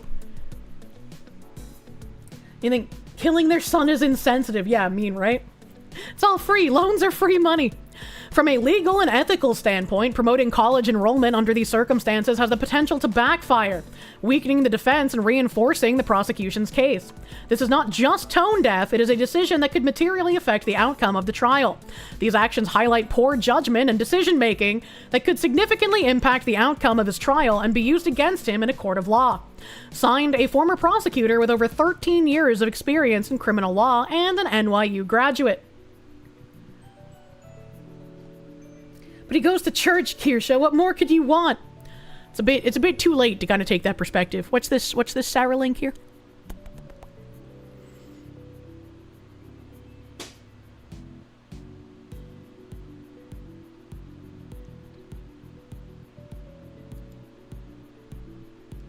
I don't understand. I don't understand this. This lady's 13 years of experience should be reevaluated because she's very stupid. Well, we don't know the gender of the former prosecutor. Sarah Fields was given this statement by a former prosecutor. Sarah Fields is not the prosecutor. She said, Carmelo Anthony, who's currently on house arrest for fatally stabbing Austin Metcalf, is reportedly enrolled in college classes. Comes as the Frisco ISD granted him his high school diploma, even though the school was not obligated to do so after his expulsion, and the decision was greatly opposed. Someone said they need to release that video next? Why? Why would you want them to release the video of his graduation? What the hell? What the hell? That doesn't make any sense. How do you get a diploma from a school you got expelled from? I don't have a realistic answer. I don't have a realistic answer. Like, I would have assumed they would be talking about the stabbing vid, which, yes, they should. But this is in response to talking about getting his diploma. Trigger a mistrial? Don't think the public's curiosity is more important than a fair trial? Without a fair trial, there's no justice for Austin Metcalf?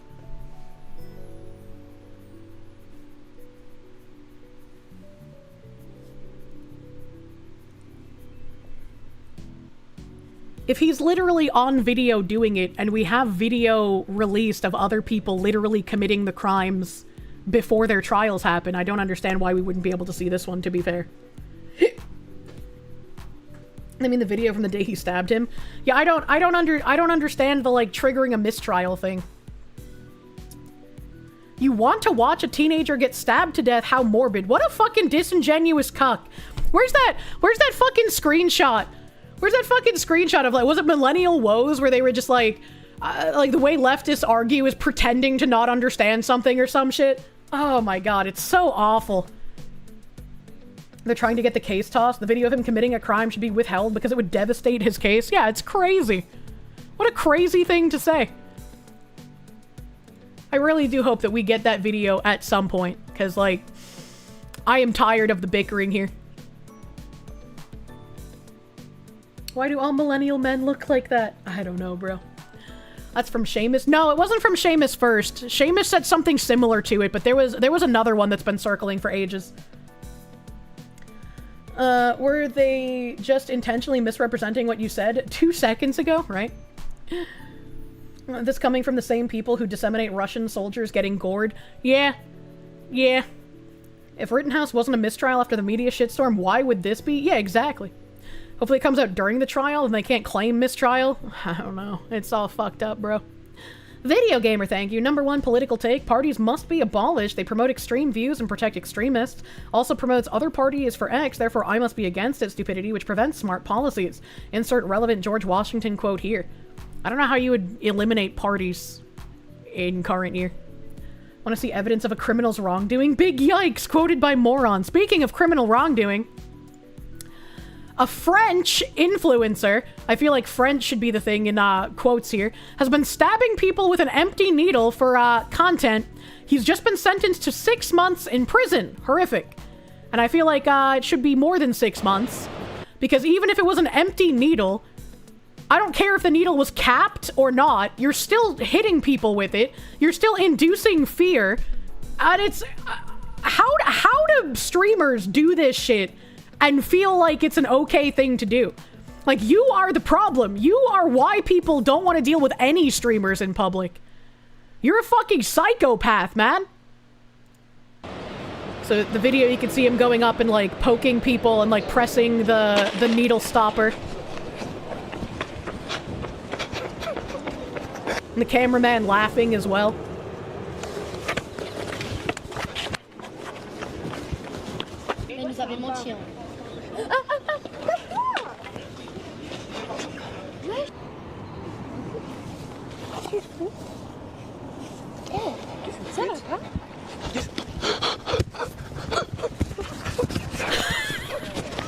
My RPG characters run less effeminately.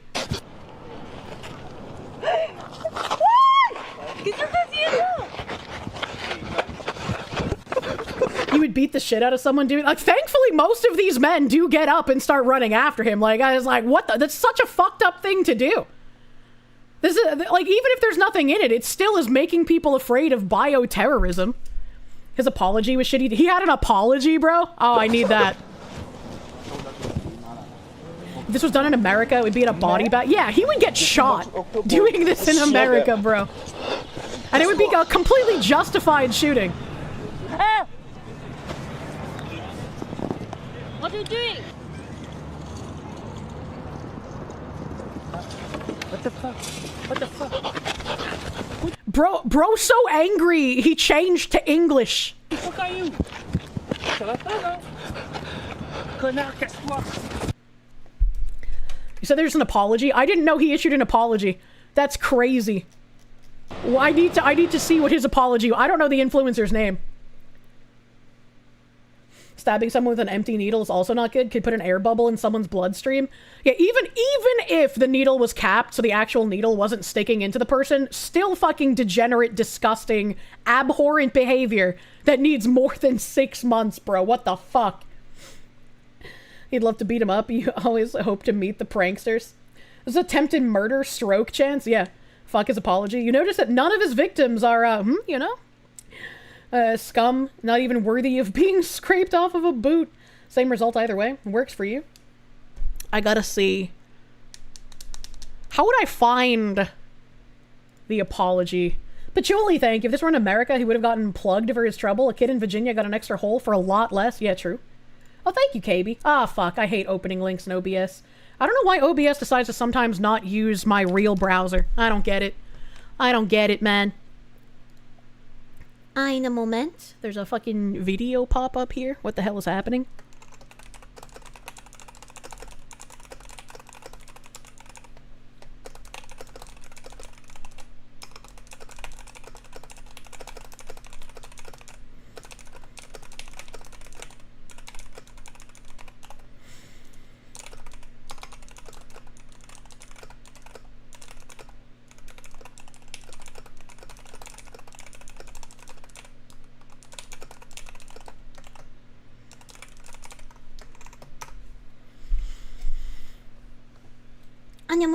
Miss Foxy writing with her eyes closed. No, I was just looking down.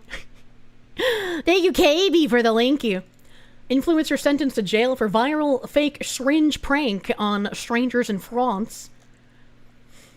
According to News AU, Ilan M, known online as Amine Mojito, was arrested after his prank video went viral in June. The video was filmed just one day before France's Fête de la Musique, World Music Day. In the footage, Mojito is seen pretending to inject people with an empty syringe and recording their shocked reactions. Why would you do this? Why would you do something like this? Like, this shouldn't even cross your mind as an acceptable thing to do for a video. You don't like the wording of that? Yeah, I don't like the wording of that either. Not viral, abhorrent. The video caused public outrage, especially given the recent wave of real needle attacks at French music festivals and student events. Critics accused Mojito of being insensitive and contributing to public fear. A public prosecutor said that the prank may have fueled panic, noting that authorities received 145 reports of needle spiking following the video's release. It remains unclear whether Mojito intended to influence others, but officials say the timing worsened the public response. I really hope that people like this fucking freak and like, what's his face, that shitty guy, Johnny Somali. I really hope that all of these like crazy IRL influencers that do really dumb shit that's harmful and disruptive to people, getting actual jail time, even if it's only 6 months, will deter others from doing something similar. Like, I understand the like all press is good press thing, but don't fucking become that guy, dude. Don't fucking make your legacy on some dumb shit like this that gets you branded as a psychopath who served jail time, you know? Somalis in South Korean jail? Yeah, exactly. On Friday, the Paris criminal court sentenced Mojito to 12 months in prison with 6 months to be served, and then fined him €1,500. Media placement suggestion. I don't know what this is. I don't know what this... Did they forget to take out an editor's note, man? So... he was sentenced to 12 months and only has to serve 6. He should serve the whole fucking thing, man. What is this?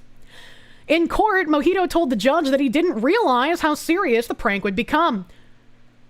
What are you, fucking 60 IQ? Shut the fuck up. There's no way you didn't realize that. I had the very bad idea of doing these pranks by imitating what I saw on the internet, in Spain and Portugal. I didn't think it could hurt people. That was my mistake. I didn't think about others. I thought about myself.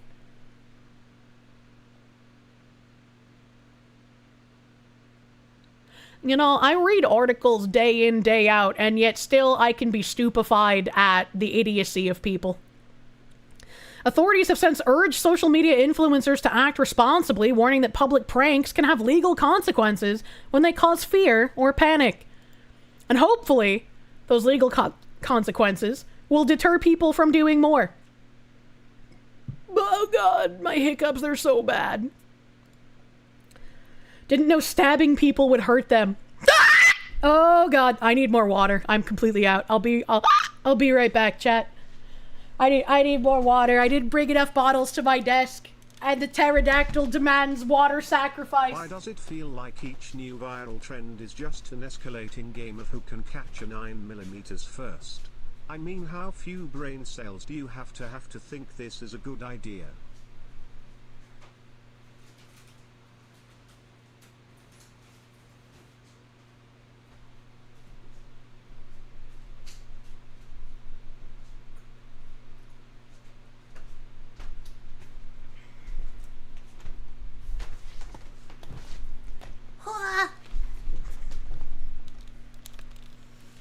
Alright, I've come back to placate to the pterodactyl. This is the kind of guy who says people die when they are killed. True and real. Alright, okay. So, I am going to go back a few days because the Chicago stuff has kicked up again. And to give the full picture, I want to go back to where Chicago was the other day.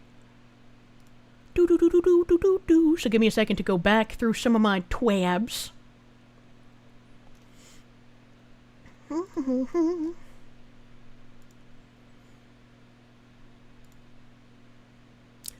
That's Oregon, that's Portland. Where are my Chicago tabs? Where does Chicago at?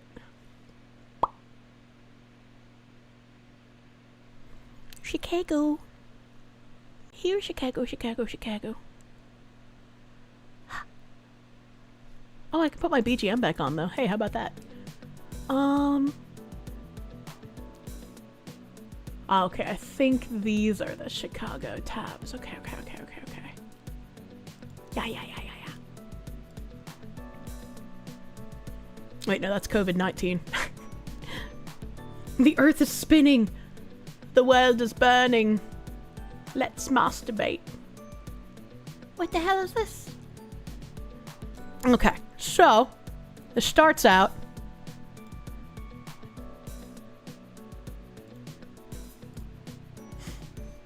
This was on the 4th. Border Patrol officers were attacked by domestic terrorists who used vehicles to ram federal agents. Marimar Martinez, one of the drivers, was armed with a semi-automatic weapon and has a history of doxing federal agents. She was wounded by defensive fire from CPB agents, later released from the hospital, and is now in FBI custody.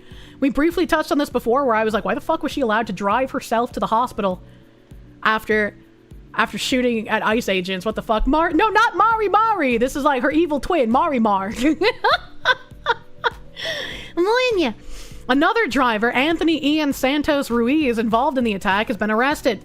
The situation escalated as additional domestic terrorists arrived, throwing smoke, gas, rocks, and bottles at DHS law enforcement. One more terrorist was arrested for assaulting CPB agents. After Governor J.B. Pritzker declined to allow local police to assist, Secretary Noem deployed special operations teams to restore order. If there were 10 cars, there should be at least 10 arrests. Imagine. And I haven't really heard too much on this situation in general. And we have a DHS update here. DHS deploys special operations after multiple violent attacks on federal law enforcement by domestic terrorists in Chicago. 3 vehicles used as weapons against our brave law enforcement as they work without pay to make America safe again. This morning, Border Patrol enforcement officers were ambushed by domestic terrorists that rammed federal agents with their vehicles. The woman, Marimar Martinez, driving one of the vehicles, was armed with a semi-automatic weapon and has a history of doxing federal agents. She took defensive fire from CPB agents and has been discharged from the hospital and is currently in custody of the FBI. The driver of another vehicle, Anthony Ian Santos Ruiz, involved in the ramming, has been apprehended by law enforcement. The scene became increasingly violent as more domestic terrorists gathered and began throwing smoke, gas, rocks, and bottles at DHS law enforcement. Another domestic terrorist was arrested for assaulting CPB at the scene. Following J.B. Pritzker's refusal to allow local police to help secure the scene, Secretary Noem has deployed special operations teams to restore law and order. As our ICE law enforcement was responding to the shooting, a domestic terrorist followed them and rammed their vehicle in an attempt to run them off the road. This individual has also been arrested and is in HSI custody. An ICE vehicle popped a tire and was subsequently mobbed by domestic terrorists, forcing law enforcement to abandon the vehicle for their own safety. The vehicle was significantly damaged. Several CPB law enforcement officers were sent to the hospital with various injuries. A statement from Assistant Secretary Tricia McLaughlin said, "These attacks on our brave law enforcement officers must end. Secretary Noem has taken action to deploy additional resources to restore law and order. We will not allow domestic terrorists to attack our law enforcement. If you lay a hand on law enforcement, you will be prosecuted to the fullest extent of the law." Finally had enough of ICE disrupting her Fent import operation. I do not understand how Pritzker and people around Chicago are telling the cops to not assist ICE. It just seems like that is treasonous coup behavior. They think they're heckin' V for Vendetta freedom fighters, but why attack the police? They're attacking ICE agents because ICE is arresting illegals, and that's heckin' bad, by the way. Terrorists should not get to see the inside of a courtroom. I agree. Terrorists are just a step above a normal criminal. Why should you get a trial, man? And this is dispatch audio here. Dispatch audio confirms Chicago police were ordered to not assist federal agents that were cornered earlier today in Chicago. Agents were actively en route when the order was given. Dispatcher initially seemed slightly taken aback by the order, but promptly relayed the message to all responding units. Okay. Any kind of particular hairstyle, just younger male Hispanic on foot wearing all black? No hairstyle. Okay, 10-4. And one is for the hit and run. This guy fled from the scene at 37th Place in Kedzie. It all started at I-55 in Kedzie. Then they fled southbound at Kedzie, where that offending vehicle crashed. They ran the federal agent off the road. They fled on foot westbound 37th Place from Kedzie. It was a male Hispanic younger wearing all black clothing. 99. Yeah, send the cars in that direction. Have them stay put 2 or 3 blocks. away, alright? Have them hold tight until I give you further direction, please. Okay, 10-4, and for the units responding to 39th Police in Kedzie per 999, if you guys can just, for the units responding to 39th and Police in Kedzie, if you guys can start heading there as quick as you can, and then just hold tight for instructions with 999. 999. 999. For the Chief of Patrol, clear everybody up. We're not responding over there. Radio check.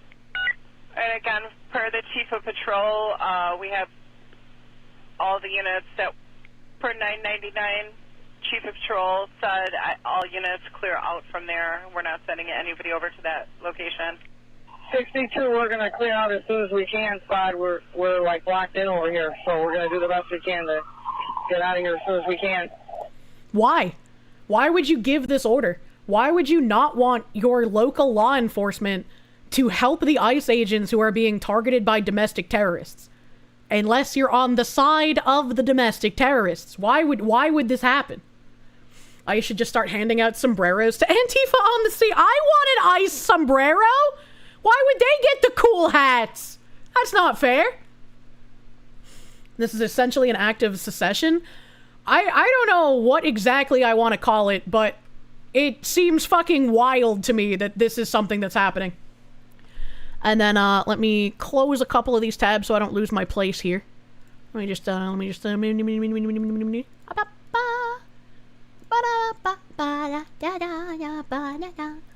have this tab. CWB Chicago. TikTok shows the South Shore building in ruin long before ICE raided it this week. Here are some gnarly pictures that make it look like a building that's been abandoned for decades. Chicago news outlets have published and aired seemingly endless images and videos from inside the South Shore apartment building raided by federal immigration agents this week. You've undoubtedly seen them, doors hanging open, apartments torn apart, and hallways left in disarray after the feds left. What the outlets haven't shared is what the building looked like before the raid. That's why we're here.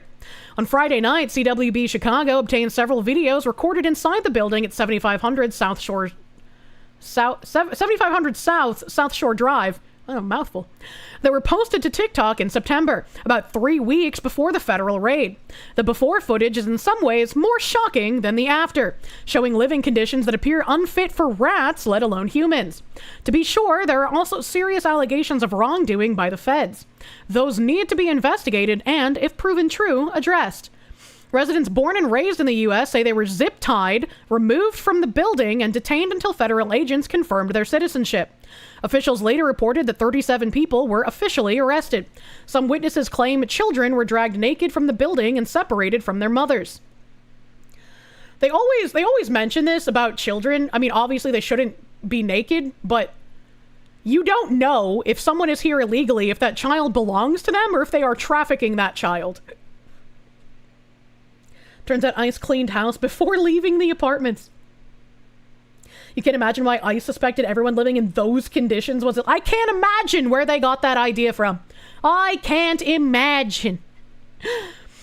But about the building, the pre-raid videos posted by Wayne Head, who identifies himself as a former maintenance person at the building, reveal apartment doors splintered and hanging open, deadbolts ripped out. Security camera lenses were covered with thick coats of spray paint to keep anyone from documenting what happened inside the building. See, when you say things like this, and then I go back and read residents born and raised in the U.S. say they were zip-tied, removed from the building, and detained until federal agents confirmed their citizenship. What were actual U.S. citizens doing in this building? Why were they here? And also, 37 people officially arrested. How many outside of those 37 were actual U.S. residents? Are we talking about like maybe a 15-year-old who was an anchor baby? Is that what we're talking about here? Buying the children. The laundry room had been largely stripped, with washing machines pulled from the walls and water pooling across at least 2 floors. Some units sat wide open, while others, doors apparently compromised beyond repair, had been boarded shut with plywood. And here's this guy with video. I don't think I can make this louder. Hold on. I'll try my best, because my volume's already cranked, and this is low as fuck.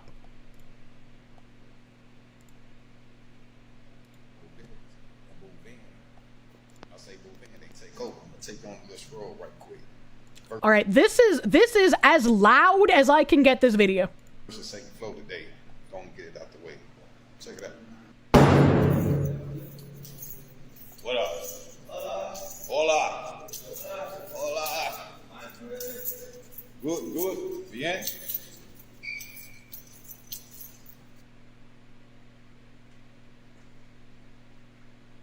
Check it out. What the fuck? Hold it up.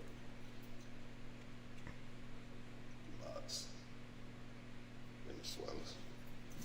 It's like a literal slum. This is a Resident Evil trailer. Venezuela, I'm gonna tell you how I know. So when we was managing this building 2 years ago, we never used these locks. I'm gonna show you the type of locks that's being used and how you know that it's being who live in it.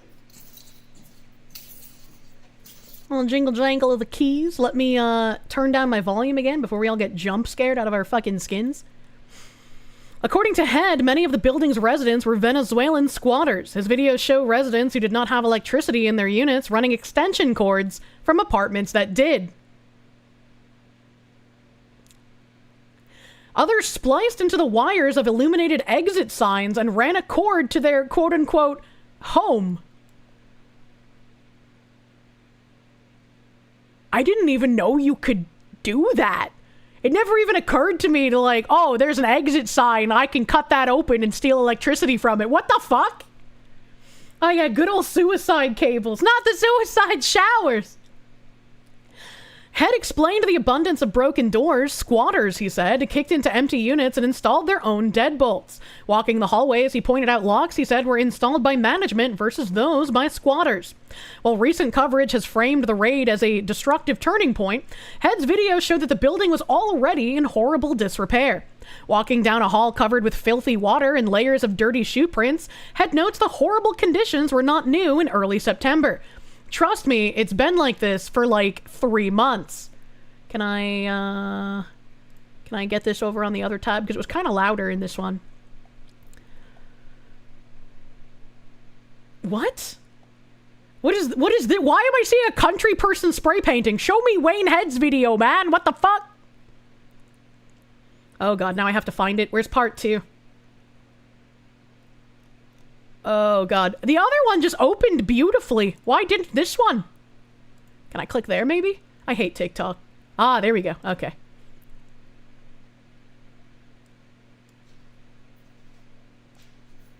It's all flooded. All flooded. Look. Even your mother would think this was sub-acceptable behavior. For all of my mother's faults, at least she tried to keep her home clean. Jesus fuck, look at that water damage. That's disgusting. Imagine the smell. Risk kids. Ugh. Anybody get snatched up, just wide open. Boards. Down this building, I'm hoping to run into some of the Venezuelans. But wait, she ain't bullshit. Not even Tarkov looks like this. But we can't deport them. They deserve to be here. Who will mow our lawns?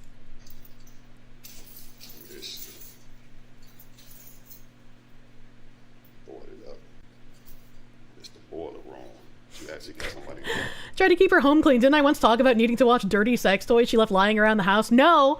I said that she would leave her dirty sex toys in the sink to soak so she could clean them. She was trying to clean them. They would just be in the kitchen sink, which was just gross. I shouldn't have to see my mom's sex toys, brother. And then the boiler room. It's crazy. See the mailboxes. It's the elevators. See they spray painted cameras. Spray painted more cameras. This the front. This the front entrance. You guys kind of brave for walking through here, man. Look at this jungle. It's like New Jack City. Yeah. Say all windows wide open. Windows broke, wide open. Cords running through up the walls.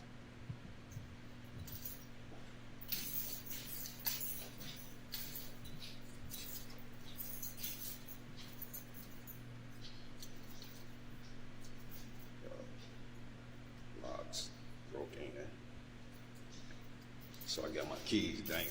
Need to alert people know I'm coming. I don't want to surprise nobody. Safety, people, safety. True. So this is the back entrance going to the lunchroom. Show you this. Oh no. I'm trying not to talk too much since the video is so fucking low. Door jump scare. Ew. Oh my god. They'll be taking those out in a minute. They're gonna be jumping. A lot of Venezuela got F-150s. They'll be jumping those. It's the back. This how it is. The outside trash isn't that jarring to me because my apartment complex had a broken dumpster for like a year. And so people would just throw their trash outside the dumpster and it would accumulate and make that side of the complex smell really, really bad. It was a terrible time. It was the worst of times until the shooting started. So a lot of people should know exactly why I'm making. This is just the first floor, people. Cameras, spray.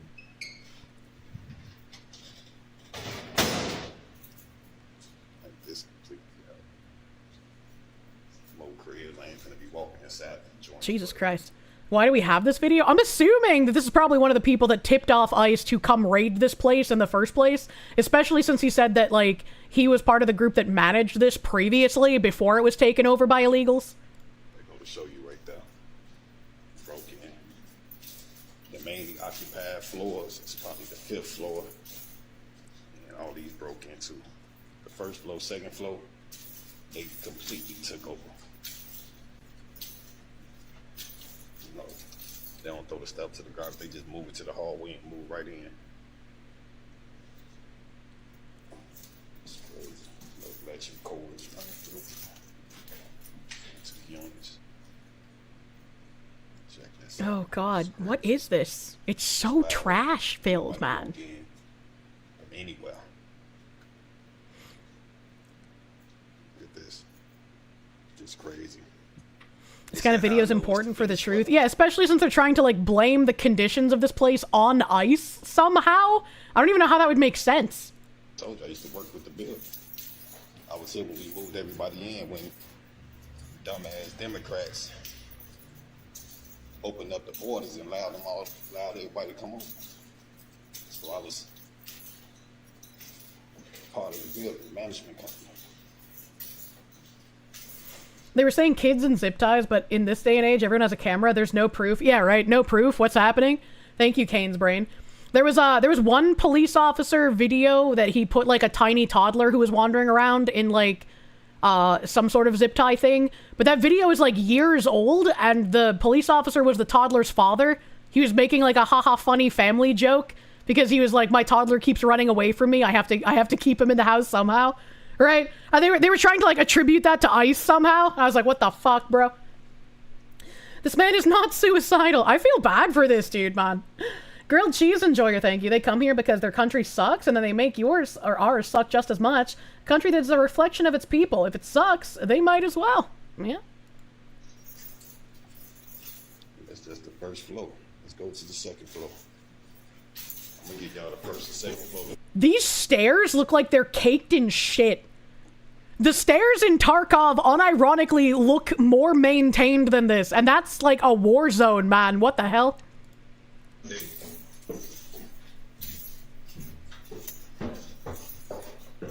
fourth, and fifth tomorrow.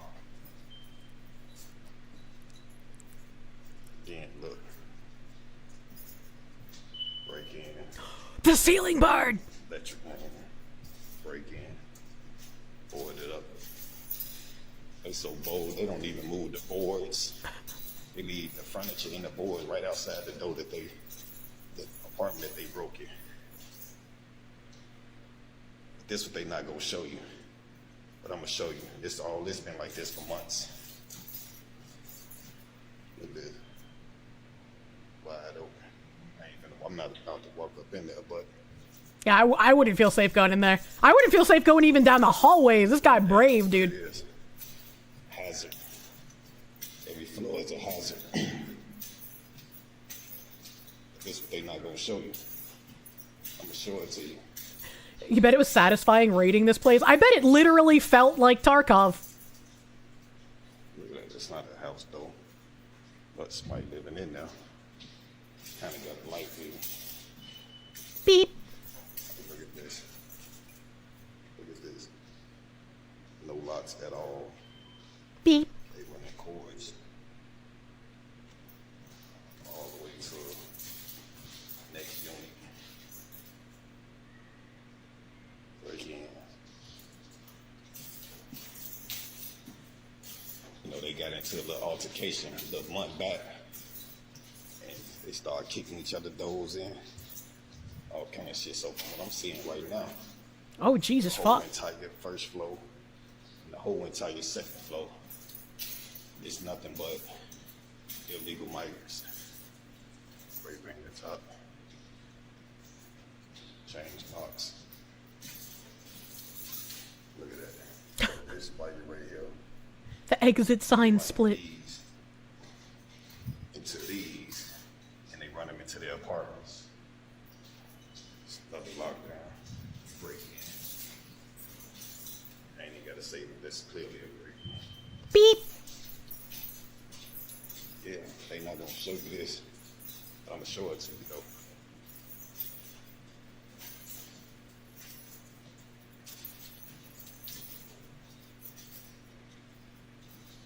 Wow.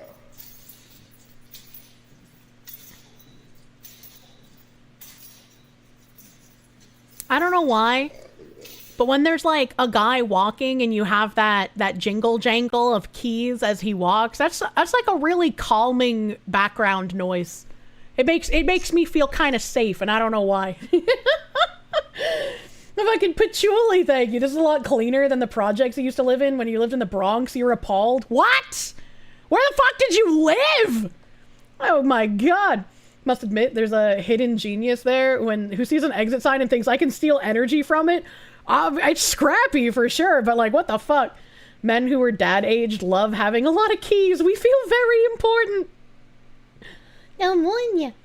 Did dad have keys hanging? No, my dad didn't have a lot of keys. He didn't have a lot of keys. I don't know, man. A Block Club Chicago photo caption last week read, let me turn my BGM back on. An apartment unit's door is seen busted open to a room flooded with water damage, but Head's video shows entire floors were already flooded weeks earlier, with kicked-in doors a common sight. Imagine trying to blame ice for this shit when it literally looks post-apocalyptic. Come on now. WBEZ quoted one neighbor, "You could see people's birth certificates and papers thrown all over. Water was leaking into the hallway. It was wicked crazy." Head's video confirmed the flooding and trashed units were the norm long before federal agents arrived. Doors were boarded up, unsecured apartments were littered with trash, and makeshift wiring ran for yards. And then there's a part 3 video that also looks pretty fucking long.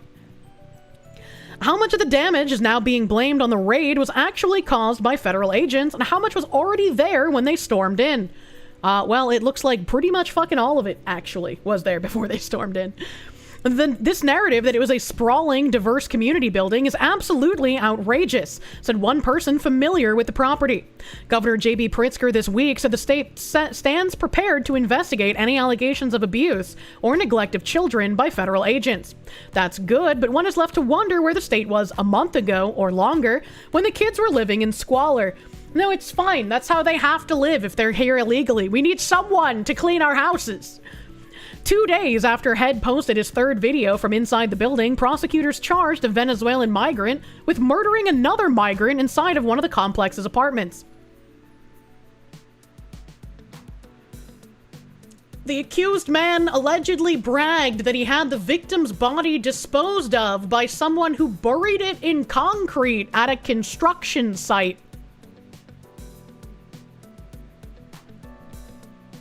Yeah, that does sound like, the correct narrative, a sprawling, diverse community building. That, they're kind of right about that. Oh, I'm still super scrolled up in YouTube. Whoopsie daisy. Whoopsie daisy. Master Prick, thank you. You didn't get a notification and you missed hours of peak Foxu. I'm sorry. History and Coffee, thank you for the 11-month member. He worked as a superintendent at a housing project in New York. This is not shocking, unfortunately. It's typical. My mom lived in some pretty seedy and shady places. But nothing was this level of damaged and, like, disgusting. Nothing was this bad. I guess the Puerto Ricans we lived around might have been here legally, you know? Spartan D63, thank you. Of course, they blame it on ICE because the criminals who enter illegally are totally good people. Yeah, I mean, ICE agents are fascist and illegal aliens are just good people looking for better lives, don't you know? Anya monya. Sneedy. You know. Torek Roma, thank you. To be honest, if a house is shit, then don't complain when it becomes more shit. Yeah, like, even if ICE kicked in some of the doors to arrest some of the illegals, they had already previously kicked in the doors and changed the locks. They weren't here correctly. They weren't, like, who? They're probably not paying anyone for anything here. What is happening? How would Puerto Ricans not be there legally? I don't remember when they became a satellite state, man. It's impressive that ICE can cause years of water damage in just one day. You just don't care, Margaret. Puerto Rico's a commonwealth. Yeah, I don't remember when they became a commonwealth. I don't know when that happened. Did it happen before or after I was in childland? I don't think it was 1898. That seems way too long. Before I was born? Okay, I can trust you on that one. And the people responsible for cleaning up the building are the same people we need to tolerate the presence of so they can clean our homes. 1901. Was it really like early 1900s? For some reason I thought it was like later than 1950. Territory is the word you're looking. Territory, satellite. I mean, same difference. Let's be real. Puerto Rico is one of America's prizes from the U.S.-Spanish War. Puerto Rico became a U.S. territory in 1898 when the United States acquired it from Spain. Fuck. That's so long. I didn't know it was a territory for that fucking long. I thought that was a more like in the last 100 years kind of thing. Crazy. We basically took everything Spain had. We just yoinked them. Azehara's my prize. Looney Lenny, thank you. Will you be reacting to the Senate hearing tomorrow about Reddit, Discord, Twitch, and Steam? Side note, good gamer subs powder tastes just like a cherry popsicle. Hell yeah. I like the good in the can. Haven't tried the powder. But I won't be streaming tomorrow. I have like a million appointments to go to. But I probably will react to it on stream on Friday. Got yourself a Subway steak sub with bacon and extra habanero cheese, palm, and mustard. Interesting. I was like, how would it be like, come visit your mud hut sometime? I mean, if it's part of my territory, if he's my prize, I should visit. It's probably the first time anyone has accused Azehara of being a prize. Rude! This is on Oregon, so I won't go over this because I have more Chicago tabs. More Chicago tabs. Give me ein moment to figure out where the rest of them scurried off to. Oh, whoa, whoa, whoa, whoa. That is... No, yeah. Okay, this one. Latin King's gang member arrested in Illinois after placing hit on Commander-at-Large Border Patrol Chief Bovino. This wasn't in Chicago, and I'm not sure exactly where the city is. I don't know Illinois geology, all right? The Department of Homeland Security today announced the arrest of the criminal illegal alien and Latin King's gang member who placed a bounty on Commander-at-Large of the U.S. Border Patrol Chief Gregory Bovino. On October 3rd, 2025, a confidential source provided information indicating a hit had been placed on Chief Bovino by a member of the Latin King street gang. U.S. Immigration and Customs Enforcement Homeland Security investigations identified the individual who placed the hit as Juan Espinoza Martinez and arrested him on October 6th, 2025 in Burr Ridge, Illinois.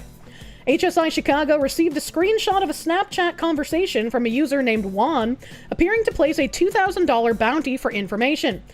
Cuando lo agarren, which translates to when they catch him, and a $10,000 reward if you take him down. A third response of LK on him indicates the involvement of the Latin Kings. Oh yeah, tomorrow is the part-time super terrorist, you're right. I wouldn't be able to react to anything anyways. I forgot that was in the evening tomorrow. You're correct, I do have a collab tomorrow. Damn, time sneaks up on you fast, don't it? The Department of Justice is prosecuting Juan Espinoza Martinez with soliciting the murder of a senior law enforcement official. Depraved individuals like Juan Espinosa Martinez, who do not value human life and threaten law enforcement, do not belong in this country. We will not allow criminal gangs to put hits on U.S. government officials and our law enforcement officers, said Assistant Secretary Tricia McLaughlin. Thanks to ICE and our federal law enforcement partners, this thug is off the streets and behind bars. These attacks on our brave law enforcement officers must end. Secretary Noem has been crystal clear: if you threaten or lay a hand on law enforcement, you will be prosecuted to the fullest extent of the law. The criminal illegal alien from Mexico responsible for placing the bounty entered the country at an unknown date and time. Wow, imagine that. You can't keep track of people who come here illegally. I'm so shocked. I'm so shocked and surprised. Reminder for chat: Wednesday, collab at 5 p.m. Eastern, 2 hours later than usual stream start time. Thank you, mods, for running defense in my chat after I forgot about my collab. Kirsche shows up 30 minutes late. My fans just told me I had a collab, bro. I can't remember shit. I can't remember shit. But it's like, how can you see, like, ICE arresting these actual criminals and then start defending it and demonizing ICE? It doesn't make sense to me. It doesn't make sense until you think, hey, maybe that's the plan the entire time. You don't want law and order, you want chaos in order to gain more control. Remember the Donathon Kirshagachi, true and real. And then I found it really ironic that after I pulled up this article for stream, this was the next thing that came across my feed. Chicago Mayor Brandon Johnson signs order prohibiting the use of city property for immigration enforcement. This man is not an American and he does not care about other Americans. He is working on behalf of the people here illegally, committing crime and turning buildings into that slop shop that we saw earlier in the videos. This is actually crazy. Chicago Mayor Brandon Johnson signed an executive order Monday morning prohibiting U.S. ICE and other federal agencies from using city property for civil immigration enforcement.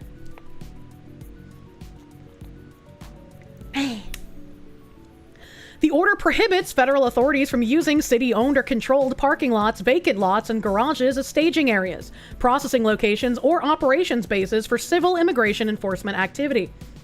The order defines a staging area as any location used to assemble, mobilize, or deploy personnel, vehicles, or equipment for immigration enforcement operations. This includes sites used for surveillance or logistical coordination, according to the mayor's office. The order applies to all city-owned and city-controlled parking lots, garages, and vacant lots, including Chicago Public Schools property, CBS News Chicago confirmed. Our school parking lots are not for ICE to load their weapons, they're for Chicago, who drop their kids off to learn.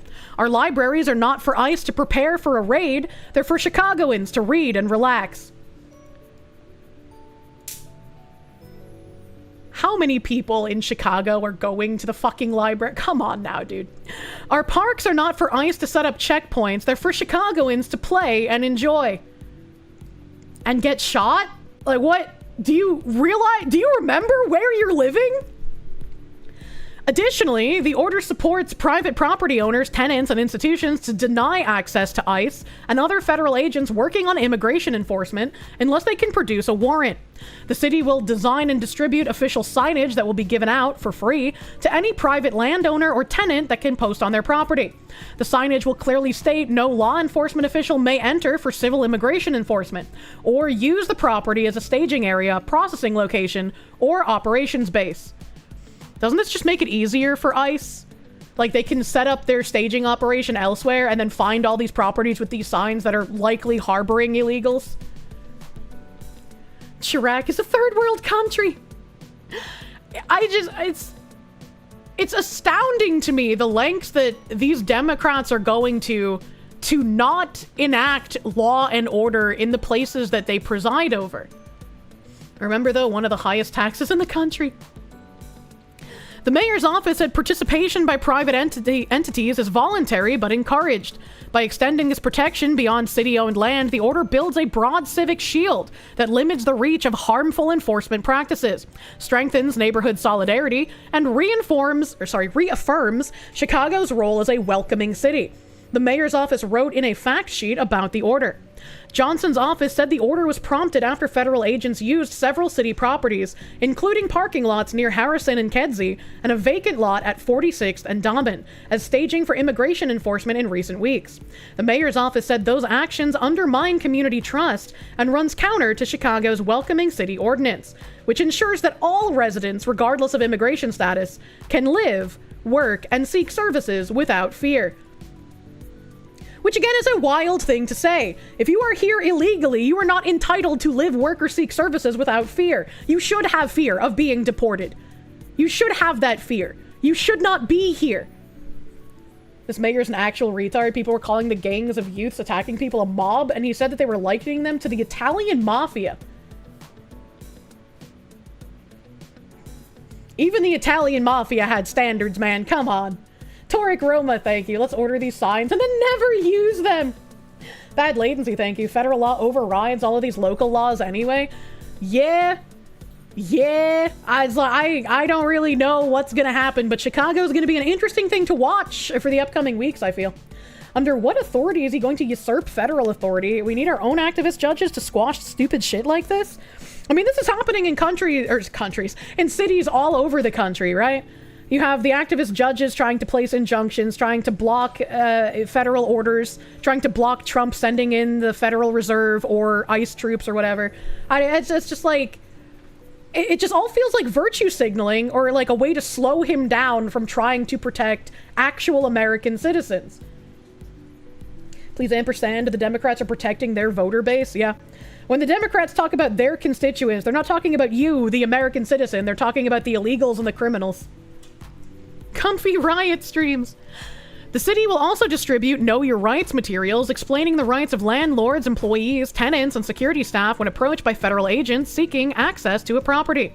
The order takes effect immediately once it is signed and filed with the city clerk. Johnson said Chicago police will not be called if ICE agents ignore the signage prohibiting them from using spaces. He said the Department of Law will handle any violations by taking the feds to court. What the fuck? I was like, well, you know, you put this signage up and we signed this thing to say that ICE can't do this, but the police won't be coming to assist in any way, shape, or form. We'll just take them to court later. What the fuck?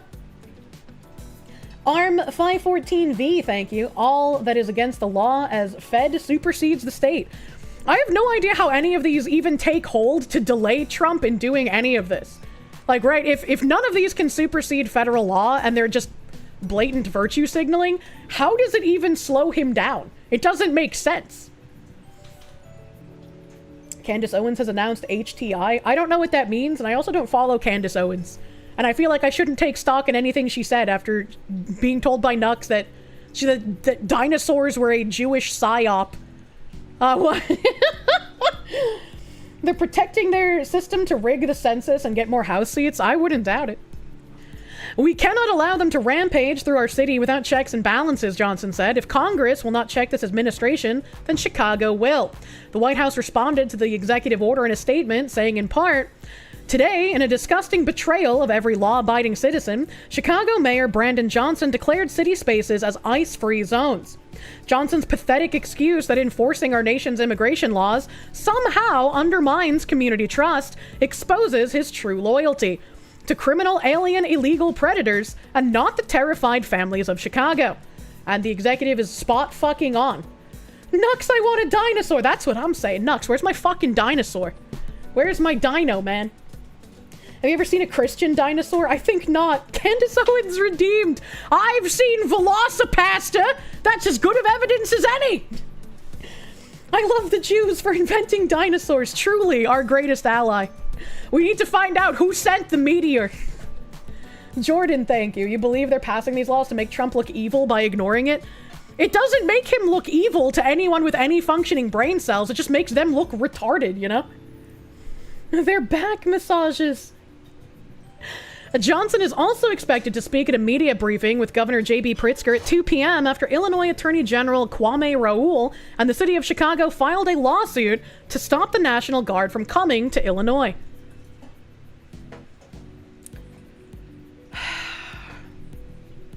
What? Like, It just all seems so childish, man. So in other words, it does make him look evil to their constituents? I mean, they don't live in reality, so. Kirsche, Dem voters don't have brain cells. I feel like at this point, that's probably true. If you can see all of the calls to violence and how crazy people on the left have become and you're still voting for him, man, like, I don't know what to say to you, brother. I don't know what to say to you. I think this was the last tab I had on Chicago specifically. Whoa, whoa, whoa, whoa. I am just double checking in case. Nom, nom, nom, nom, nom. Okay, yeah. Okay, so that is the last of the Chicago tabs. We have a minor update on Nick Sortor, who was arrested after being attacked at an Antifa thing, I believe in Oregon, Portland. He said, victory following our demand for discovery related to the Portland Police's coordination with Antifa. The Multnomah County DA has announced they will decline to prosecute me. Wow, I'm so shocked that when he said, bring it, if you prosecute me, we're gonna go to discovery, the police backed the fuck off. Imagine that. After a careful review of the investigation, including reports and videos, we do not believe the crime of disorderly conduct can be proven against Mr. Sortor beyond a reasonable doubt. And Nick says, I will still be appearing in court at the Portland Justice Center at 2 p.m. Pacific to finalize this. And trust me, this is only the beginning. I hope he sues them and gets that discovery out anyways.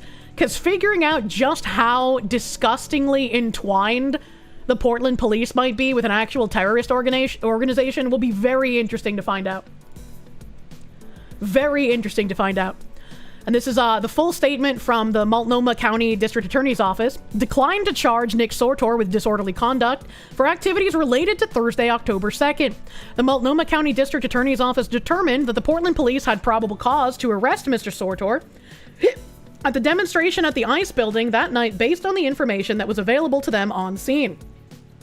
The arrest followed a small but chaotic scene involving Mr. Sortor and a group of demonstrators, 2 of whom were identified. All 3 were arrested.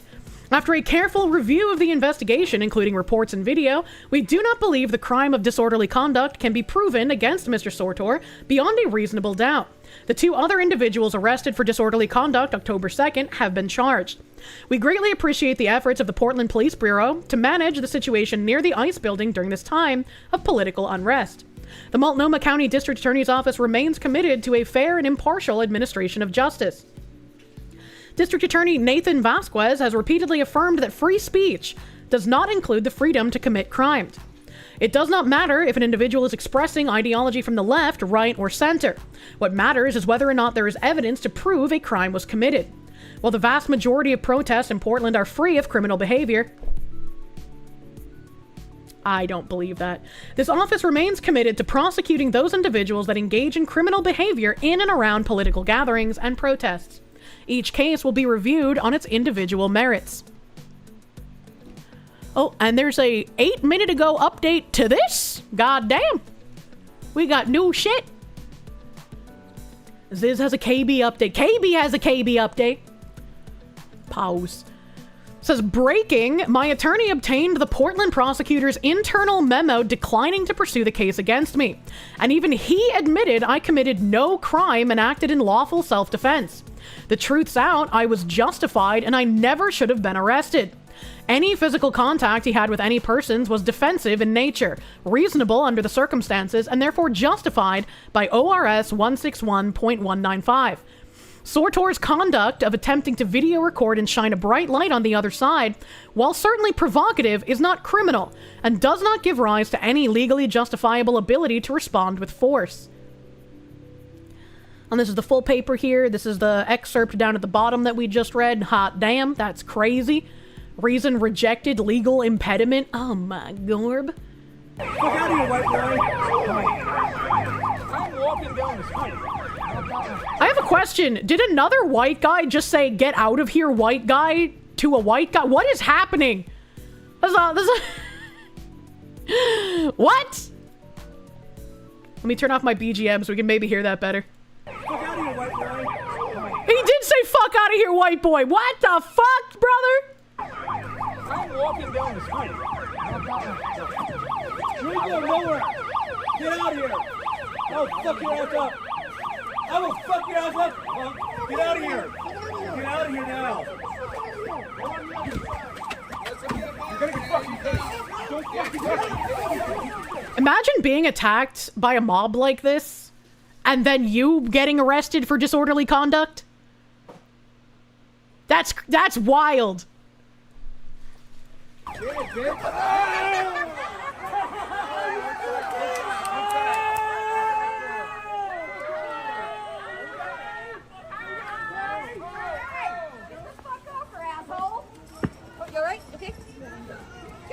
Nice rainbow color. I like your rainbow.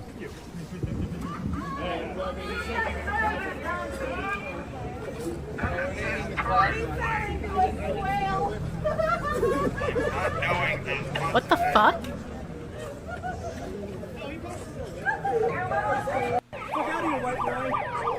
What the actual fuck? I'm glad we have this video. I don't know who recorded it. I don't know if he had like a camera guy with him, but I'm glad we have this video. He continues, "Where's my apology, Portland police?" Yeah, he should get a public apology. The Portland police chief does not understand how expensive this is going to get for him if he keeps slandering me live on TV. Based. You love to fucking see it. You love to see fighting back, man. Absolutely beautiful. Anya manya. Let's see here. I do have that in a tab.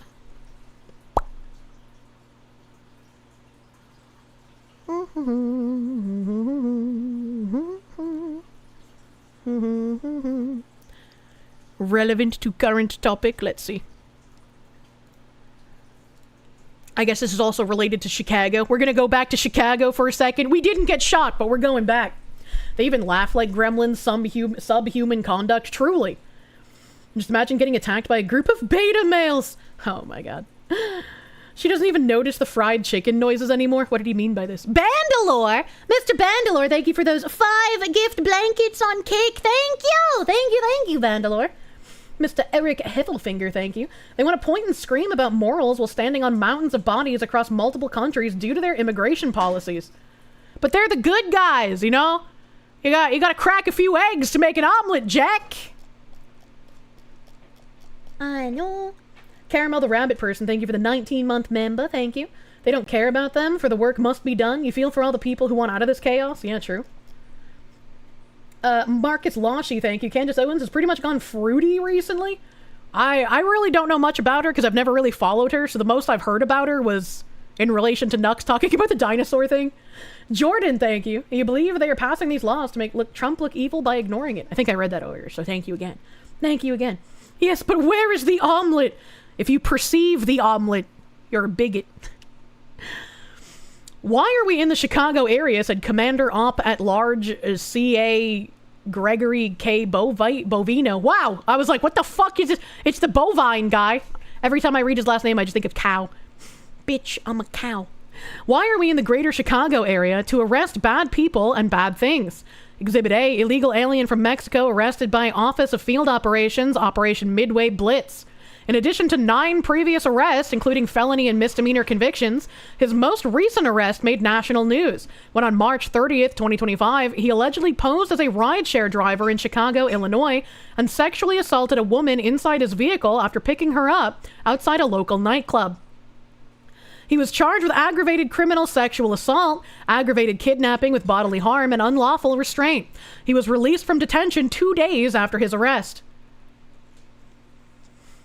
I feel like where we have this system that has replaced taxis, and I mean taxi drivers, you don't know who that is when you get in their car either, but when we have the system of like calling for a car from a stranger online and you know literally nothing about them, and then you get in their car under the assumption that, well, they don't want to lose their job so they won't do anything bad.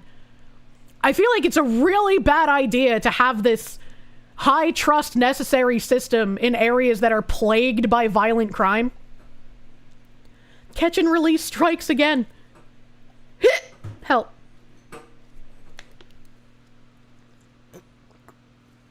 Oh, God. With a lengthy and violent criminal record dating back to 2002, why has he been living free as a bird in the Windy City? Because of Chicago's embrace of sanctuary policies, which hurt rather than help its residents. But no more. Operation Midway Blitz is here to rid Chicago of criminal aliens like him. And I have to wonder, this is 2002, that illegal alien superintendent guy who also had previous charges, he overstayed his student visa that he was issued in 1999, and he was able to stay in the country illegally until 2024 when they finally gave him a verdict to leave. Why did it take so long to issue one of those? If someone has a visa, that is recorded somewhere. They should immediately be given a notice to leave as soon as it lapses. Why is he so little? I know, ICE agents look fucking massive next to everyone they arrest. It was the same in the other arrest picture, man. They act slow on purpose. I know it's likely on purpose, but that's one thing I would love to see fixed. Have things actually get out faster, man. It's insane that it has been allowed to go on for this long, you know? BGM. I don't know if I have another video or not. Give me a second here. Because I wanted to go over something in Massachusetts related to this. Briefly. Kind of related in a way. It's not ICE, it's like police, but you know.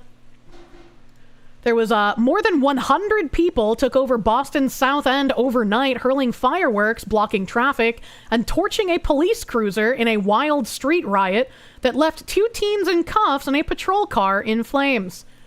Let's read what this article says.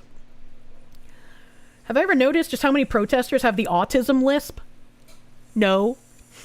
Chaos erupted in the heart of the South End overnight as more than 100 people turned a busy intersection into a lawless war zone, torching a Boston police cruiser, hurling fireworks at officers, and blocking off Massachusetts Avenue like a scene out of Fast and Furious, Tremont Street edition. Just after 2 a.m. Sunday, the normally quiet crossroads of Mass Ave and Tremont exploded into mayhem. Witnesses say a mob of young thrill seekers could be here. They could be anywhere. Flooded the intersection for a vehicle takeover, revving engines, blasting music, and lighting fireworks in the street, until the flashing blue lights of Boston police rolled in. That's when the crowd turned violent. Officers were met with a barrage of fireworks, metal poles, and traffic cones as rioters surrounded their cruisers. One marked police vehicle took the brunt of the assault, pelted with explosives until smoke poured from its windows. Flames licked the dashboard as the mob cheered, some climbing onto the hood like it was a victory parade. Within minutes, the cruiser was a burning wreck.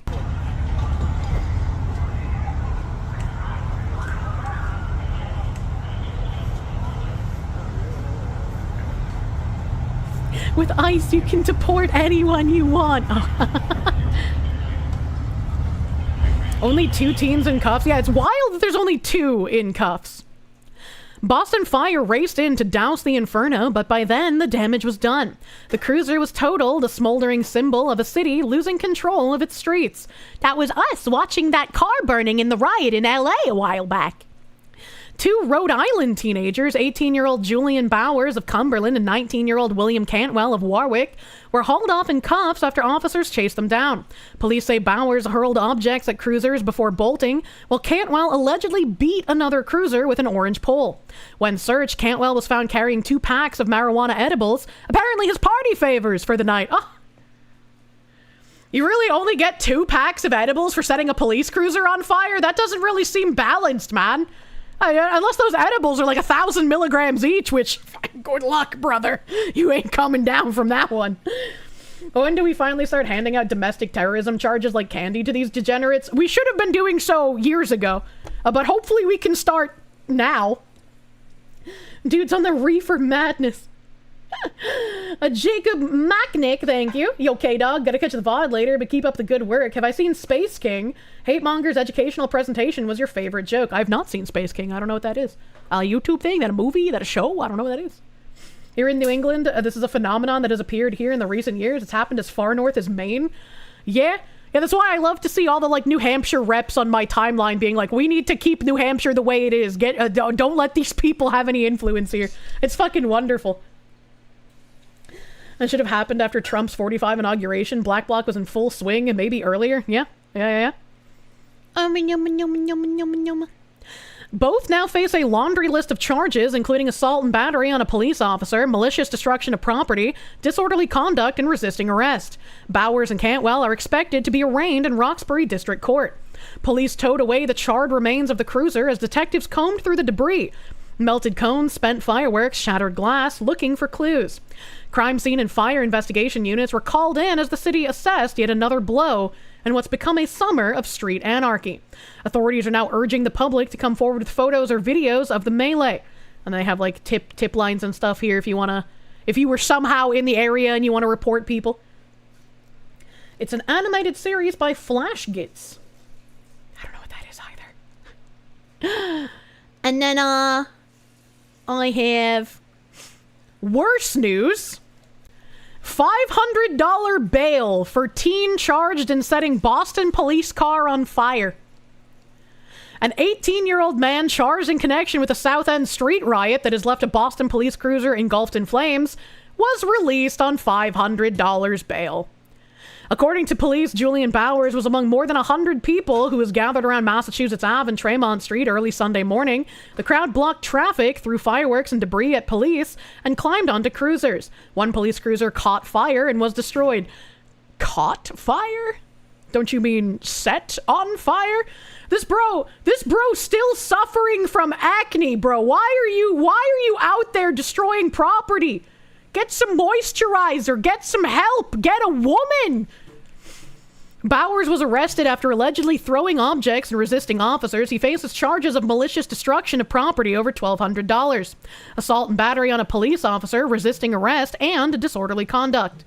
Another suspect, William Cantwell, 19, was released on $1,000 bail. Both men were ordered to stay out of Boston except for court appearances and are due back in court on November 5th. Firefighters responded to extinguish the blaze while officers dispersed the crowd. And then, a bit more, because that article was very short. I have another article.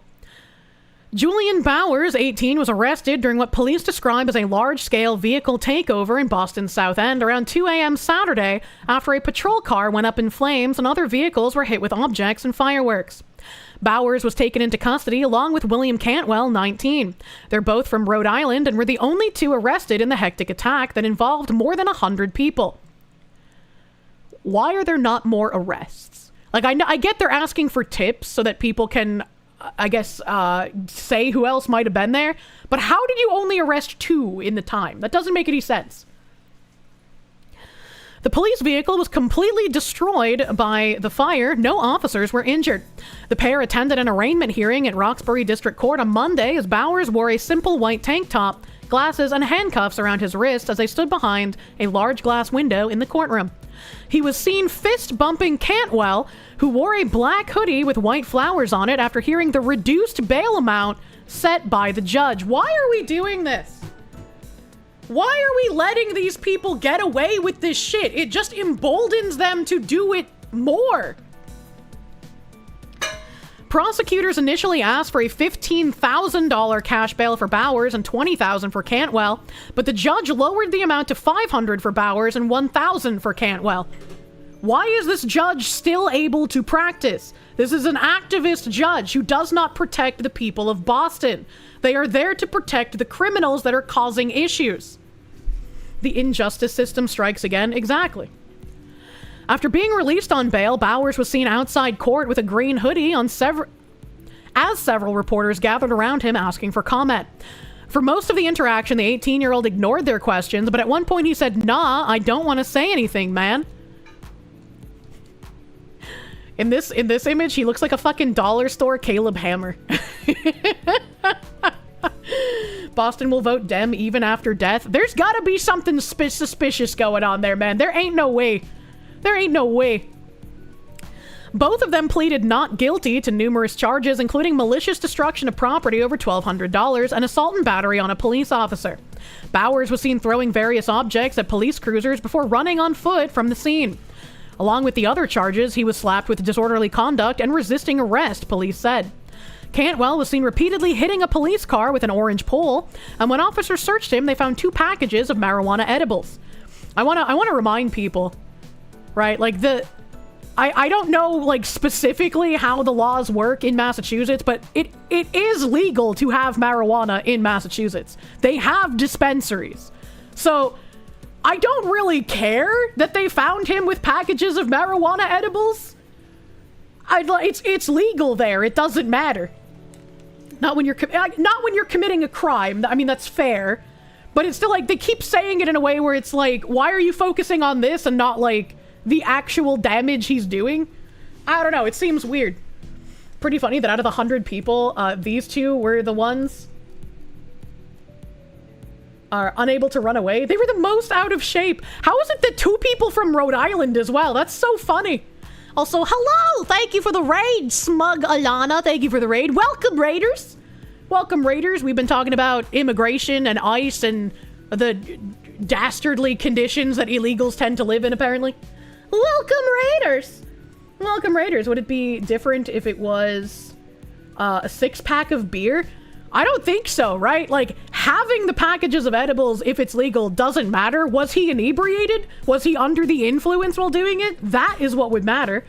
Having a 6-pack of beer doesn't matter.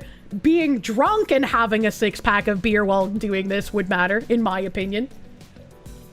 Seems like a soft raid. Twitch backend. Oh god, it's so fast. Twitch backend hasn't recognized it yet. Doesn't seem like a soft raid. It says it in my Twitch dashboard over here. Jokes on Alana. You're already watching both streams. Spartan D63, thank you. It's still federally illegal. I mean, I guess if they're gonna charge him with a federal crime, then sure. Smug Alana, if only she used her kick. He also faces other charges, including disorderly conduct, resisting arrest, and possession of Class D marijuana, according to authorities. What does that mean? Spicy cat raid.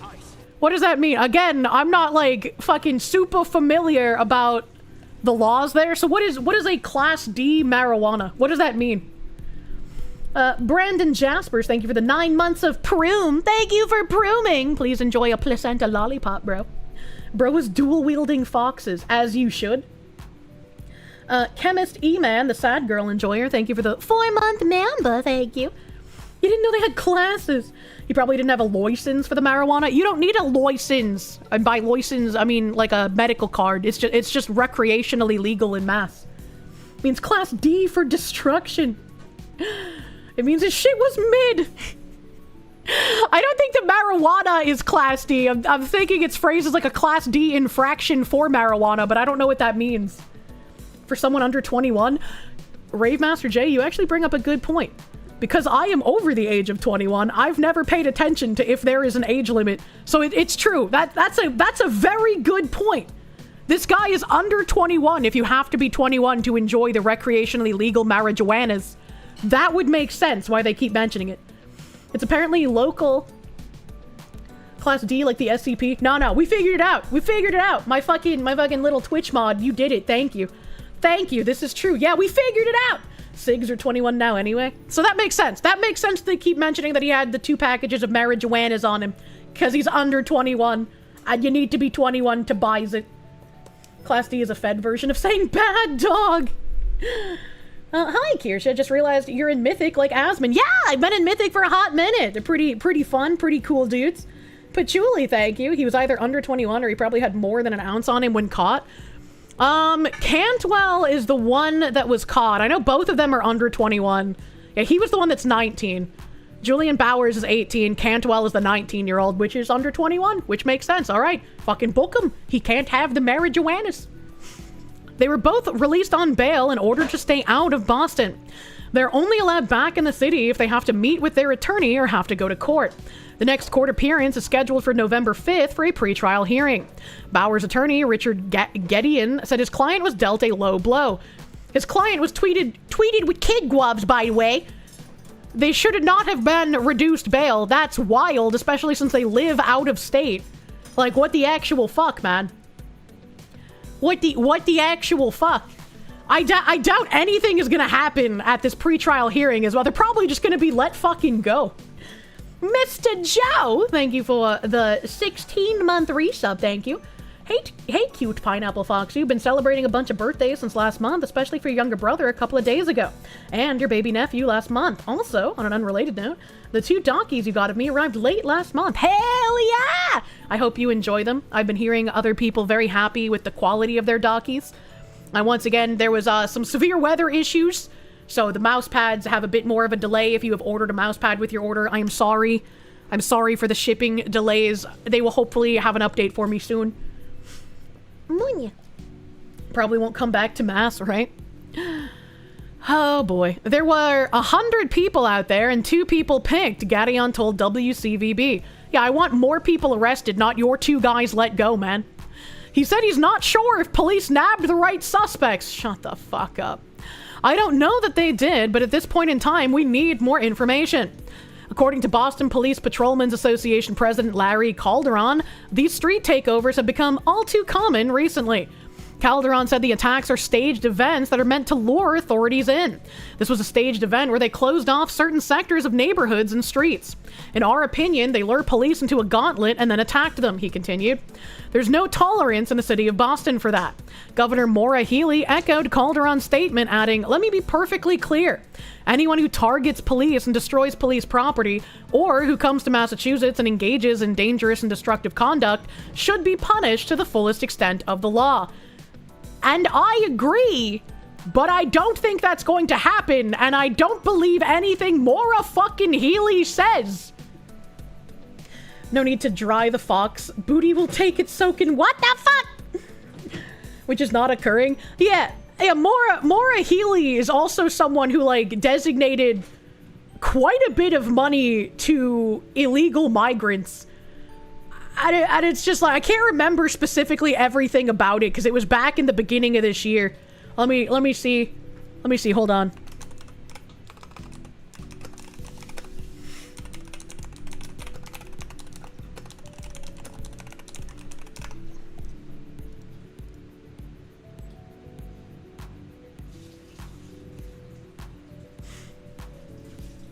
Yeah, back in July. It was back in July. Maura Healey failed to disclose knowledge of more no-bid migrant contracts. Massachusetts Republican Party accused Maura Healey of failing to acknowledge she knew more about no-bid contracts for migrants following a new report by the Boston Globe indicating that one state vendor handed out a $1 million contract to a member of its board of directors. Valley Opportunity Council, a Chicopee nonprofit, received millions of dollars from the Healey administration in 2023 to provide shelter for migrants and illegal immigrants. Shortly thereafter, it gave $945,865 to Key Food Marketplace, a local grocery chain, to deliver meals to the migrant shelter. The owner of Key Food sits on the board of directors of Valley Opportunity Council. State officials investigated the contract in November 2024, more than a year and a half later, without acknowledging the existence of another no-bid contract in the state shelter system. The Healey administration previously awarded tens of millions of dollars in no-bid contracts at the height of the migrant crisis, including to provide Mercedes taxi services to migrants and meals from Spinelli's, an East Boston restaurant whose owner has donated over $10,000 to Healey and Lieutenant Governor Kim Driscoll since 2019, with the most recent donation in November 2024 for $1,000. Mass GOP Chair Amy Carnival called on Governor Healey to release the records of property owners who are receiving money from the Home Base program, which is projected to spend about $100 million this year subsidizing rent for migrants moving into apartments across Massachusetts. The abuse of taxpayer dollars, coupled with a stunning lack of oversight by Maura Healey and her administration, will define her legacy as governor, said Mass GOP Chair Amy Carnival. Friends, favors, and failures continue to emerge even as she declares that the migrant crisis is over. Governor Healey should rip off the Band-Aid and tell the public whether these same oversights are occurring in the home base program. And then it has like the little timeline of when these things were exposed. Holy crap, talk about an incestuous system. Yeah, Boston is fucked, man. Boston is hella fucked. It's so corrupt. Boston Mayor Michelle Wu also weighed in on the incident. Oh, great. Someone else whose opinion is just more lies. Do not come into Boston to disrespect our community and cause harm and disorder, Wu said.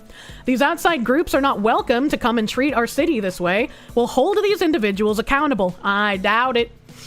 I doubt it. Boston Police Commissioner Michael Cox promised the city would hold all of those involved accountable for their actions.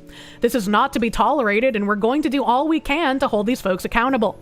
We're going to get every video and every bit of evidence to find every individual involved.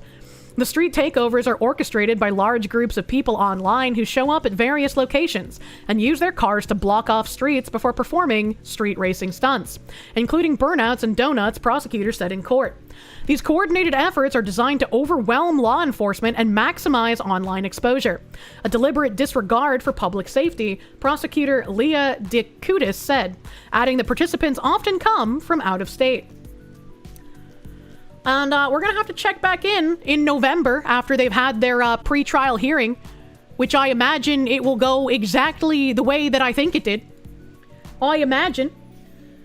It don't come in, aka we fuck ourselves up good enough. Eyeing the moment. Hold on, my Discord's dying.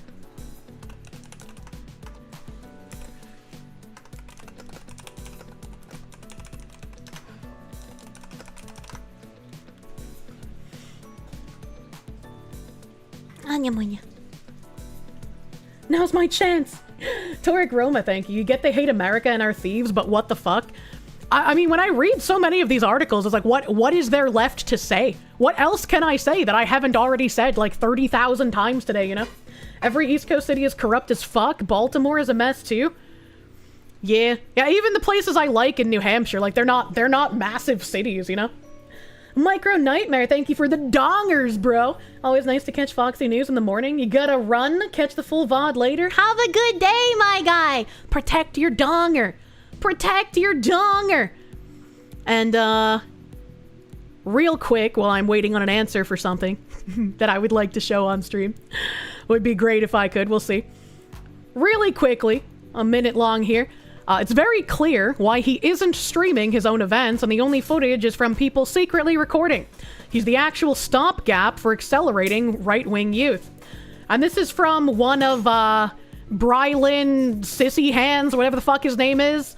One of his, college campus talks, which he's trying to say is supported by Turning Point USA, which, no, they're not endorsed by them. So, let's listen to the weird shit he has to say. So we should keep increasing the amount of legal immigrants. Legal immigrants, yes, we're a melting pot. I absolutely support that. So I'm sure you understand these groups vote overwhelmingly against American values. They vote for the...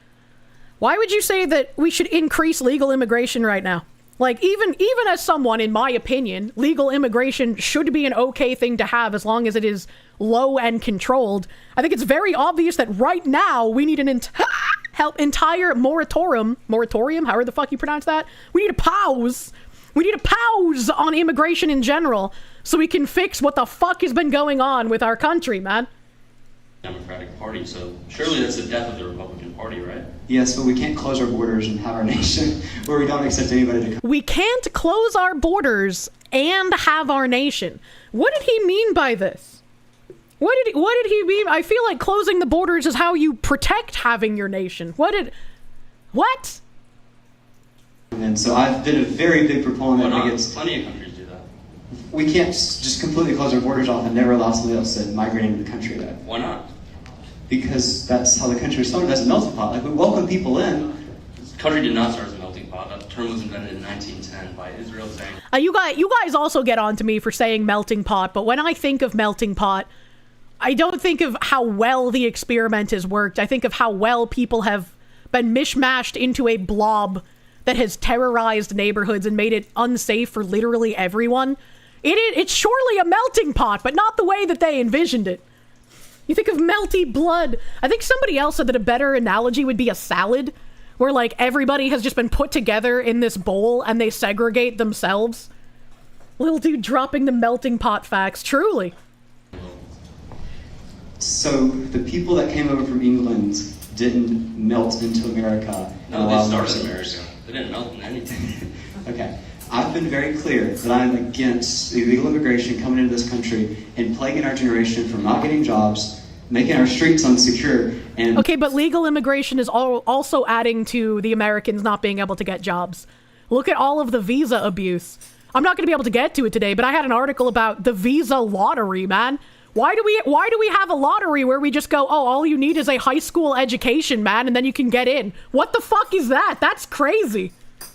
Actually, like, harming Americans' future, because therefore there's no safe America and free America to grow up in. Again, my question wasn't about illegal immigration, it was about legal immigration. And I think we should support more Closing the border is only suddenly possible when the rich are in danger, like 9/11 or the 1920 terror attacks. Yeah, I like how all the people living in their gated communities and ivory towers who don't have to deal with any of this shit continue to say, yeah, we need to keep the criminals here. Why aren't we protecting more criminals? Oh, thank you, Walla Walla Bing Bang, my guy. Thank you.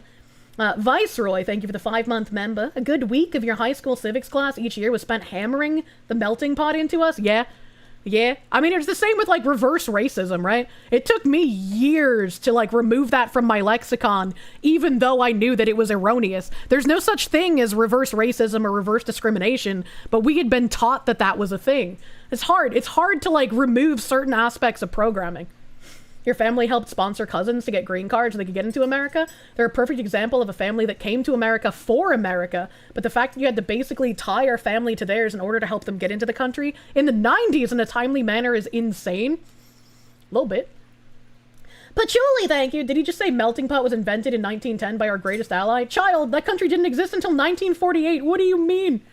I didn't really hear who he said it was invented by. It's always the people who don't have to deal with the problems that realize they don't exist. Yeah? Okay, give me a second here. Oh, perfect. Okay, I can. Beautiful. I love that. Eine Moment.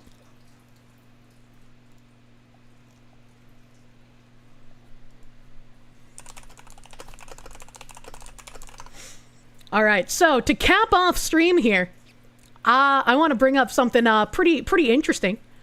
Pretty interesting here. Wow. It's a brand new VTuber I've never heard of before. Today's date, 12/12/2021 at 2200.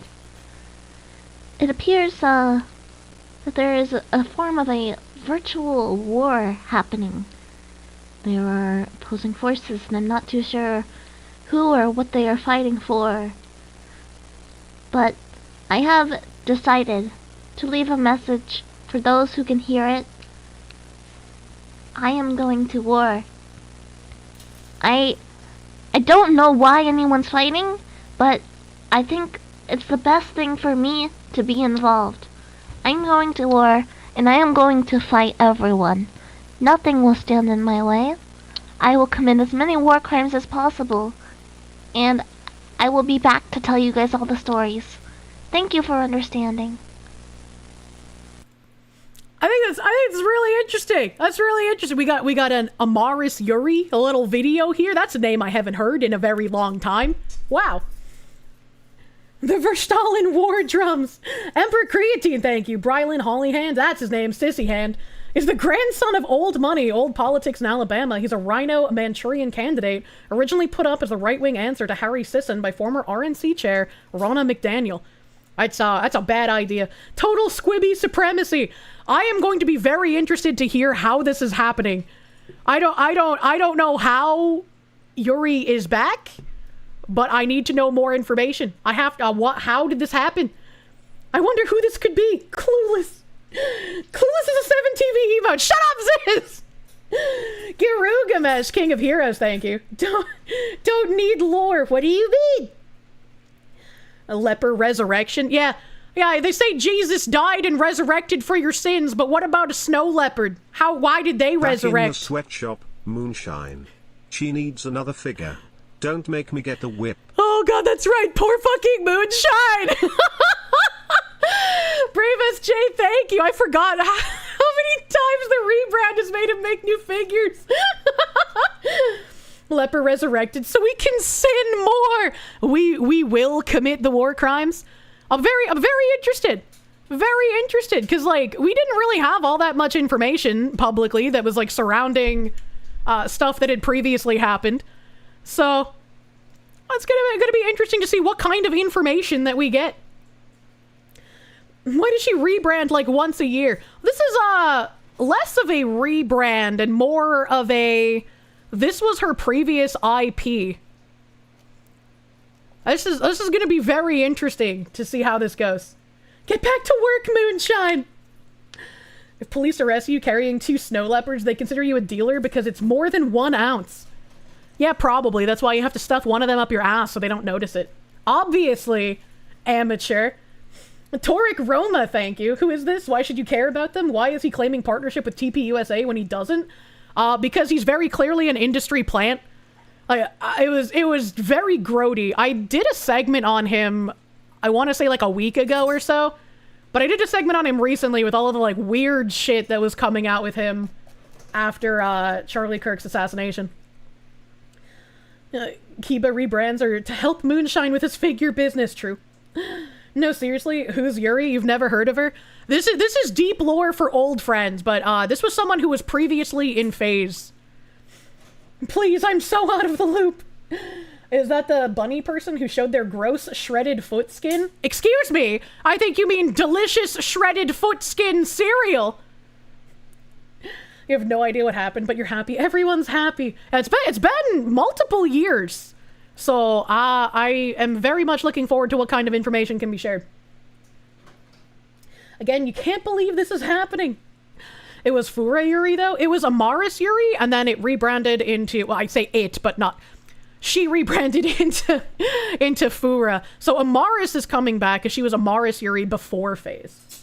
And so I'm wondering exactly what the legalities involved in that are. You know? I wonder how this is possible. If we can have more VTubers holding onto their IP rights, that'd be wonderful to fucking see. Yeah, money. Yeah, what the fuck? You're just happy to be here. Yeah, I'm bag sent to Nam. Yuri comes back. Moonshine in shambles. I'm still in a bunker, man. Will we find out on Wednesday? Probably not. Probably not. I imagine it's gonna take a while to prepare a statement. Because I'm assuming you don't do something like this without some kind of advising, right? Learning, don't mind me. You don't even know how VTuber orgs exist? You'd never want your IP to get owned by a corpo? Well, typically, like Phase Invaders works a little differently because you have like an established IP you bring in, but typically in a VTuber org, they make the persona for you, they make the model for you, they make like the backstory. You have some input, but essentially it's like preordained, you know? And then you play that character for the company, and that's how you make money, right? Like, it wasn't your IP to begin with, but Yuri was in an interesting situation where, being an invader, she brought her IP to the company. Reminder, we still don't know what the fuck actually happened. Just tons and tons and tons of rats. Yeah. Yeah, it would be really interesting if we can finally have some sort of public information on what actually happened. Yuri was in CyberLive before phase? Yeah. John in English, thank you. You missed the stream. You're sorry. Don't be sorry. Don't be sorry. It's fine. You could be a heckin' cool-ass VoD bro, brother. You could be a VoD bro. Hell yeah. Let me see. That's a really positive note to end stream off on. I'm pretty happy with that. Always fun to see. So let me see where to go today. Homestead is online. I think I would like to see... Eine Moment. I would like to go see some cute girl doing cute thing. As a reminder, if you type political things in a non-political streamer's chat, we'll ban you here. Don't bring that shit to non-political streamers. They don't deserve it, alright? Neutral Racer, thank you for the 3-month resub, my guy. Thank you. Thank you.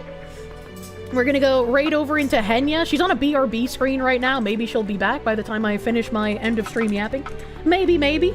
My tummy is doing somersaults, and I feel kind of sick, so hopefully I'm okay? Question mark? I cannot afford to get sick right now. So much needs to be fucking done, brother. So I will see you guys tomorrow. Thank you, mods, for reminding me I have a part-time Super Terrorist collab tomorrow evening at 5 p.m. Eastern. 5 p.m. Eastern, I will be live with Moonman and Kiba and Bagman, and we'll be playing something. I've already forgotten what it is, but we'll be playing something. We'll be hanging out here tomorrow. And we're raiding into Henya. Please give Henya big love. Don't bring up politics. I will slap you personally, and not in a sexy way. And I hope you guys have a great rest of your night. Bye-bye. Bye-bye.